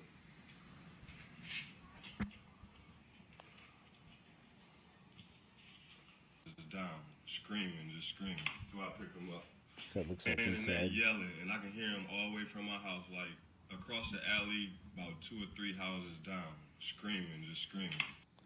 Man, all right. So, follow-up. Where's the follow-up? Says Denton mom arrested after police say she left the children unattended at home. The 20-year-old mom had gone shopping. So there you go. It says, Grok, what happened to the babies? The couple called police after finding the toddlers alone. The mom, 20, had left them to go shopping. She was arrested for endangerment. The babies are safe in protective custody. Bummer, man. Hopefully they get turned over to grandparents or maybe to the father's side, you know, if he's involved. This video is an 8K. China launches rocket attempting to exit through the firmament is the claim. This is this one shows jellyfish effect is caused when rockets launch at dawn or dusk. I don't know. You decide. Whoa. You decide. Because you know, it's always about questioning the quote official answer these days. Not that it's not right sometimes, but Still a good thing to question, you know. Interesting. All right. You decide. Is it a good example or not? Even if it's not, doesn't mean the firmament's not real. AI gods, code red. All right, check this out. To worship AI right now, quote, churches that are being set up to worship AI as a deity, as a god, okay? The debate in the literature is what we call the sand god, because silicon, again, chips, sand, right? And the idea that a superintelligence will exceed anything that human minds are capable of, and therefore will be a godlike presence. For those of us of a traditional faith background, or even just, I think, sanity, that sounds horrible and dystopian, because it is. And I think that we have to be engaged in this, not out of panic, not out of telling people to run and hide from AI, to be a Luddite and to retreat from battle. I think the answer is not to retreat. I think it's to lead. And I think the way that we do that is by, number one, coaching up our young people about both the promise and the peril of this new AI world that we are rapidly entering. There you go. Very interesting. Yes, indeed. It is happening fast. Once again, I appeal to you. Accept that free gift from Jesus. Accept salvation. Says, I obtained footage of the patriotic students at Central Bucks East High School in PA booing the anti-ICE students as they walked out to protest. I'm told just about 75 students out of 1,400 participated in the protest while the majority booed them. Good on these children. So actually, we finally get some pushback. We see a different side of this where you got some of the students walking out blindly, you know, to protest ICE, if you will, and the rest of the kids are saying no. And that's how you do it, especially with the young ones. That's how this has to work, unfortunately. But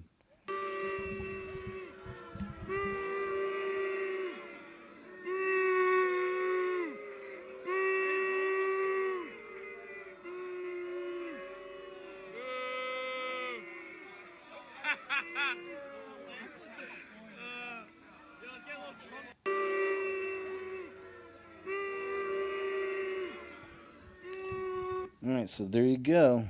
Finally getting some pushback. You know, as long as no one gets hurt, there's no physical stuff, it's good. Sometimes you got to shame people. Unfortunately, that went away, you know, it seems. Bill Gates has 11 doomsday bunkers. This is the man who builds apocalypse shelters for the elite. Check out what he says. How many does Bill Gates have? He's got 11. He's got 11 bunkers. Zuckerberg, Tate Brothers, Kardashians. How many does Bill Gates have? He's got 11. He's got 11 bunkers. You'll see how tall my bunker is. Now, normally you would think a bomb shelter is about this tall, about 7 feet tall, but look how tall mine are. This is my... Very interesting. We already know, and even that's in the Bible, you know, people running and hiding in the mountains, hiding under. Was Hollywood part of a decades-long psyop to cover up the truth on aliens? Yeah. Was brought over Operation Paperclip to be part of our aerospace industry. And of course, my uncle and all those geniuses worked with him. And on his deathbed, and the woman who was his right-hand assistant is still living. I just spoke to her last night. She was like 81. She was a young, genius woman, first executive in aerospace industry, Carol Rosin. And he said, we're going, and this is 1974, 52 years ago. He says, we're going to hoax a threat from outer space so that we can unite the world around this sort of totalitarianism. But it's going to take decades to brainwash the populace. So almost everything you see in the media on this in Hollywood is part of a psyop. Werner von Braun, who invented the rocket for Adolf Hitler. Yep, that's right. So we know it's coming, Yeah, they've been setting it up for a long time. Long time now. Says, this is the type of love that Jesus died for. This is a nice clip, I thought. Check this out.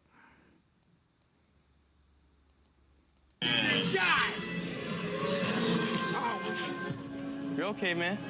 What's your name?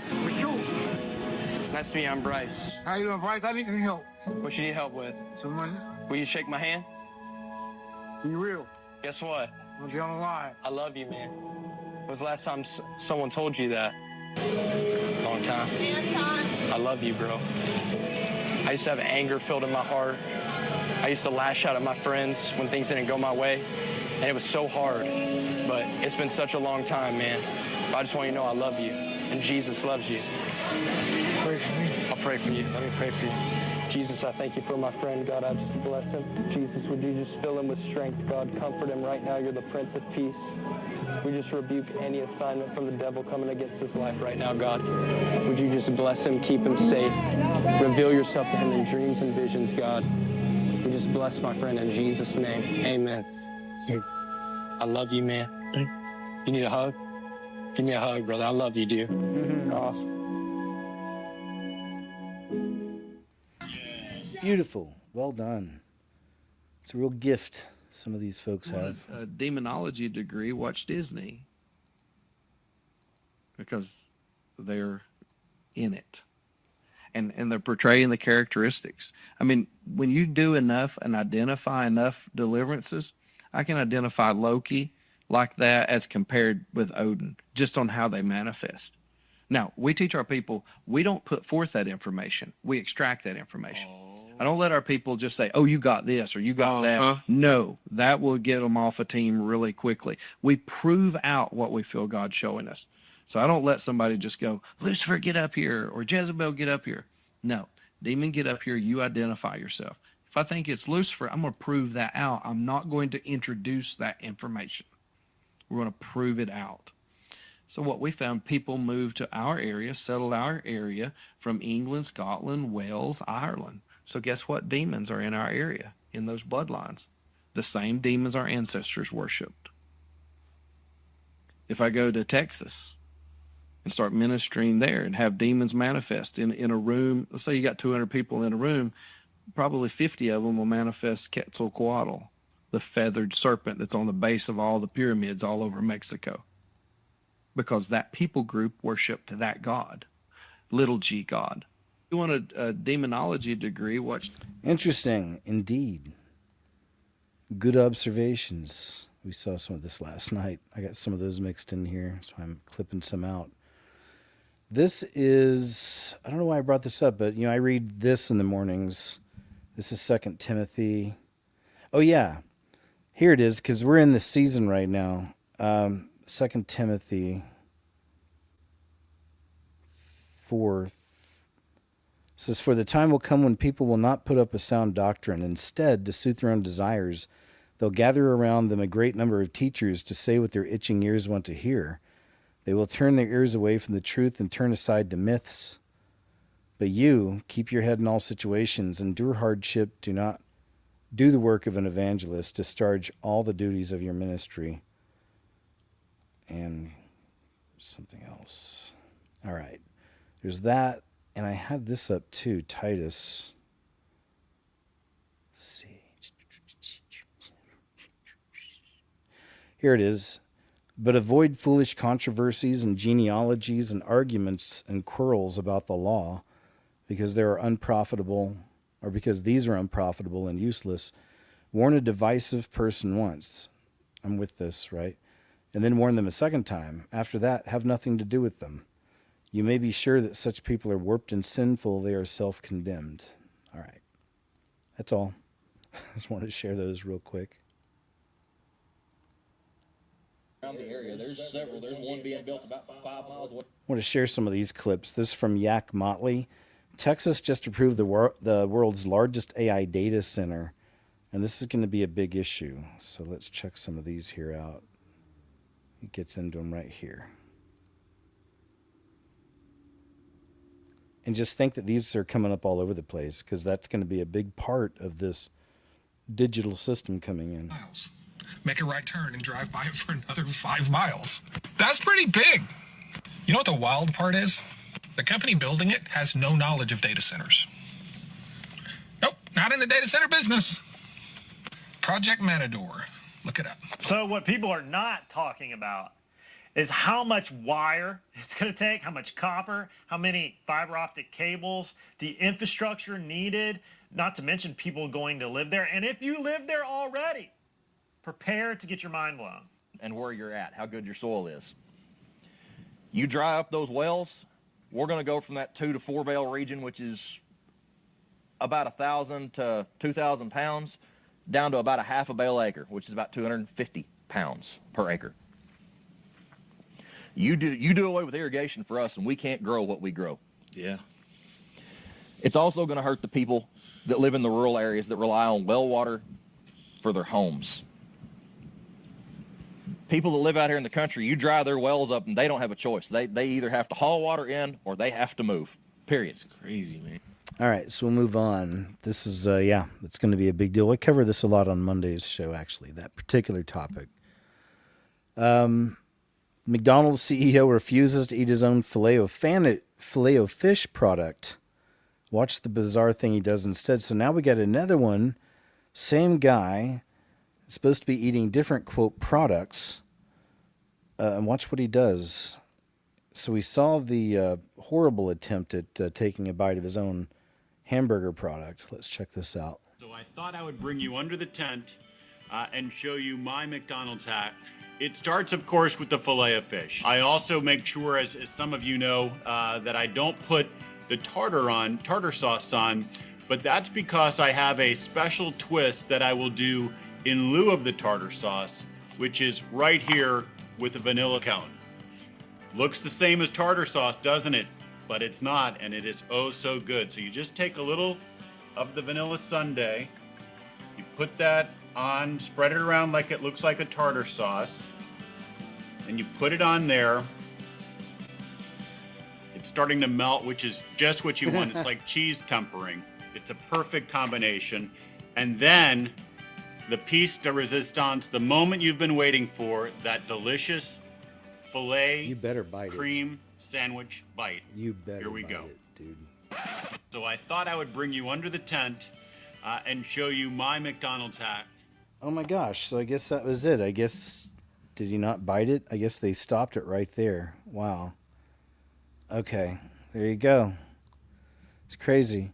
Just if I didn't know what I know, and just going off history, yeah, I always liked that filet of fish. It was a good sandwich. And I could actually see where that ice cream filet of fish sandwich might be kind of tasty. I'm just saying, I wouldn't do it now, but an all-natural fast food CEO is breaking the internet with his genius response to the McDonald's CEO video.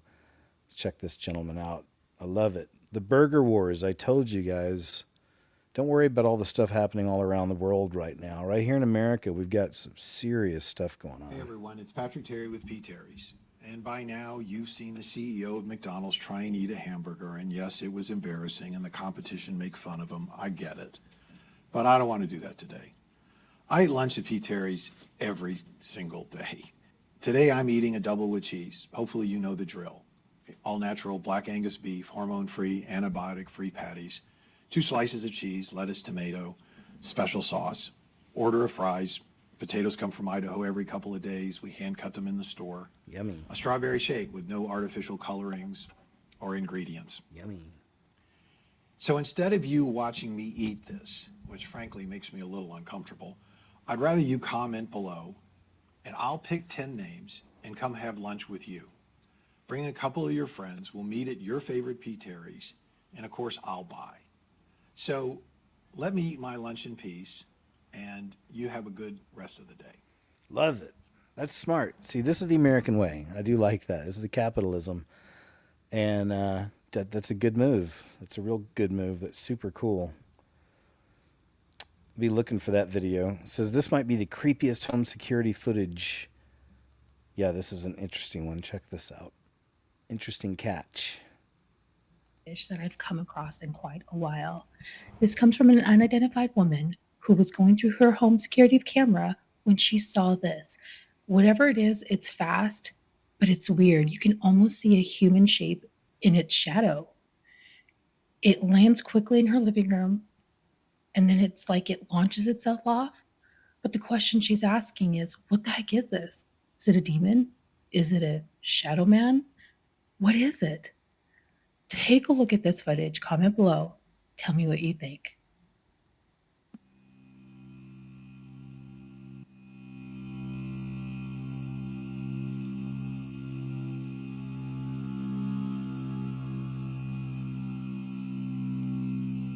Whoa. Saw it fly up. It's pretty interesting. There it is. Hi, you despicable demon. Get out of here in Jesus' name. It's gone. It's a good catch. Good catch. Scary music. Good catch. So Campbell's soup, which we've all seen, has a new taller can, and it is 515 milliliters. Until you realize that the old one, shorter, is 540. Kraft went through a redesign recently, which looks worse. Went from 475 mil to 425. And they did this across all of their bottles too. Toilet paper has gotten thinner. Girl Scout cookies have historically shrunk year after year. Even toothpaste, which goes from 158 to 147 grams. When does it end? So Campbell... Good ones. Toy Soldier Marketing. It's the name of his YouTube channel, I'm guessing. I could be wrong. Probability of taking life and eating something not good. Man accused of eating part of the victim's brain, eyeball. Oh, here's why I shared this. So this guy that's accused of, taking somebody apart, if you will, with an axe and all, and then eating some of the victim or the brain and what else, and an eyeball. Well, that guy has just been granted conditional release after a careful review of his clinical progress, officials in Connecticut say. So 23 million views. Yeah. Probability of the same, 100%. That's from Elon Musk, but there you go. But that's the lawlessness. This is that beast system, if you will, to me, just revealing more and more the truth of what it is, going all in on things, not even caring, saying this is going to happen, period. Chaos creators, if you will, all that.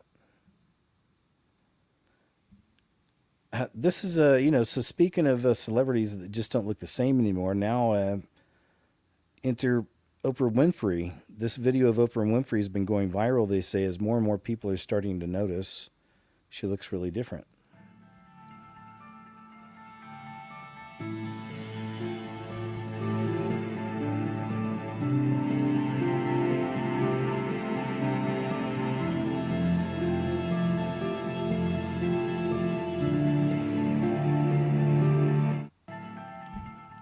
Walking like she is older, but I don't know. It looks frail. You know what I mean?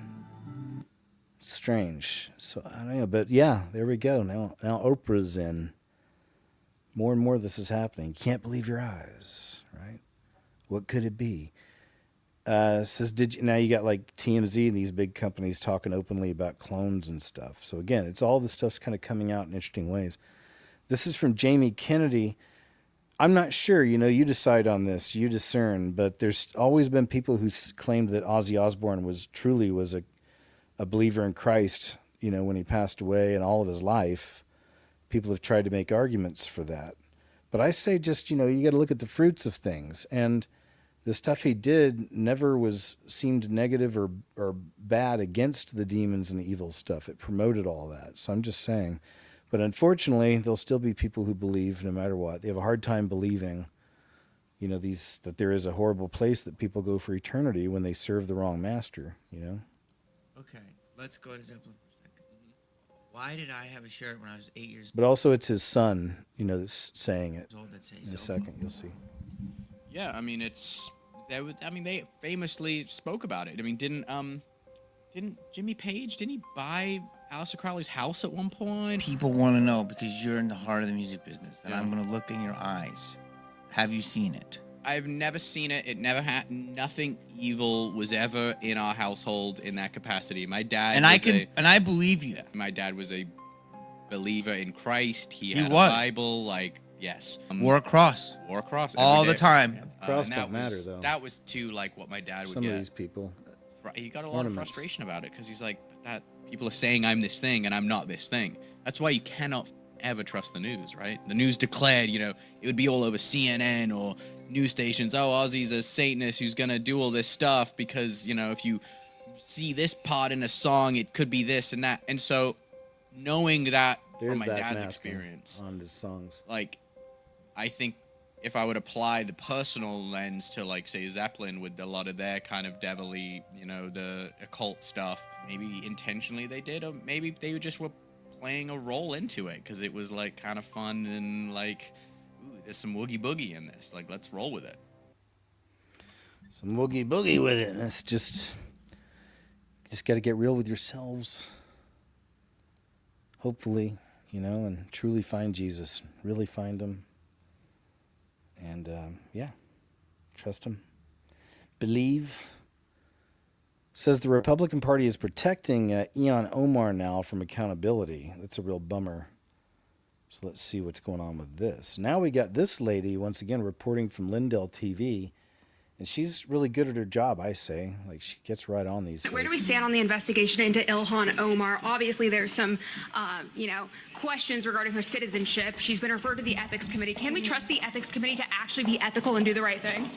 Well, what's happened so far? Like, really, I think the remark is always let the process play out, right? That's what they always say, and nothing never happens. I tried to subpoena her immigration records, her husband's immigration records, and it was Republicans that killed my motion. Yeah, and what's going on with that? Do you have any more insight you can share on that? As far as I know, nothing's going on, and nothing will go on. And that's Congress for you, because both sides protect the other. Yeah. Yeah.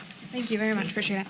That's big. And Nancy Mace, pray for her protection, too. She's the one that was grilling the Clintons also. But another no-nonsense person out there. It's good to see.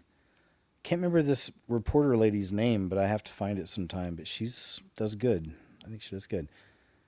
Which brings us to, yeah, this is an interesting catch. You guys remember this? I've always had odd feelings. I don't know about you guys, but with the whole Dolly Parton thing, at least, you know, over the last so many years. Yes, sir. Like, what are we actually looking at? But anyway, here's a clip. It says, Dolly says to the god Azazel as they're about to toast. And listen closely. Oh, is this it with us? Yes, right? To the goddess sound. Oh, Or Azel. oh, is this it with us? Yes, right? To the goddess sound. Oh, There you go. Right? Sounded like it. Or is the to the god is L? I don't know. I don't think so. All right. So there we go. That actually brings us to the last clip. Taking a look over here. Hey, good to see you guys, man. Got an amazing crowd here. Well over 800. Thanks so much for being here and sharing your time with me, man. Your precious time. It means a lot. So thanks for hanging out on a Saturday afternoon. So good to have you here. Thanks again, Tamara. And happy birthday once again to Tamara. Been my main moderator for just years and years and years. Old school. Been around for a long time. So thank you so much. And just thanks again to all of you, man. Good to see you all, always. But before we go, I always want to do this real quick. Well, it doesn't have to be quick, but try not to keep too much of your time. Though this is the most important information I can give you. You're living in the end times. If you didn't know, you might be new around here. I don't think I'm a kook or a cult member, nothing like that, or leader. Certainly not. I think they like a lot of attention, don't they? I don't. I like attention on the things I share. You know, that's it. But enough about me. It's about you. Just understand it really is that time. Jesus really is the only way. He's the way, the truth, and the life. Prophecies playing out before our very eyes. And then other prophetic events that are horrible, we're seeing the seeds for growing more and more all around us. Jesus answered and said, most assuredly I say to you, unless one is born again, he cannot see the kingdom of God. You know, it's Jesus is the only way. For God so loved the world that he gave his only begotten Son, that whoever believes in him should not perish, but have everlasting life. Most assuredly I say to you, he who hears my word and believes in him who sent me has everlasting life, and shall not come into judgment, but is passed from death into life. So you confess with your mouth, you believe in your heart, ask to be saved from Jesus, realize you're a sinner. We all are. We have to be saved. It's like the sin covering. That's what it's a whole other thing, but still, all right? Adam and Eve, they say, right? The apples. But regardless, it's a real thing, and we do need to be redeemed. So that's how you do it. Confess with your mouth, believe in your heart. Super important. know he's true, know he's real, know that he's the creator of the flesh, came here, lived a perfect life, died a terrible death, was buried for 3 days. He resurrected. He ascended back to heaven. He's coming back soon for his bride, which is us. Trust in him with all your might. He's always there for you. I've seen so many miracles in my life. I know so many of you have too. But just trust and believe. You know what I mean? And so he'll speak to you. You'll start learning how to tell when he's speaking to you, like in different ways, you know. So please choose him, okay, my friend, and thank you. And let me say a prayer too before we go. Heavenly Father, I always got to thank you for these wonderful people, this family here, this community, also for these platforms. Thank you so very much. It's a great place for us all to meet up like this, so much appreciated. And also ask that you help us all to love each other more and more as brothers and sisters in Christ, you know, to truly love each other and even more for the world too, you know. And please help us to guide people in our lives or in the world in whichever way we can, and help us to help the kingdom in whichever way you choose, you know, please. And thank you. I pray we're all found worthy to escape the horrors coming upon this earth as well. And we love you, Lord. In Jesus' name I pray. Amen. All right. Thank you guys so very much for allowing me a few moments there. And let me bring up a nice little background here for us. Something nice and peaceful like that. That's a good one. And I'll come back over here. Thanks again, Tamara. Much appreciated. Again, happy birthday. Good to see everybody.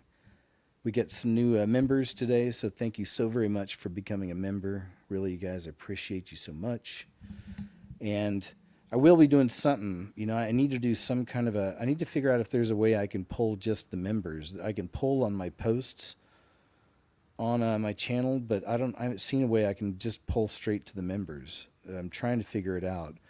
And then we can talk more like that. So there's got to be a way. Either way. If not, I'll just post something on the community post and say that it's for the members, and then we'll kind of arrange something, you know. So, but either way, thank you. Thanks for those of you who follow and subscribe to our Please Do. I post everything there, even stuff off of YouTube. So please follow there. Huge shout out to those of you who have. You've been my backbone support for those years I was off YouTube even. Really helped me. So thank you.